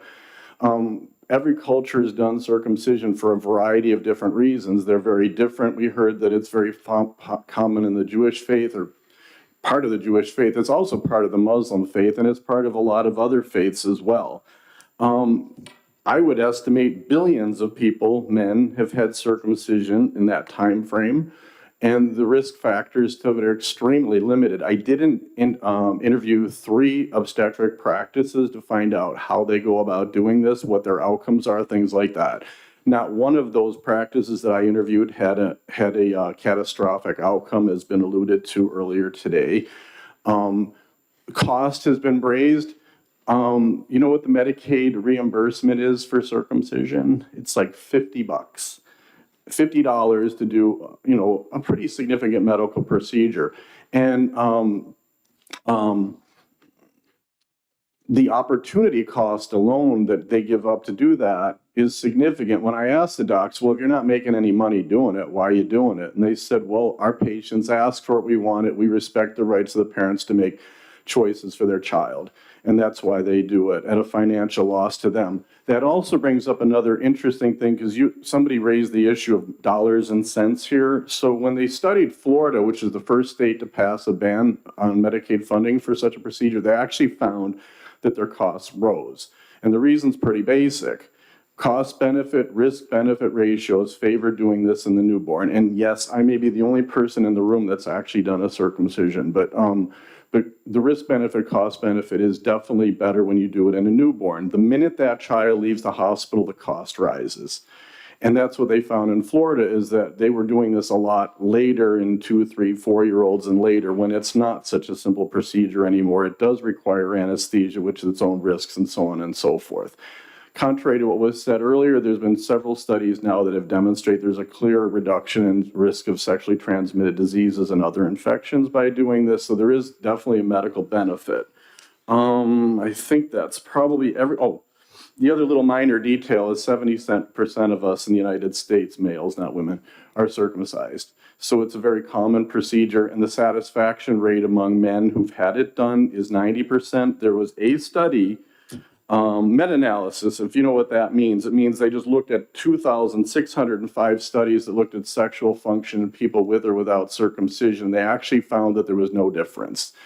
In the end, what we come to conclude is that the foreskin is basically what's referred to as a vestigial tissue that had value when men was naked, but now that we wear clothes, basically when we started girding our loins, it became functionally obsolete.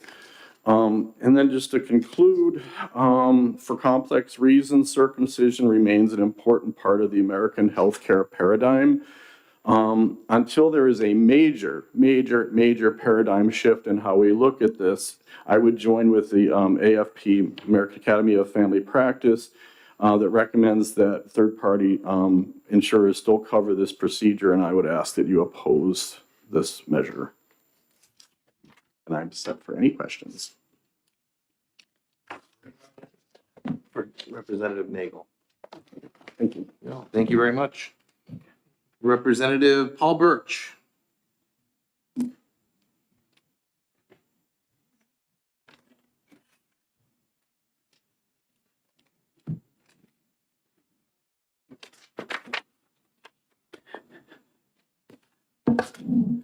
Thank you, Mr. Chair and Senators. I appreciate the opportunity to be here. Many of the points have been covered. I know we're under a certain amount of time stricture.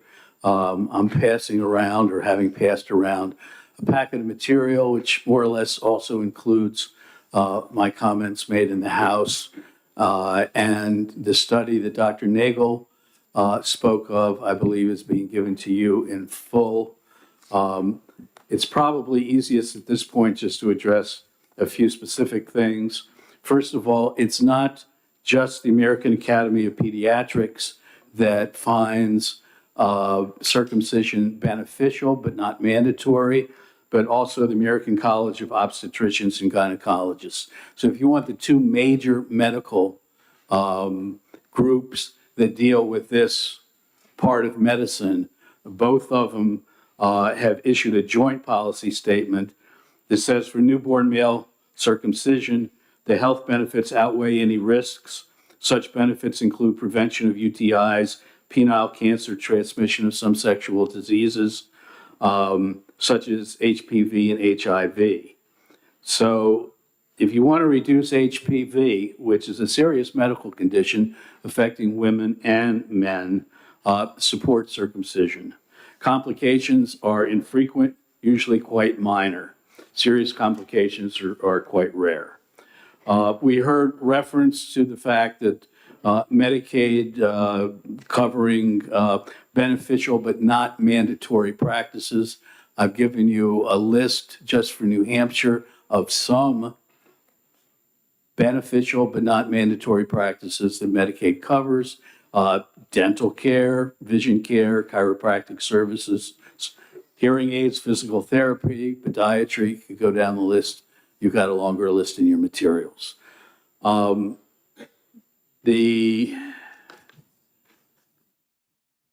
Perhaps I would close over on the other side of the wall. We're instructed not to speak of motives of people filing bills. So others have mentioned how they would characterize this bill. I want to talk a little bit just for a moment about the impact. And the impact on the Jewish community, the impact on the Muslim community, because it's just as required for practicing Muslims as it is for folks in the Jewish community. It kind of hangs a sign out. And the sign kind of says, you're not quite as welcome in New Hampshire. You're not quite as welcome in the Granite State. Now, it could be that most people won't see that sign. They just go on their ordinary business. But the Jewish community will notice that sign, and the Muslim community will notice that sign. And as I had in my written remarks, the chair of our county Democratic committee is a Muslim.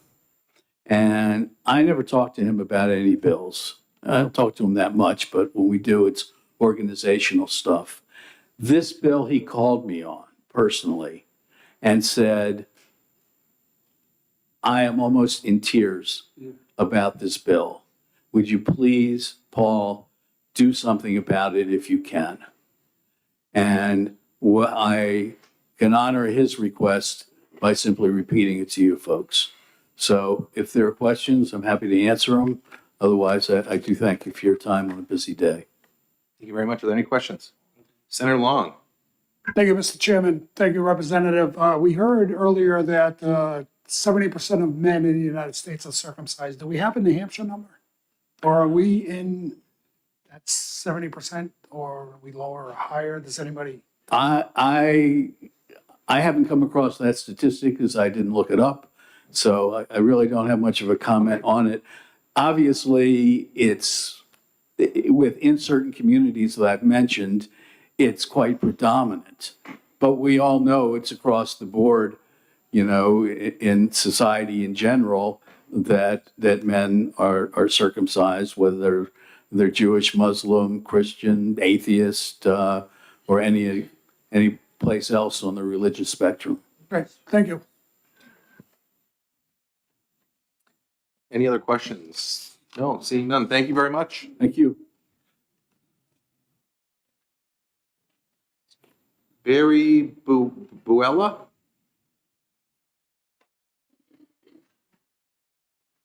Good afternoon. Welcome.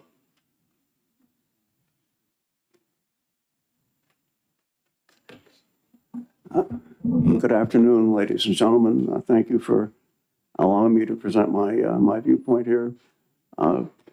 First, girls are protected against cosmetic sexual surgery, and boys are not.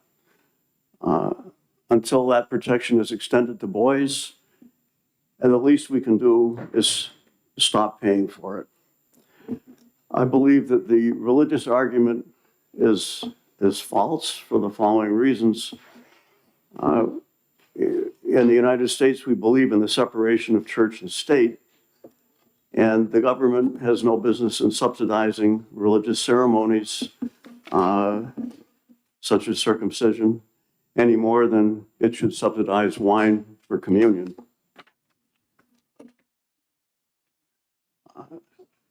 I'll just add that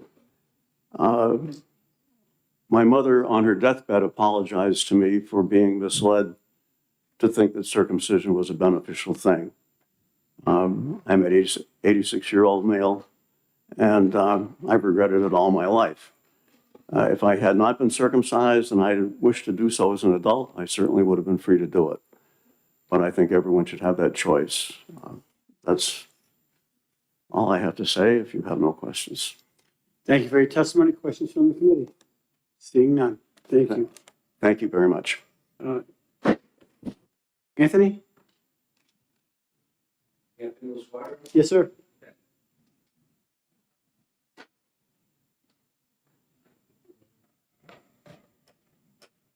Mr. Chairman. Welcome. Hi, my name's Anthony LaSquadra. Is the chairman coming back or?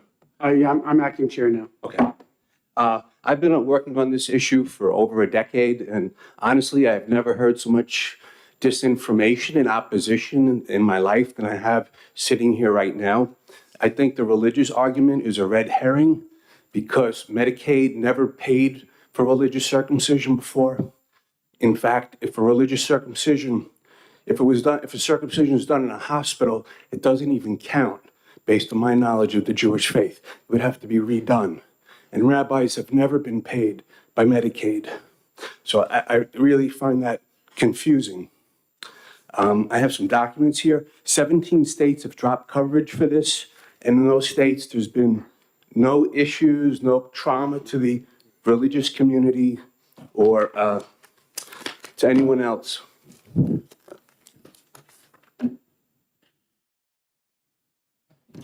I also heard a lot about the American Academy of Pediatrics. Their policy statement expired in 2017, and you can't cite an expired policy any more than you can dispense expired medicine. And I have from the American Academy of Pediatrics from their website. It's marked expired. And ACOG, which is the obstetricians that I heard about, they just copied the AAP's policy, so they're both expired.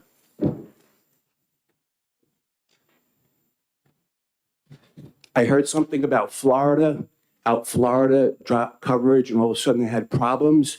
That was based on an article by Salim Islam, and Florida state Medicaid officials disputed his findings that were published. And if costs gone up, you would think they would reestablish circumcision coverage. 15 years later, they haven't.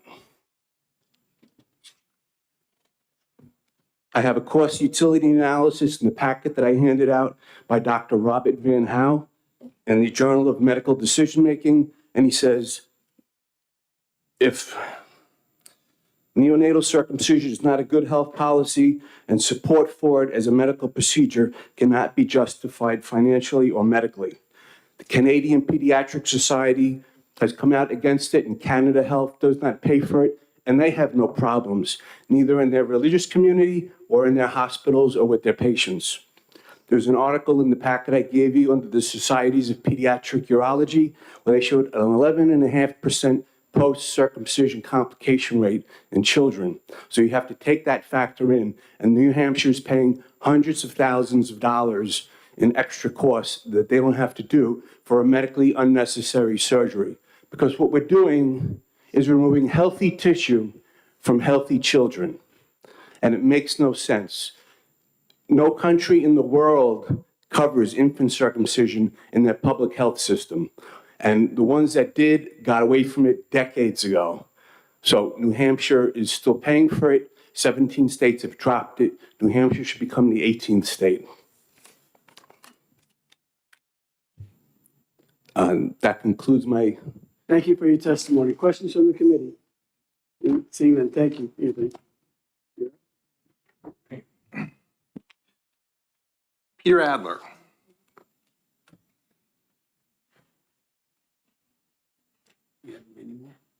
One more.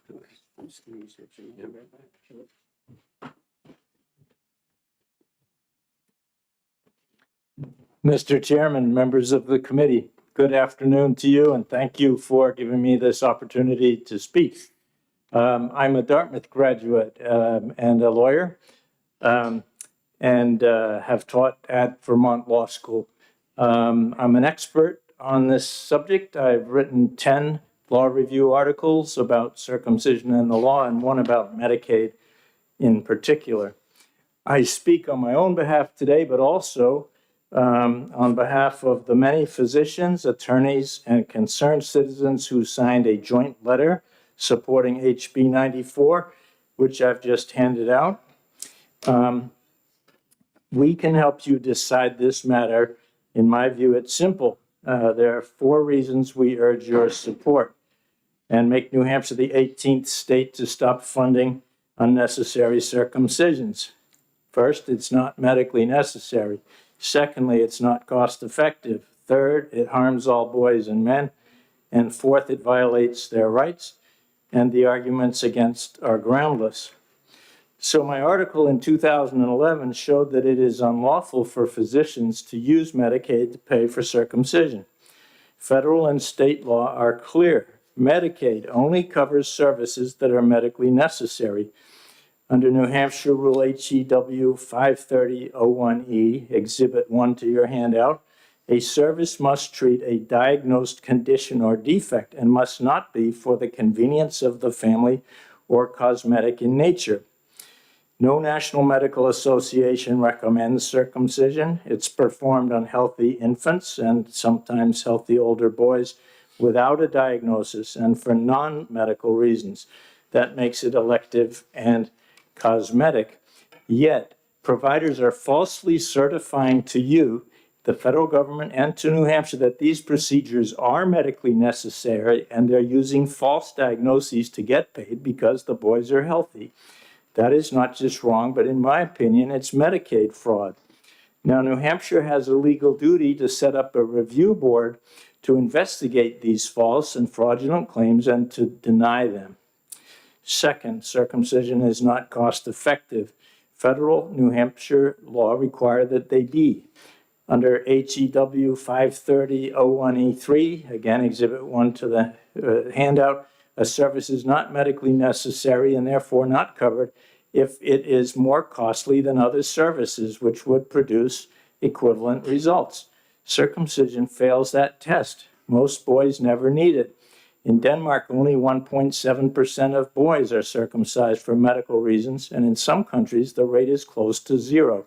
Most boys and men do not benefit at all, and any benefit can be achieved more effectively and easily and safely without the risks and harms of unnecessary surgery. Nationwide, $1.7 billion is spent by Medicaid between 1999 and 2016, and in 2023, New Hampshire spent nearly $400,000 on circumcisions and related genital repairs, which are common. These scarce taxpayer funds could be used for necessary care. Third, circumcision harms all boys. A court observed it is self-evident that it is harmful to needlessly go under the knife. You lose a body part, you're exposed to the risks and harms of surgery. Circumcision is irreversible, painful, risky, sometimes fatal. It can cause psychological harm, and it removes a part of the body that men value. And as Tony said, boys left intact are doing just fine. So fourth, passage of the bill will respect boys' rights. New Hampshire's motto is live free. Your Constitution protects bodily integrity, liberty, and privacy. Unnecessary surgery on a child's genitals without a diagnosis, without consent, is a gross violation of those rights. Regardless of the law, HB 94 ensures fairness, that boys can grow up and decide for themselves whether to have part of their penis cut off or not. Inevitably, they choose not. If I may take 1 minute to respond to arguments opposed. There is great cultural bias in favor of circumcision. Most countries' doctors do not do this. Religious right, well, parental preference is not covered by Medicaid. It doesn't cover religious rituals. The argument was made it's low risk. That's untrue. There's a citation in the footnotes about all the terrible things that can happen and do happen to children as a result of circumcision. This is no small thing. Cost benefit, that's untrue. Any benefits can be achieved without it. It doesn't benefit most boys or men at all. That Florida, an article said they'll need to be circumcised later. Well, that's untrue. Barely 1% or less ever need to be circumcised. So those are fraudulent claims as well. And not alter your sex life, well, that can't be true because it's the most sensitive part of the penis and it removes erogenous tissue. It has to affect sexual sensation. So in my view, all these arguments, well, I consider them malarkey. Great, thank you. Are there any questions? Good, thank you very much. Dr. Ballard, is he still here? Are you going to come talk on his behalf? I was just going to take questions on his behalf. I wasn't going to testify on his behalf. So for the record, Robert Berry, General Counsel of the Division of Medicaid. I'm here in substitution of Dr. Ballard, and I'm happy to take any questions the committee may have for him.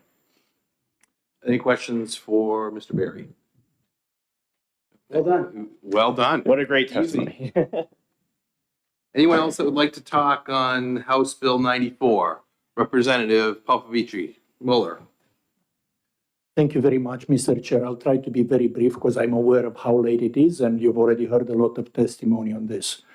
But since I'm a co-sponsor on this bill and my name is on it, and I've heard things being said about the perception that this bill has the appearance of infringing on religious freedom, I just want to say that I completely understand and respect my colleagues who feel differently than I do. It's a passionate topic. I completely understand we'll disagree, but I'm the sponsor of the Religious Freedom Restoration Act, this year. I mean, I take freedom extremely seriously and I would never do anything to restrict it.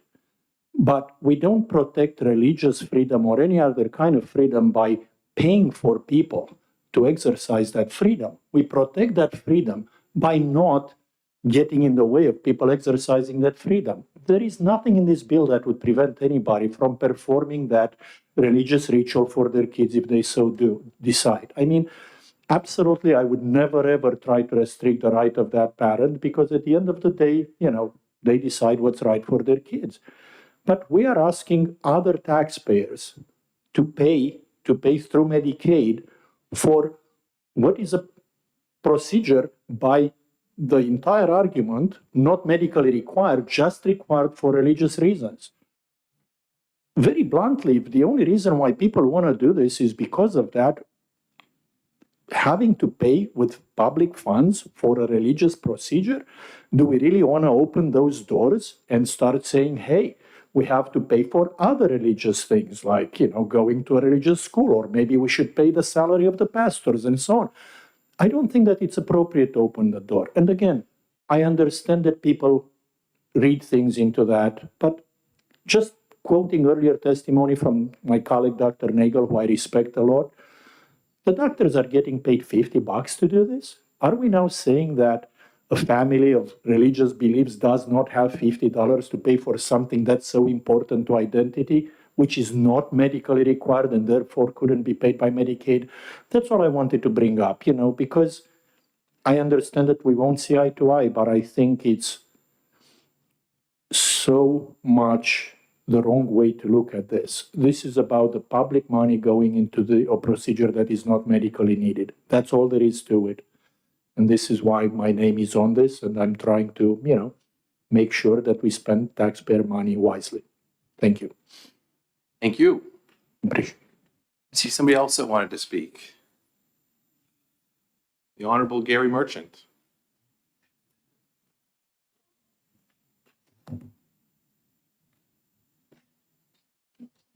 Good afternoon, Chair. Also, members of the committee. I'll make it brief. What I look at this is it comes back into parental rights.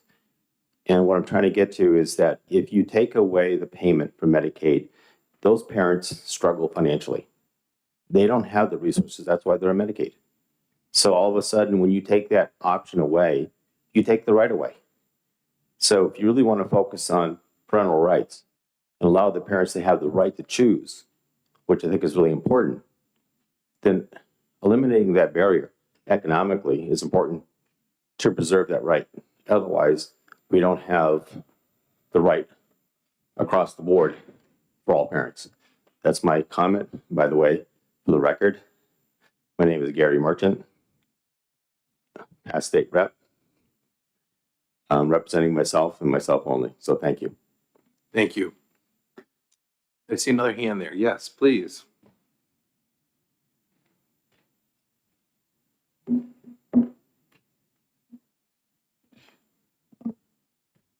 Hi, thank you, committee chairperson. Can you hear me? We can hear you. If you could just state your name for the record. My name is Wendy Clausen. I live in Belmont, and I'm here to support the bill. I'm a mother, and I'm also Jewish. And although people are saying they represent the Jewish community, myself and my best friend, who is also Jewish, chose to keep our sons uncut. And we did that because every single year, little boys are harmed. And we didn't want to risk that for our child for religious purposes. But beyond that, religion should not be covered by tax dollars. One thing I love about the Jewish community is what a great community it is. And when someone's in need, I saw this throughout my life, the community comes to help. And I would be really shocked if someone was Jewish or Muslim and they really believed that they needed their child to be circumcised and the community would not follow through for them. I do not think it is a fair claim to say that it's persecution or oppression or it's going to take away parent choice. My mom, Jewish, had a nose job when she was 16. That's a pretty common Jewish thing for my mother growing up in New York as a Jew. The government did not pay for that nose job, and that was her parents' choice to do. She was actually pretty pissed about it, even though she was 16 at the time. I digress. Furthermore, if you want to kill a fly, you use a fly swatter. You don't use a shotgun. trying to prevent STDs, if you even do prevent them, with cutting off what has about as many nerve endings as your hand and your fingers. You want to cut off your fingertip to prevent a paper cut. No, you don't want to lose that. And